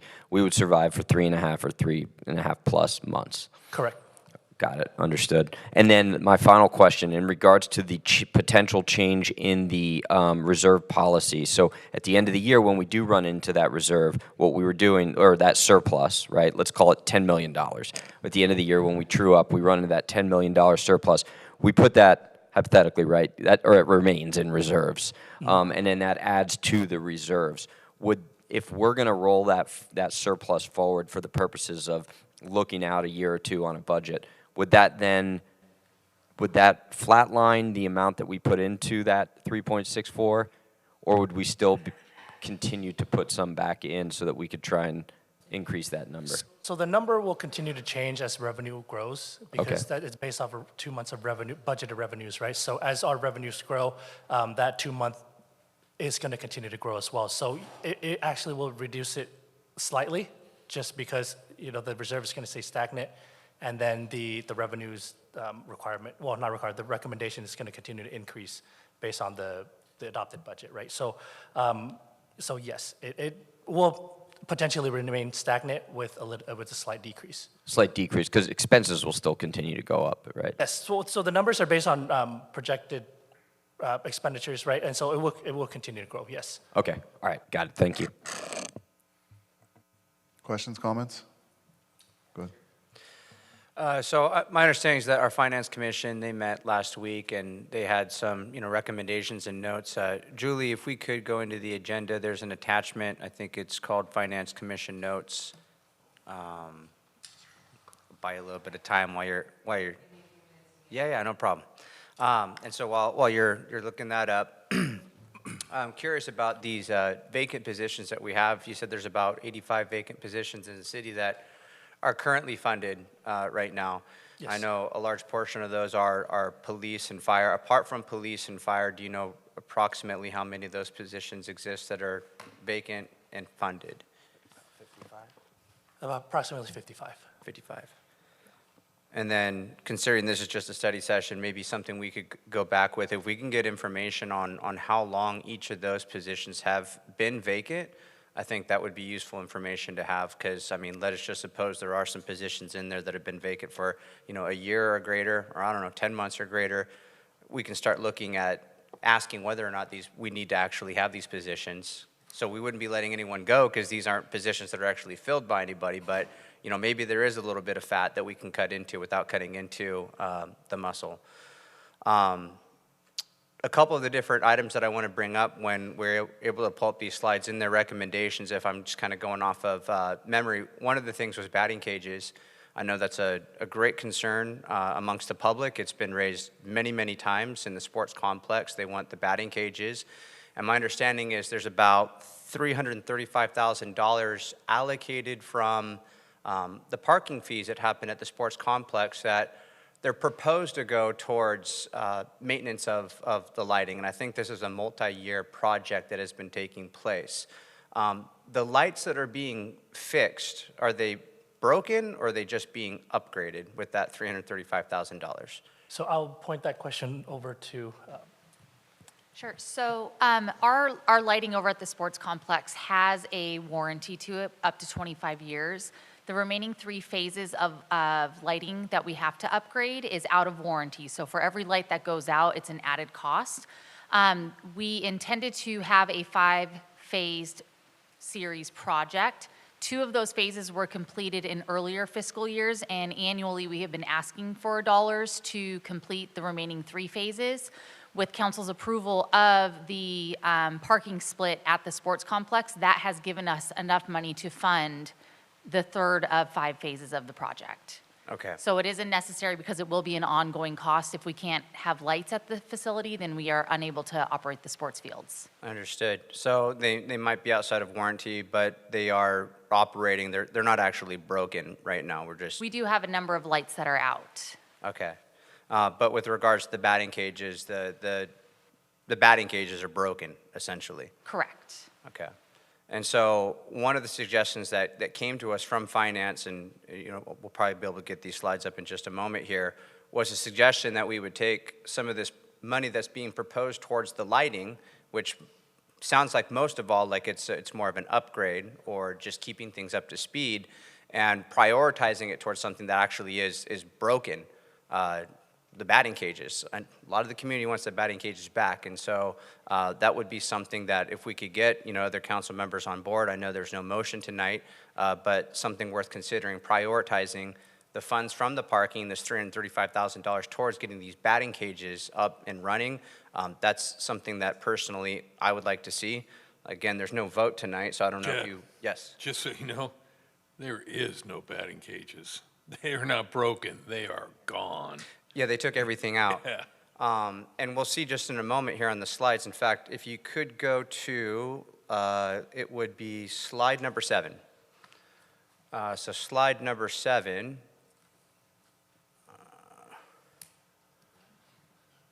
You might have gone a little far. Let's go back the other way. No, you know what? That's it, right there. You had it, yeah. No, that's not the right slide that I have. So numbered wise, so keep sliding down a little bit. Sorry, yeah.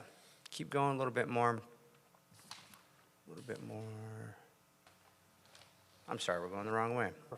That one was the batting cage one. Okay, yeah, but I'm looking for specifically slide number 7. There's a few different slides that discuss it. Right there.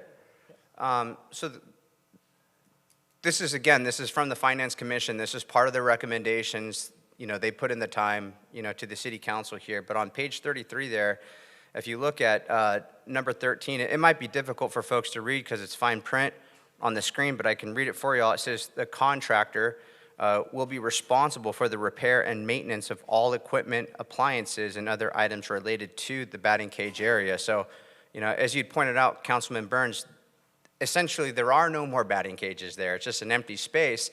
Unfortunately, the contractor is the one that completely cleared everything out. So they're supposed to be responsible for the maintenance and repair of all of the equipment. And so our Finance Commission is recommending to us take the funds from this parking that's going to go towards the lighting, towards improving lighting, and actually prioritize it towards something that's broken that the community greatly desires. And so, again, this is just a suggestion that came from Finance that I find to be very agreeable. I'm very supportive of it, and I hope we can get other council members in support of it as well. And then the other item we'll bring up is going down to the yacht club, so we can slide down a little bit here. I'm on page number 10, which is just really the proposed change, but I can kind of give a high view of it. There's about $400,000.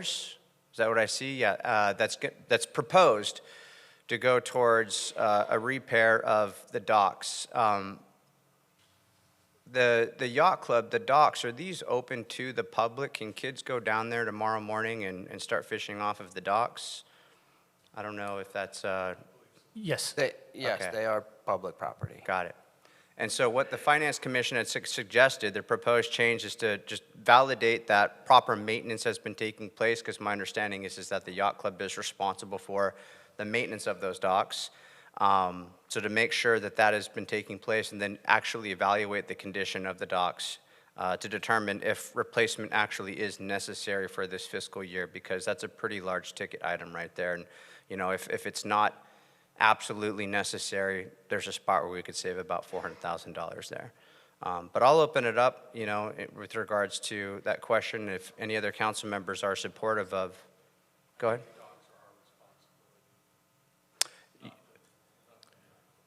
ahead. So to your question, is it our responsibility to repair? Sure, but they're responsible for taking care of maintaining. So I think the question from the Finance Commission was discover whether or not they actually have been doing any of that maintenance work to take care of it.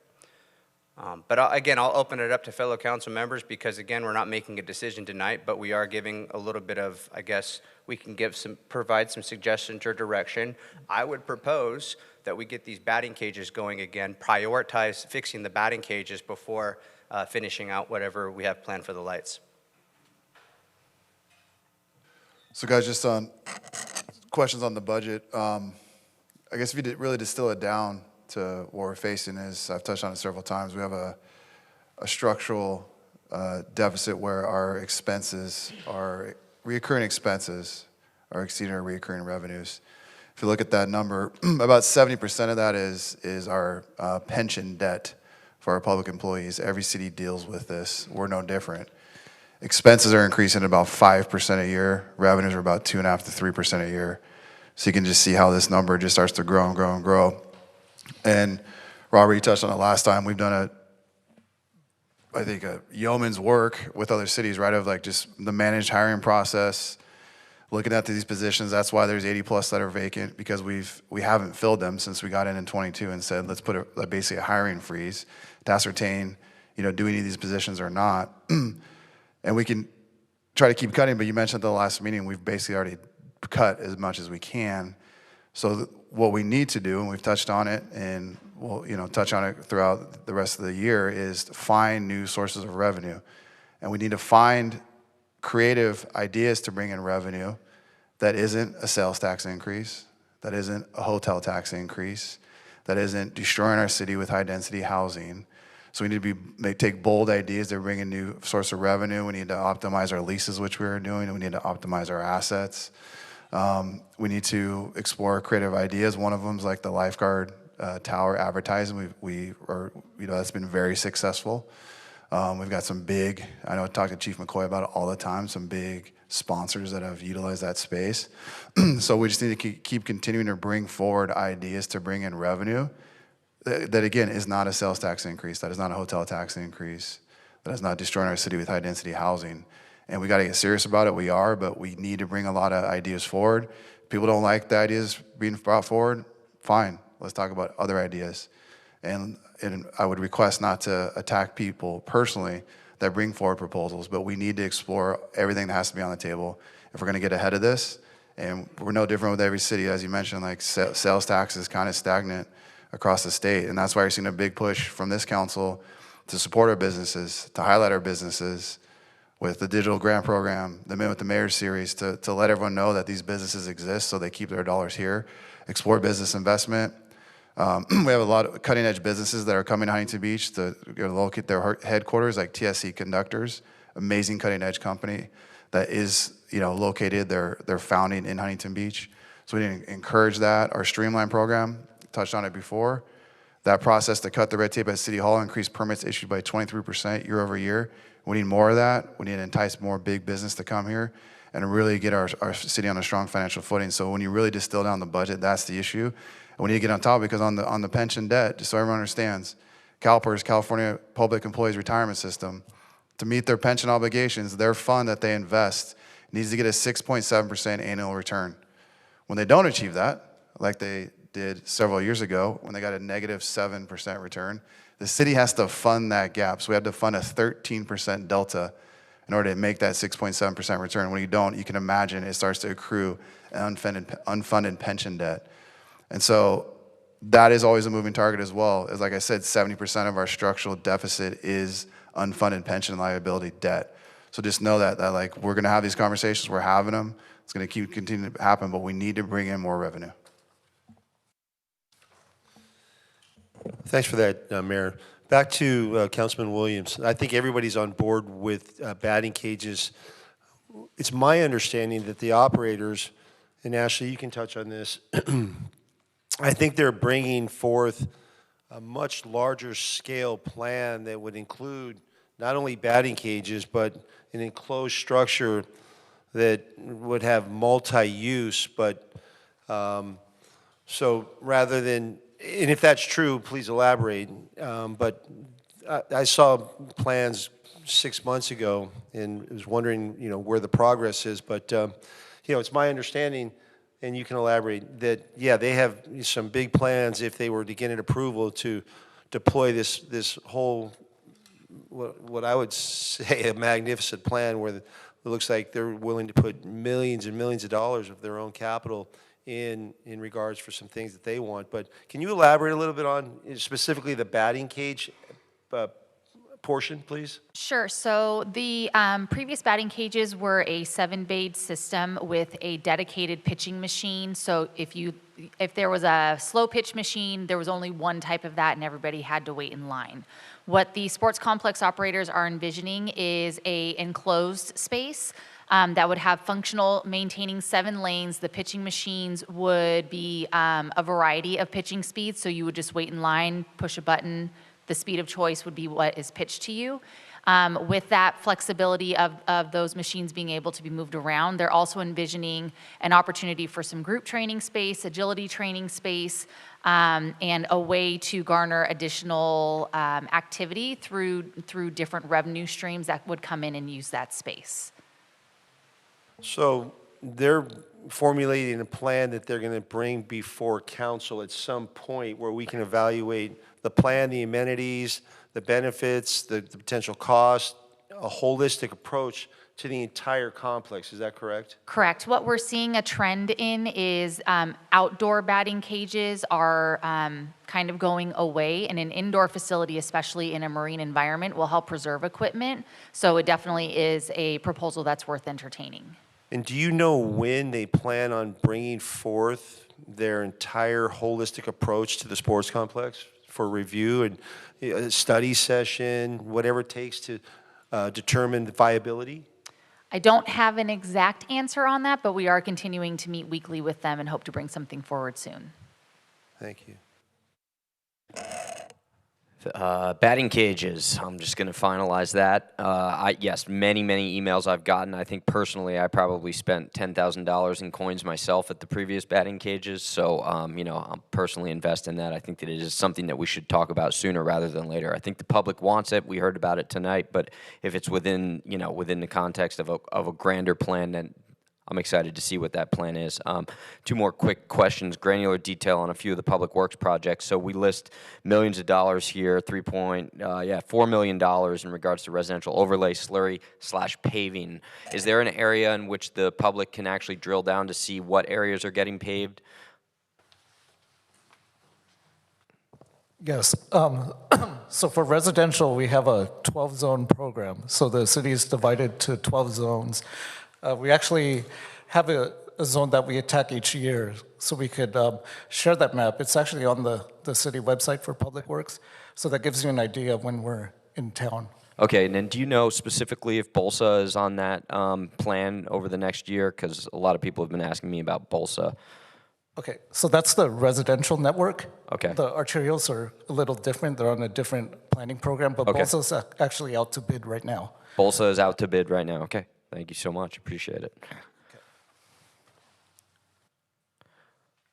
I think that it's important that everybody look at that report by the Finance Commission, because I know that they did put a lot of time into this, and we do have a very, very intelligent group of finance commissioners who look at this very critically, and they really try and balance out the needs of the city in regard, and as well as obviously the expenses. So I'm pretty sure that's a public document.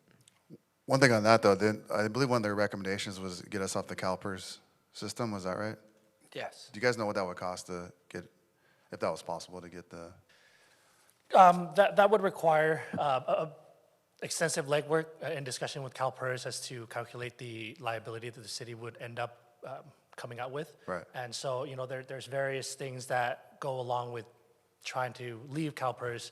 You know, one of the biggest things that we're going to experience if we do explore that route is that, you know, we'll have recruitment is always going to be one of the top priorities for the city, correct? And so we would not be able to compete with other cities that are, let's say, continues to be in CalPERS, Right. because that's the type of benefits that are being offered, and it helps level the playing field with private businesses, and it helps with the recruitment process. So that's a big factor there.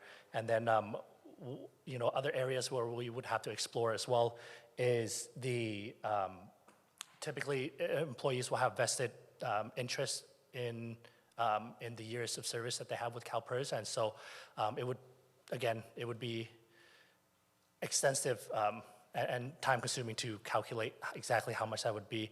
But you know, staff works at the direction of council. So if you guys are, if that's something that you want to explore, we could certainly contact CalPERS and see. Or just like theoretically, you'd have to, correct me if I'm wrong, so you'd have to fund all those debt obligations to get it right, the hundreds of millions of dollars in unfunded pension debt, to then transition them to a 401k structure. Correct. Okay. To mention one question that or one point that I think is interesting is Casey talks about increasing revenue. You did mention that the TOT projections were flat, if not down, in the upcoming year. Flat. Correct? Flat. Okay. So I mean, and we've talked about this in the past. You know, that's definitely something that we as a council, I think, should lean into. Is, you know, the more we fill those beds and the more tourism, the more people come here, the more revenue we're going to bring in. If we're projecting flat on TOT, we got to get heads in beds. All right, any other questions or comments? Okay, so just to understand, Travis, the recommended action is to receive the proposed budget and then set the date for the adoption of the city budget as June 2nd, 2026, with a meeting date of June 16th as an alternative, should the city council require additional deliberation to approve the budget, correct? Correct. Okay. Do I have a motion? One second. So are we voting to present and approve budget on June 2nd? Yes, or the 16th if you guys want more time to deliberate. I would personally, And make some changes. I would like to have to the 16th because That's fine. We're going to address it on the 2nd. I guess there is a vote. Possibly extend it to the 16th. Okay. Yep. If that's, I don't want, I personally would like to have the opportunity to not be to final until the 16th, because there is room to continue. They've done a great job consolidating the line items. Yeah. And now I'd like to, you know, get with you guys, you know, it's been a while, and drill into each line item and look for, you know, opportunity. So Don, on the agenda, so the recommended action would be, so A, the city council receives the proposed budget, which we just did, and then B, set the date for adoption. Instead of June 2nd, we can just make it June 16th. Does that work for you? Yeah. Okay. Motion by Councilman Burns. Second, if no one has second yet. Motion and a second. Councilman Gruhl? Yes. Councilman Kennedy? Yes. Mayor Pro Tem Twiney? Yes. Mayor McKeon? Yes. Councilman Burns? Aye. Councilwoman Vandermark? Yes. Councilman Williams? Yes. Item passes 7-0. All right, now consent calendar, items 12 through 15. Does anyone want to pull a consent item? I'd like to pull 14 and 15. It's just going to be two quick things. It's not going to be long, but I'd like to pull 14 and 15. Yeah. All right. 13 for me. 13, And I got a little bit on 15. okay. Anybody else? All right. I'll make a motion to approve the balance, which is items 12. 14. And that's it, yeah. 12, Just yeah. 12. Second. Twining. Councilman Gruhl? Yes. Councilman Kennedy? Yes. Mayor Pro Tem Twining? Yes. Mayor McKeon? Yes. Councilman Burns? Aye. Councilwoman Vandermark? Yes. Councilman Williams? Yes. Item number 12 passes 7-0. All right, item 13, Pat. Yeah, I just have a couple questions. Chow, what years are actually covered by this? It says 3-year, but yet you mentioned 50,000 for something, the 26, 27, and then it's 50 grand per year, but yet you're asking for 250 grand. So I'm just wondering if that can be explained a little bit.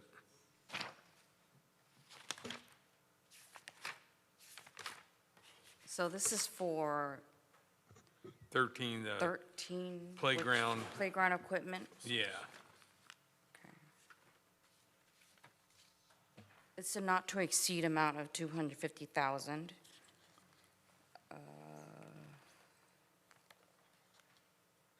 As you're looking at that, the contract, the anticipated expense is 50,000. The contract's for not to exceed 250. If we're on an annual basis, I was wondering why there was such a big delta between the anticipated expense and the ceiling on the contract. And I think you're probably going to say, well, just because we put a ceiling doesn't mean we spend it. Is that the answer? That's correct. That is the maximum that we plan over the course of 3 years. 3 years, okay. Yes. And what years exactly are those? Is it 26 through 29 or 26 through 20? First 26 through April. Because inside there it says something about you have $50,000, and that was, I don't know, I just got lost a little bit on that for something else in the fund. And is that part, that 50 grand part of the 250 grand, or is that excess?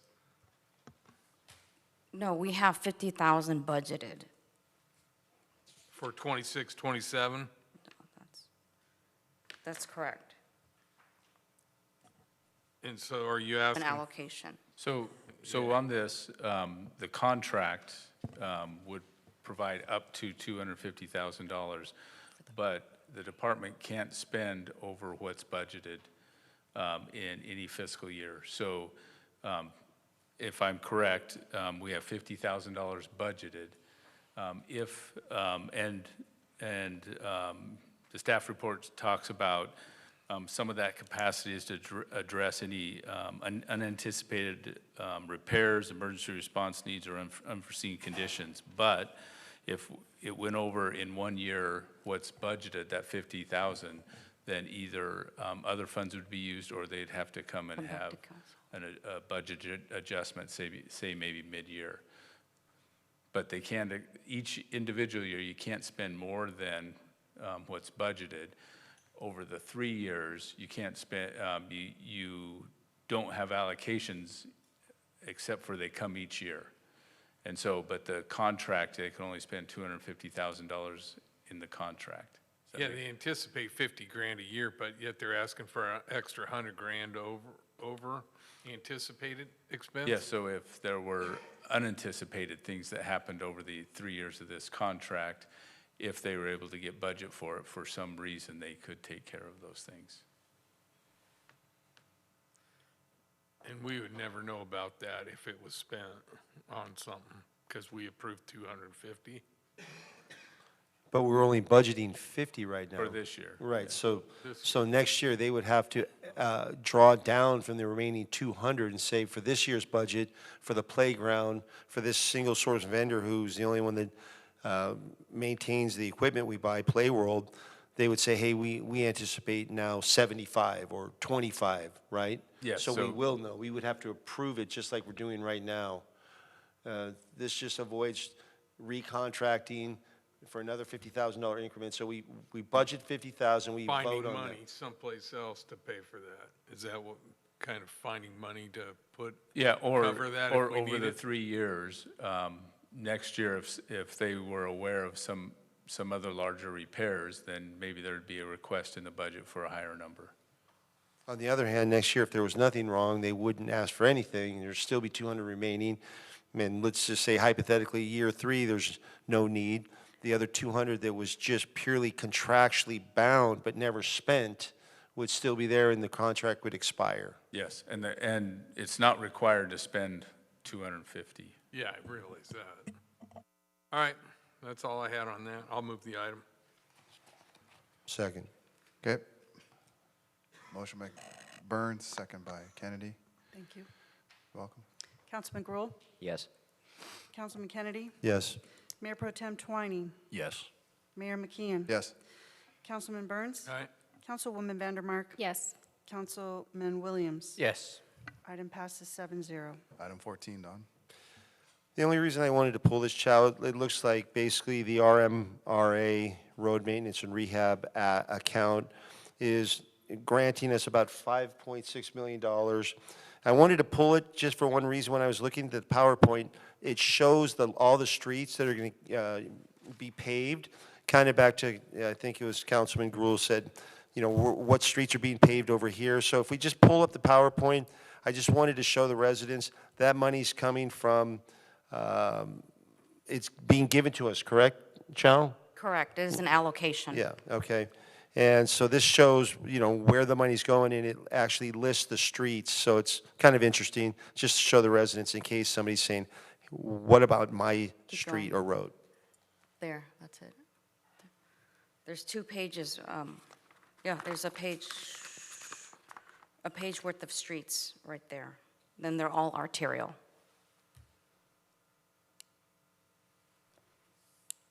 So let them look at this for a second, then go to page 2. Just kind of leave it up there just for a second so they can see it. They can also find this on the, this PowerPoint on the packet, the agenda packet. Okay, thank you. It's the previous slide. Yeah. That one, it starts with 17th Street. Okay. So the good news is the money's being basically given to us or granted to us. There's where it's being spent, and there's a pretty good allocation of roads. Looks like across the city, down into southeast Huntington Beach and some of the other areas. So that's the only reason I pulled it.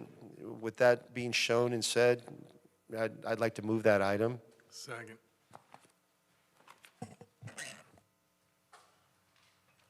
All right. Councilman Gruhl? Yes. Councilman Kennedy? Yes. Mayor Pro Tem Twining? Yes. Mayor McKeon? Yes. Councilman Burns? Aye. Councilwoman Vandermark? Yes. Councilman Williams? Yes. Item passes 7-0. All right, Don 15. The reason I wanted to pull 15 real quick, as I remember when this came out the first time, Councilman Gruhl had basically brought to light something that we all would agree that, wow, that's a lot of money. You know, is it because we have to pay prevailing wage? Because I know Joe could lay the tile, you know, I'm just using a random name, could lay the tile for a lot less money, but we're bound to use not necessarily labor union, but pay prevailing wages. So now this has come back, you've tightened the scope. The reason I wanted to pull this, just so I could elaborate on one thing that came to mind. So there was only one bidder now. We've got a reduced scope. And I asked our assistant city manager, you know, why only one bidder? And maybe it's because of the flooring. So what I spoke to with her, what I think we should do is we should create this would be a little bit of an arduous task, a complete materials list of everything that we do, from flooring to electrical to every type of plumbing, and categorize it by the unions, and that way they can then make sure that everybody in the union, and we don't have to use union labor, knows the different types of things that we're looking for. So somebody, I believe, and this is going to come out in the next thing when we're talking about the ad hoc on the RFP, I believe that a lot of people can do things for our city, including the marketing and those types of things, but they're not aware that we have an RFP because they haven't been to Planet Bids, or they don't know what we might be looking for. That if a vendor could look at our materials list, if they were a plumber and they saw all the different things we need and they say, I do that type of plumbing, or a guy that lays tile that says, I lay this specialized plank or whatever it was that caused us only to have one bid, I think we would have better turnout for our RFPs, which is going to breed better competition and better results. So I pulled it for that reason, just to kind of say that, you know, we had one person bid on this. Yes, we reduced the scope. Yes, we reduced the cost. But the fact that only one guy says, hey, I can do that, to me shows a little bit of a deficiency in the awareness of what the city offers for vendors. That's it. I had some questions on this one also. How many total square feet are we talking about? Do we know?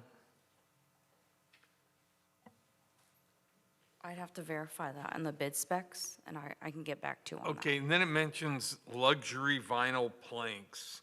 Do we know what year that was installed? Those were installed? If my memory serves me correct, I think the 22, 23, or 23, 24 budget year. Okay. 22, 23 more likely. And I'm familiar with some of those brands or stuff. Most of them have lifetime warranties. And if they were installed like I think they should have been by a vendor, by somebody putting in a bid, was that checked into, that those things should have had a lifetime warranty on them, unless they were incorrectly installed by an unqualified installer? So I'm just wondering, we might be able to save, just out of practice, hold these people accountable to do the work they're supposed to do, and the material holds up to what they're supposed to do. Because it's a lot of money. So we have performance bonds on the contractor, and their warranty for their work is typically 1 year.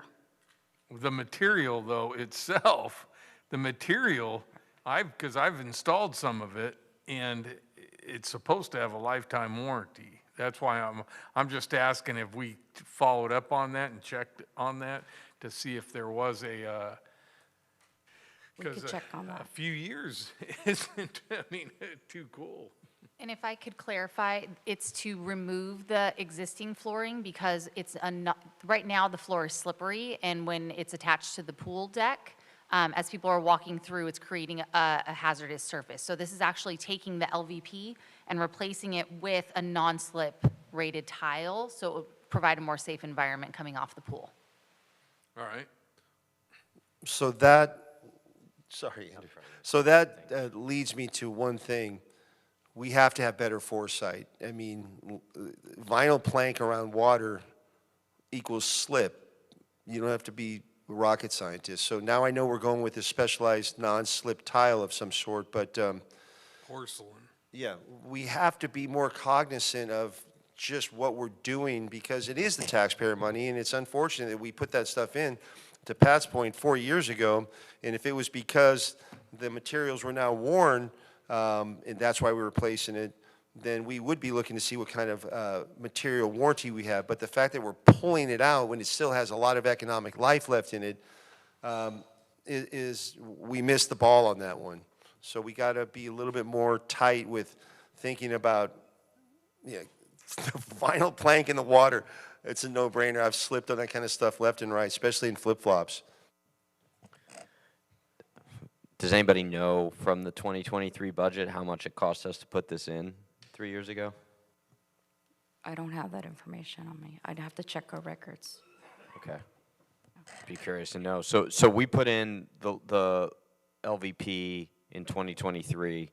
We're removing it now with a much higher quality non-slip porcelain tile. due to the fact that it's in a wet, high-traffic area, correct? Okay.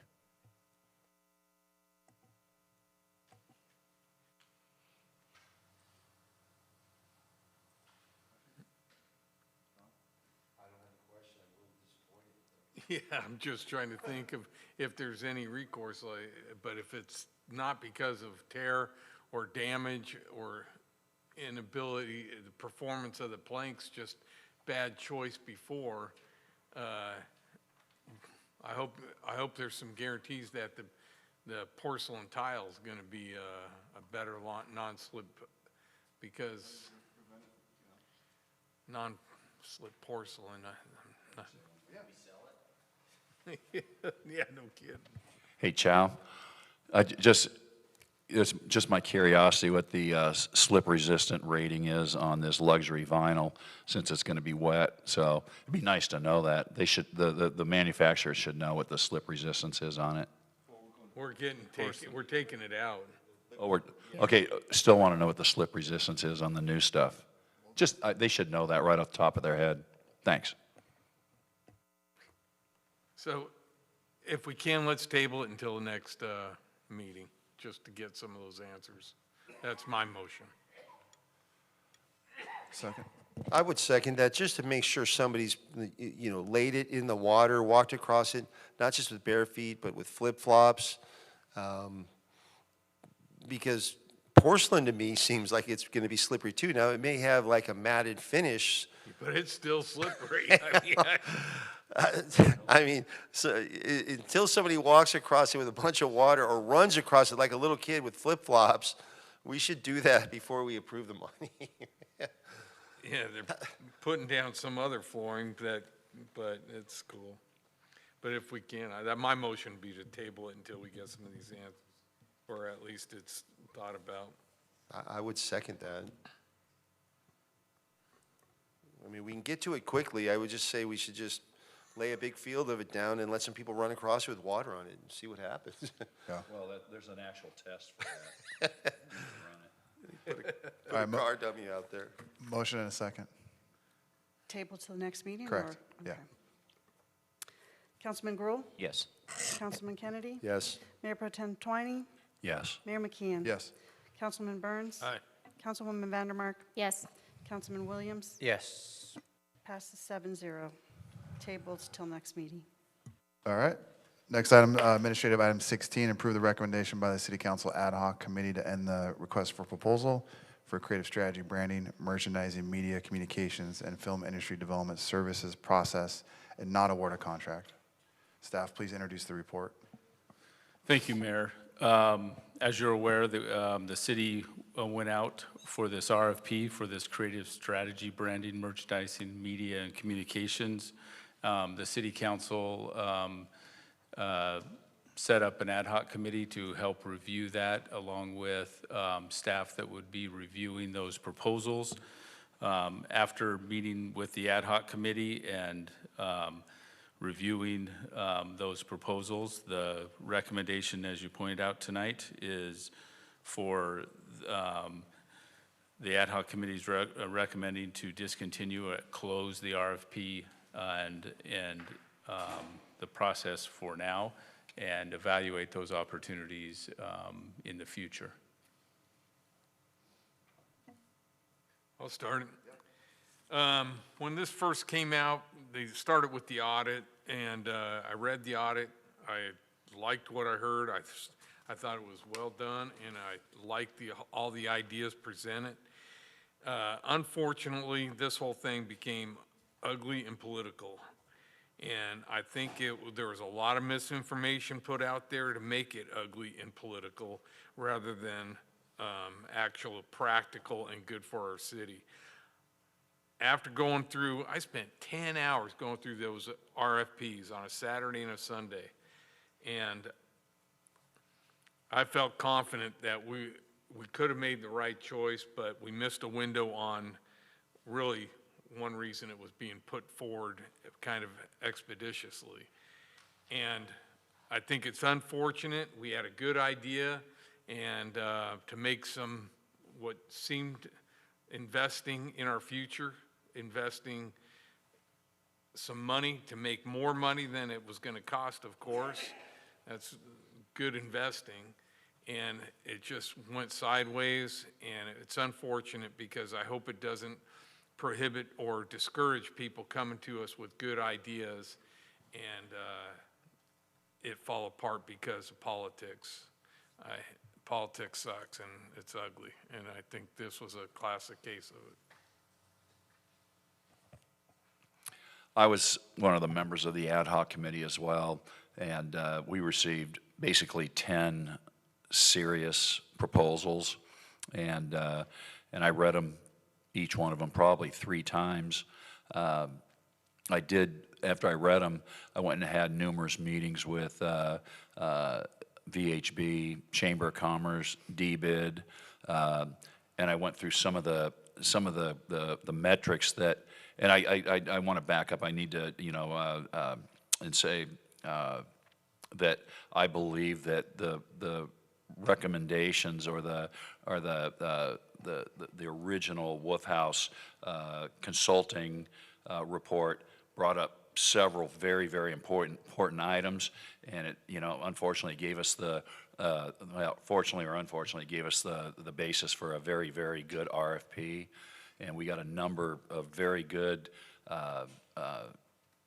proposals. But after talking to people, staff members, staff at VHB, staff at Chamber, staff at DBID, I came to the conclusion that we can probably find internally meaning the city as a whole, NGOs like VHB, like Chamber, like DBID, and even people, on staff here at the city that have the talent and the ability to do a lot of that. And I hope to take a lot of the ideas that I learned from the Wolf House consulting report, the proposals that I read. I look forward to taking some of that forward. I'll just say, we got a lot of good ideas from the consulting report, and I think we can do a lot of that stuff ourselves. So that was kind of my reasoning behind, let's just cancel the RFP, and we can keep moving forward without stopping. So that's it. My take on it was, as part of the RFP, yeah, was it messy and sticky coming forward? I don't want to indict one council member, any council member, sorry, Butch, for bringing something forward. It was going to go to a vote regardless. No one council member can bring something forward and pass it by a vote of 1. So it was going to go to a vote. So it could have got shot down by a majority vote, no. So once it became messy, and the public perception was one, and the reality, in my opinion, was a little bit different. So the reason I wanted to be part of the ad hoc committee is I wanted to see what the RFP process is all about. Just like I just made a suggestion to Marissa about how we should enhance the materials list so we can make sure we don't have a single bidder for a tile laying job. If more people knew that this is the types of things we would do, we would have more bidders. Just like, for example, so I sent an email or a text out to the ad hoc committee, and I said, here's the vision from what I see. Review the current process, enhance the current process, identify by department who does the reviewing, independently review all the submissions on our own, but allow the city staff to independently score, select their choices with no input from us at all.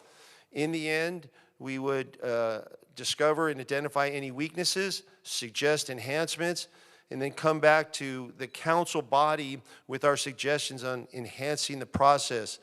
So we didn't really get into the RFP process because we had our original onboarding meeting where we were presented with a very thorough set of binders that had all the RFPs very well laid out. The RFP itself, which there was room to improve on the RFP, which is kind of a segue into once we read the RFP, the only thing that was a time pressure cooker on this whole initiative that the mayor brought forward was to try and monetize and take advantage of America 250. I think we can all agree that that's a time period that will come and go and never be able to be recreated. So I asked our city manager and our city attorney, can we amend this RFP after we had the 11 submissions and say, put it out to all 11 of them, what can you do for us on the one thing that has a time constraint, and that is America 250? What could you be mobilized by June 1st and run through July 31st? Everything's on the table, merchandising, programming. You come to us with your best ideas. Unfortunately, I was told that amending an RFP really wasn't viable, and although we were going to send it out to all 11 submitters, it wasn't something we could do. So at that point, you know, Pat, Butch, and myself thought, if we can't take advantage of the one thing that did put actual time pressure on the entire process, then let's go ahead and recommend that we shelf it and let it breathe later, because there are good ideas that came out of that audit. For anybody that read it and took it serious, this is not a ChatGPT document that was done in 2 minutes. There's way too much detail. ChatGPT doesn't have the intrinsic knowledge to get to the details, but I'll leave that as a statement. With all that said, so one of the enhancements we came out of in meeting number 2, because we ran across a vendor that didn't know that we had an RFP for the coffee cafe at the library. One of our local businesses did not know that, so I said, hey, we've got to get a way to make sure anybody who's in the coffee business, using that as an example, when we have an RFP, gets a notification. So Chris Kennedy had a great suggestion. He said, when they renew their business license using the coffee people, we will make sure that they adopt into planted bids. That way, when something comes out that's in their wheelhouse, whether it be coffee or this or that, they're now adopted into planted bids. So we will have way better participation. So that was one quick fix that came in the first couple of minutes of meeting number 2. So I'm highly confident that if we would have spent time allowing the process to go through, you know, we weren't there to pick winners and losers. We were there to evaluate the process. So I was going to be interested in when the people, as a matter of fact, when we came and had our second meeting and we were making a suggestion, the people in the room were the rating bodies. We had no idea that they were even the people, and they said, yeah, we were the ones that were going to rate it. With that said, had we gone down the process, I wanted to find out how you came to that conclusion. Did you verify sources? Did you reach out to referrals? What did you do to make sure that what they wrote on paper was justifiable, had merit, and could be backed up with conversations? These are some of the things that I initially did when we were initially moving down the original Wolf House. I got a number of referrals from him, people that worked for him as a contractor, clients, and I spent a lot of time on the phone asking people questions about his skill set, his ability to deliver, and forget about all that. That is what I would have liked to have seen and asked our raters, did you do that with your selection on the short list? And then from there, you know, learn about the process. Then the short list would have come back to the council, and either we just review them on their own merit here, or we bring all 3 people on the short list, and they come and they pitch their deal, and then we say yes or no. But I wanted to be part of the process because I preach this all the time. I believe we can improve. There's a lot of brain power up here. Everybody has specialties. I believe that we can enhance every process that we evaluate. We've done it with real estate. We're doing it with, get that thing out of the way. Real estate, we've done it with permitting. We're doing it with STRs. We're doing it with so many different things. And that's a combination of the way everybody up here thinks, homelessness. So I think that we need to tap into why we got elected, and that's various different skill sets. So that's why I wanted to be part of the RFP. And when we made the suggestion to table it, we all agreed unanimously, and when we brought it forth to the body themselves, they were in agreement as well. So we'll let it breathe. We'll bring it back in a longer process if we need to. Maybe we've identified people in-house, but So that's kind of how I got to where my decision came and why I wanted to be part of the RFP process. I had no interest in picking winners or losers. I wanted to see them work independently, us work independently, then collaboratively talk about strengths, weaknesses, and findings. So I just had touched on this earlier about, finding creative ways, in this case virtually, to not only provide a great community benefit, but to bring in revenue. And tragically, this opportunity was never given its day in court because it was attacked unfairly before it was presented. Unacceptable was the fact that individuals that from the private sector in our community who bring ideas forward were smeared, called a grifter, corrupt, cronyism, when all they're trying to do is bring something forward. So I think it's important, if this is going to not go forward or be tabled, for people to understand what this proposal was and what this presentation was. I've seen people ask, like, what is the need? We've touched on it, like we have a structural budget deficit that's increasing every year. And so we need to take big swings with bold ideas to solve it. Like I said, that isn't a sales tax increase.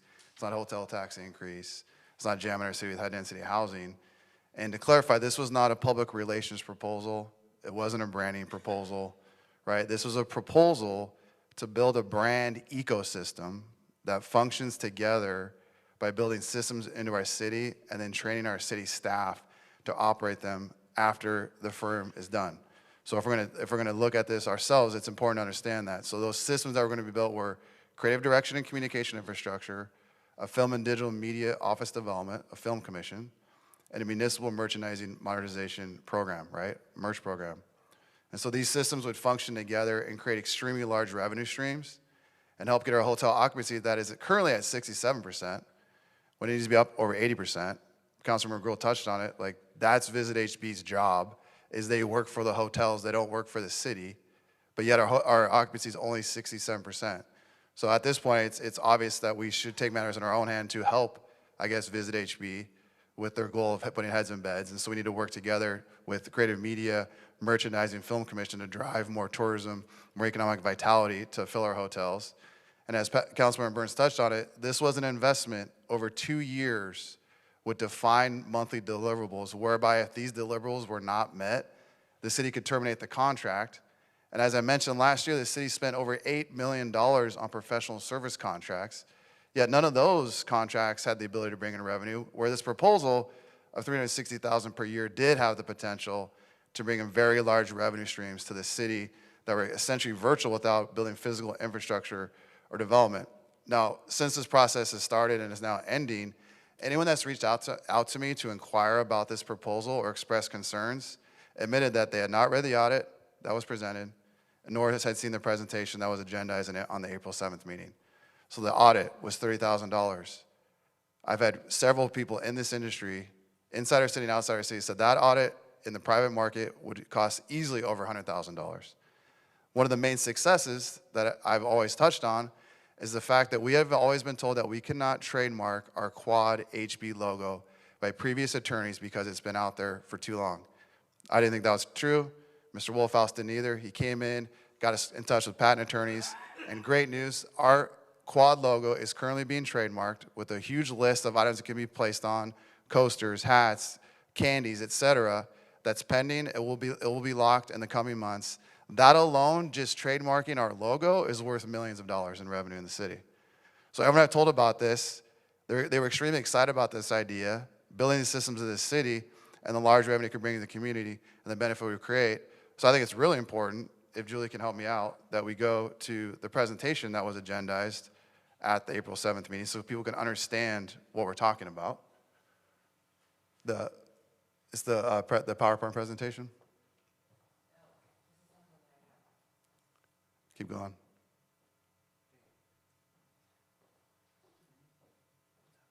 Keep going.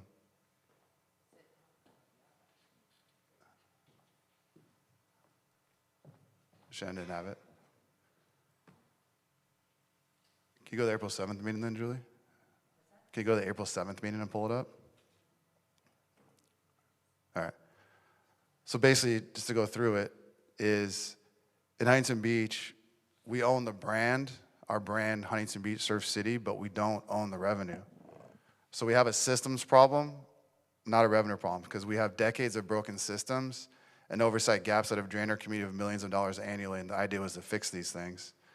So we have loss of intellectual property control, we touched on it. Our brand is not protected. We have budget deficit pressure, we touched on that. We're dependent on outside vendors, right? So heavy reliance on vendors outside that we pay annually when we should be doing this ourselves. Massive revenue leakage. And then again, fragmented brand ownership. Like we have the Surf City store has the HB with the yellow surfboard, yet we don't own our HB quad logo. That's being changed. These structural gaps could bring in at least $2 to $5 million a year annually, up to $18 million over 5 years if they get going. The merchandise and licensing, the Surf City store touched on it. That's an easy data point. They're reporting that they're making $800,000 a year on the HB logo with the yellow surfboard. In 2010, then council member, I think Mayor Joe Carcio, agreed to only a 5% licensing fee for them to sell that. If they're making $800,000 a year out of the Surf City store at 5%, just imagine what the city could do with their own merchandising program, with our trademark quad logo, putting out tons of new merchandise every month, every quarter, et cetera. You could do a subscription service, right? People pay $25 a month. Every time the city of Huntington Beach comes out with new merchandise, it gets drop shipped to that person, most of them out of state because they love our HB logo. Brand and media, we have no central system, brand media system of our departments communicating together. Unfortunately, a lot of our departments operate in silos. They're putting out content on social media, Surf City, email blasts, et cetera. It's important to sync all these departments together, have our brand ecosystem, a brand Bible where it looks the same, it feels the same image that we want to present to the community to attract tourism and business. The Art Center in the audit found that we're subsidizing the Art Center $500,000 a year. The Art Center should have, at minimum, break even. We should have better art galleries there. Other cities have art galleries and exhibits where when art's sold, the facility gets 50% commission. That's an easy way to fix the Art Center and create great community benefit. And then the Film Commission. People don't understand what a film commission is. So LA has one, Long Beach, the entire state of Georgia. A lot of cities have film commissions, and what this is a structure for film and media to come and shoot commercials here, movies. And what they do is they pay surcharge public safety fees for our police. They cater, they fill our hotels. And we have some of the most amazing locales here that other cities don't have. We have the wetlands, the beaches, the hotels, the harbor, our own equestrian center. Fort Worth in Texas is $1 billion film commission industry because they did a great job. There's a great podcast out about it where they educated all their businesses. When the film industry wants to shoot here in your coffee shop, don't overcharge them, have a structured fee system, and you'll entice them to come film. They got Yellowstone and all those Western shows. Just in Fort Worth, we have way more opportunities to film in Huntington Beach than Fort Worth does, and way different variations of locale. One of the guys from Netflix lives in Huntington Beach. Mr. Wolfhouse reached out to him. He said, why don't you film here? He said, because the city doesn't have a film commission. It's clunky, so we go elsewhere. We have one of the top people at Netflix living in Huntington Beach. We should have a film commission that's virtual, that's easy, that needs to be done.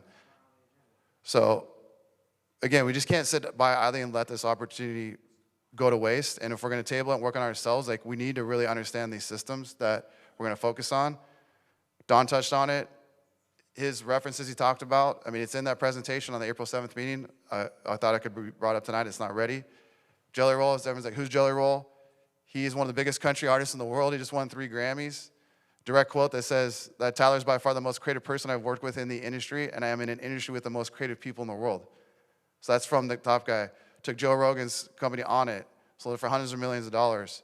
Jack Roush Engineering, one of the biggest multi-billion engineering firms in the country. They work a lot with the government. They have a Roush Performance division where they supercharge Ford cars and trucks. Hired Wolfhouse to come in, fix their Ford Performance division, Roush Performance, because it was starting to go down.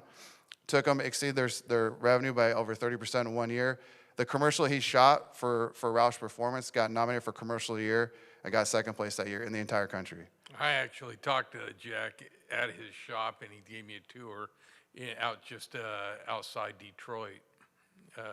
When I was out there, I went and talked to him, and he had nothing but great things to say. Again, one of the biggest engineering firms. So what is a brand ecosystem? So film, tourism, events, licensing, merchandising, media, sponsorship partnerships, cultural programming, city venues, that's all part of that together. So those are the systems that we're all going to put in place.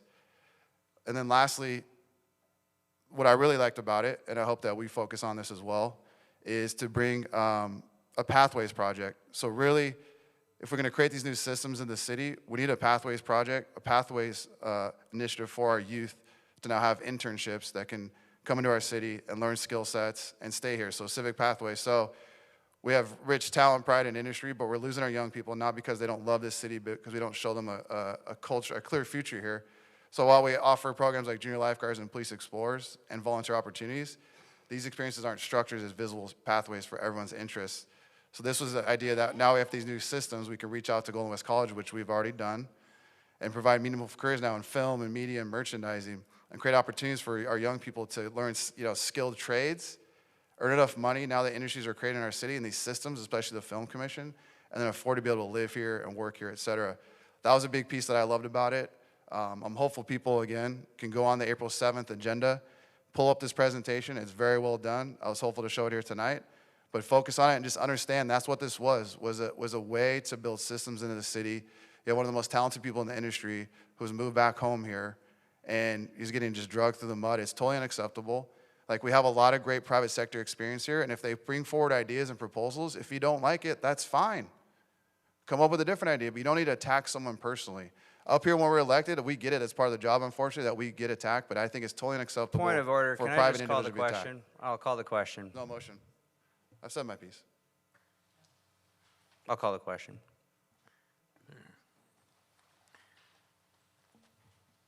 My whole thing, I'll just say one last thing, is that there's a lot of things we don't do well with money in this government. I mean, but this would have been a good one. I'll move the item.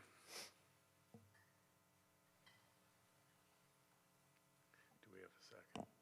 I'll second that. I was.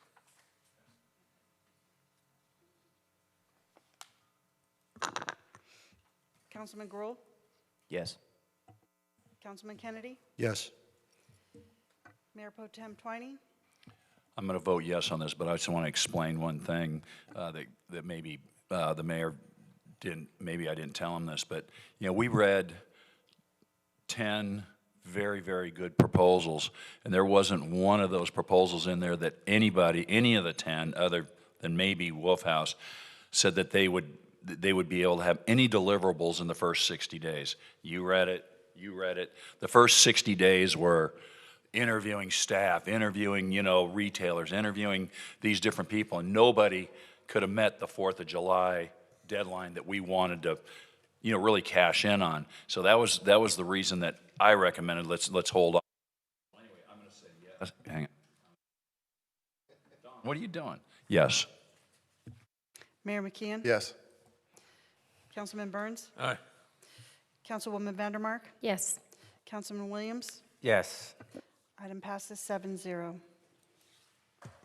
I'd like to make a motion to continue past 11 o'clock. Second.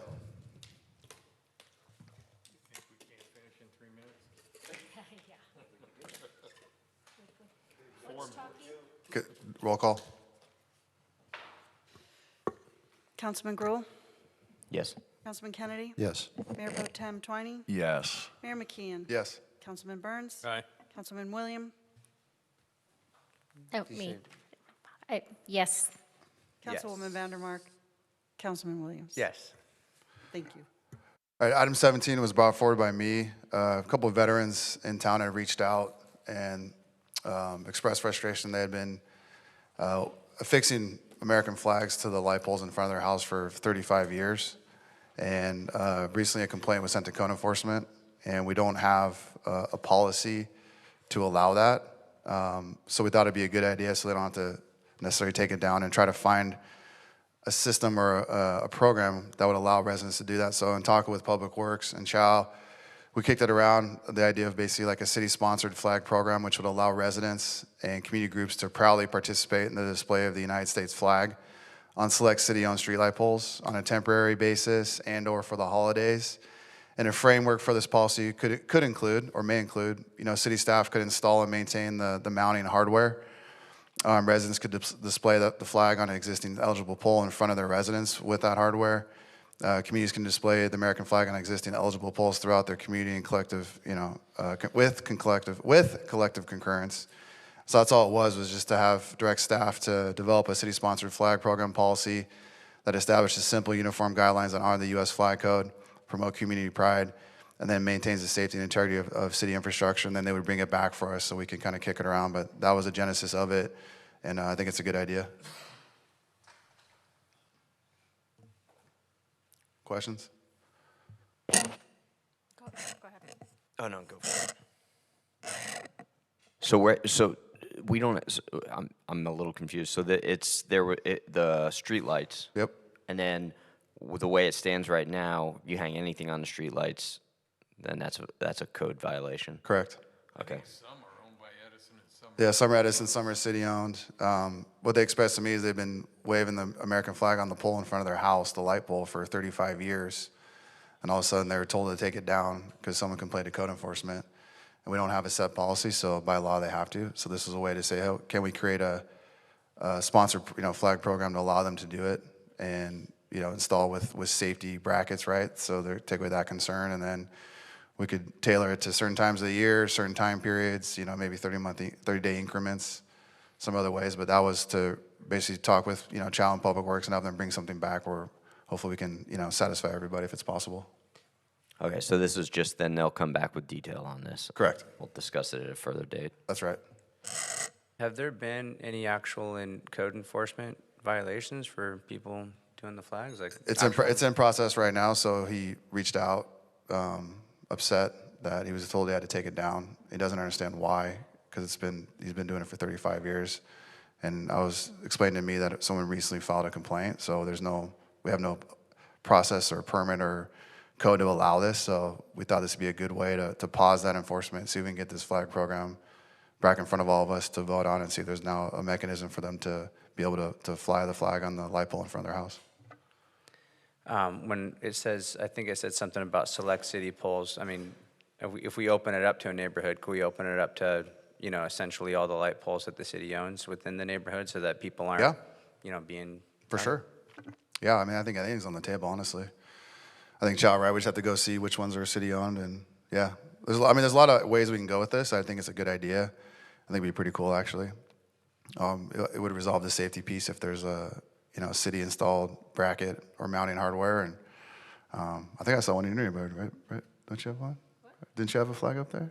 Who? You? I don't know what you're talking about. So anyway. And we're talking just the American flag. United States flag, yep. It says it right there, yep. That's it. I'll make a motion. Second.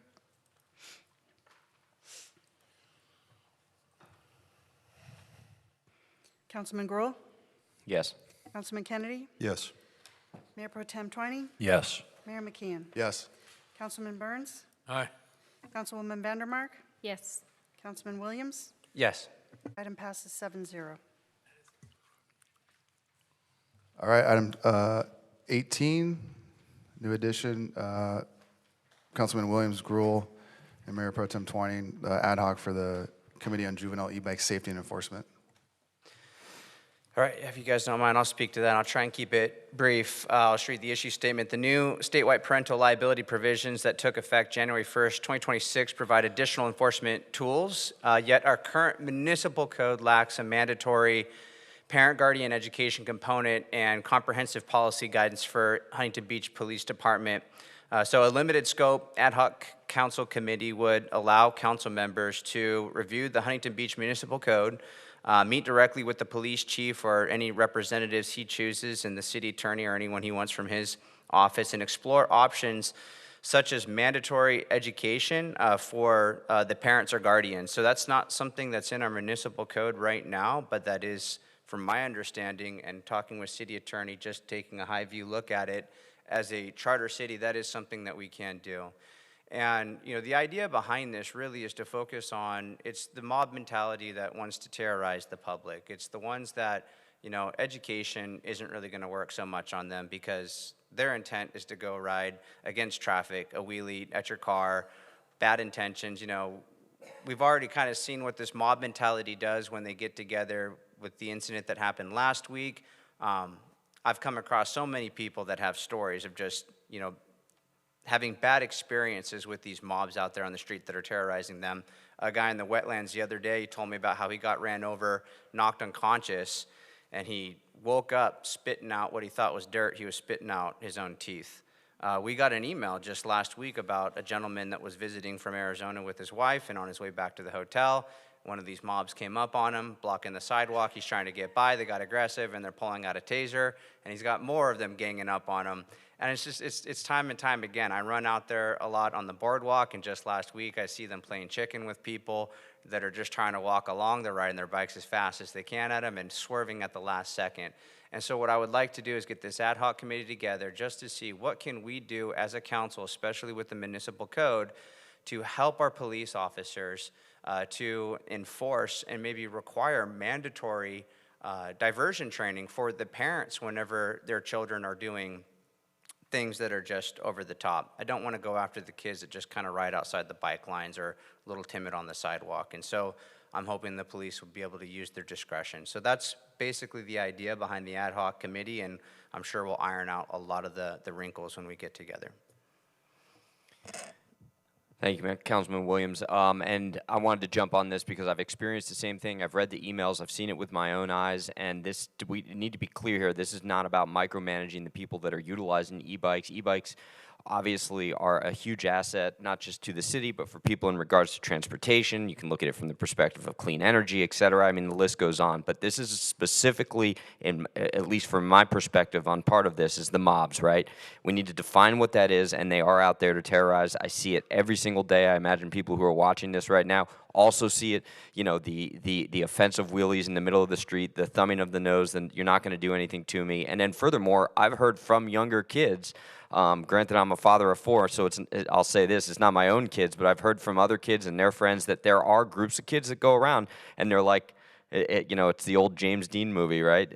They're the bullies that ride around and they terrorize you. So we need to figure out how we can put a stop to this quickly. In the 1 year that I've been on council, we talked about e-bikes. It was the first subject I think I talked about with you, Mayor, is the e-bikes. And even in that 1 year time frame, the issues and the problems that we've had to deal with have morphed. And, it's incredibly fluid. So we need to obviously conform to some of what I think the state has been doing from the perspective of legislation. And I'm not saying that we need to mimic that or copy it, but also just really looking at it through the lens of stopping the actions that lead to what I call diffusion of responsibility amongst a large group of kids and adults too, that end up in situations that we saw last week that go viral all over the country. Obviously, don't just give Huntington Beach a bad name, but it gives e-bikes a bad name. And that's especially considering that we have a police force, as we heard from Sergeant Thomas tonight, that we're leading the way. So if this is the baseline for leading the way, then we got to get ahead of what's coming next. And I think we saw a little piece of it in the past couple weeks. So it's incumbent upon us to step up and put a stop to it before it gets worse. Not to belabor this point, and it is getting very late, but I just want to echo and say I totally agree with Councilman Williams and Councilman Gruhl. There's not one person that's sitting in this room right now, not over there, not up here, not out there, that hasn't seen irresponsible, dangerous e-bike operations out there. I see it almost every single day, and it was like I told Councilman Williams when he came up with this idea. I told him how timely that was after being at the symposium last week that HBPD put on, and I might be a little bit more. I'm the oldest up here, so I might be a little bit more radical in my thinking of how to get control of this. But you guys can even me out a little bit, and because I'm thinking of like $1 million fines. So anyway, I'm all for it, and I did mention one thing. I think I mentioned it to Councilman Williams, was that I think that Sergeant Thomas would be an incredible resource on our ad hoc. At least I think in terms of consulting with him versus with what they've already done and how we as a legislative body can really help them out. And I'm looking forward to doing it. I'd like to be at the the forefront of all cities in California, United States, and come up with some some policies and some legislation that has teeth. So, thank you.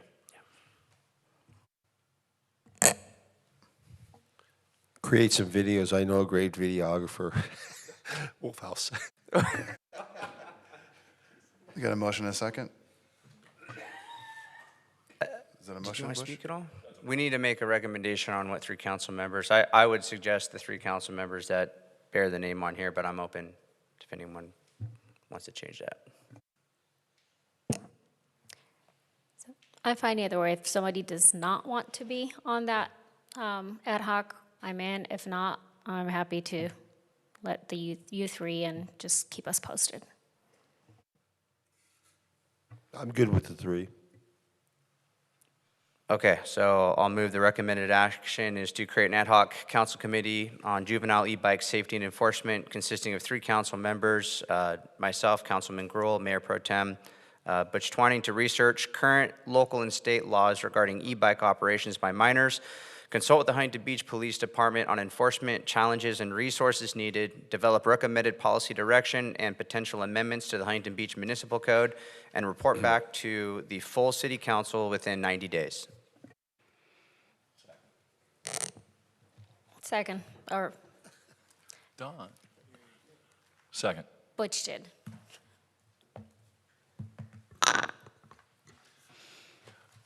Councilman Gruhl. Yes. Councilman Kennedy. Yes. Mayor Pro Tem Twining. Yes. Mayor McKeon. Yes. Councilman Burns. Aye. Councilwoman Vandermark. Yes. Councilman Williams. Yes. Item passes 7-0. Before we adjourn, I want to remind people that this Thursday at 7 p.m. at the pier, please come on down, May 21st. We're going to unveil the new pennants and banners for the America 250 HB logo. It's going to be fun with the Boy Scouts leading the pledge. The veterans will be down there, American Legion with the gun salute, the Revolutionary War reenactment. It's going to be awesome. Come on down. And the Ramsey Brothers band is playing. So Pier Plaza, 7 p.m. with a special lighting of the pier afterwards. Do I have a motion to adjourn? Second by Mayor Pro Tem Butch Twining. The next regularly scheduled meeting of the Huntington Beach City Council Public Financing Authority is Tuesday, June 2nd, 2026 in the Civic Center Council Chambers, 2000 Main Street, Huntington Beach, California. Good night, everybody. Meeting adjourned.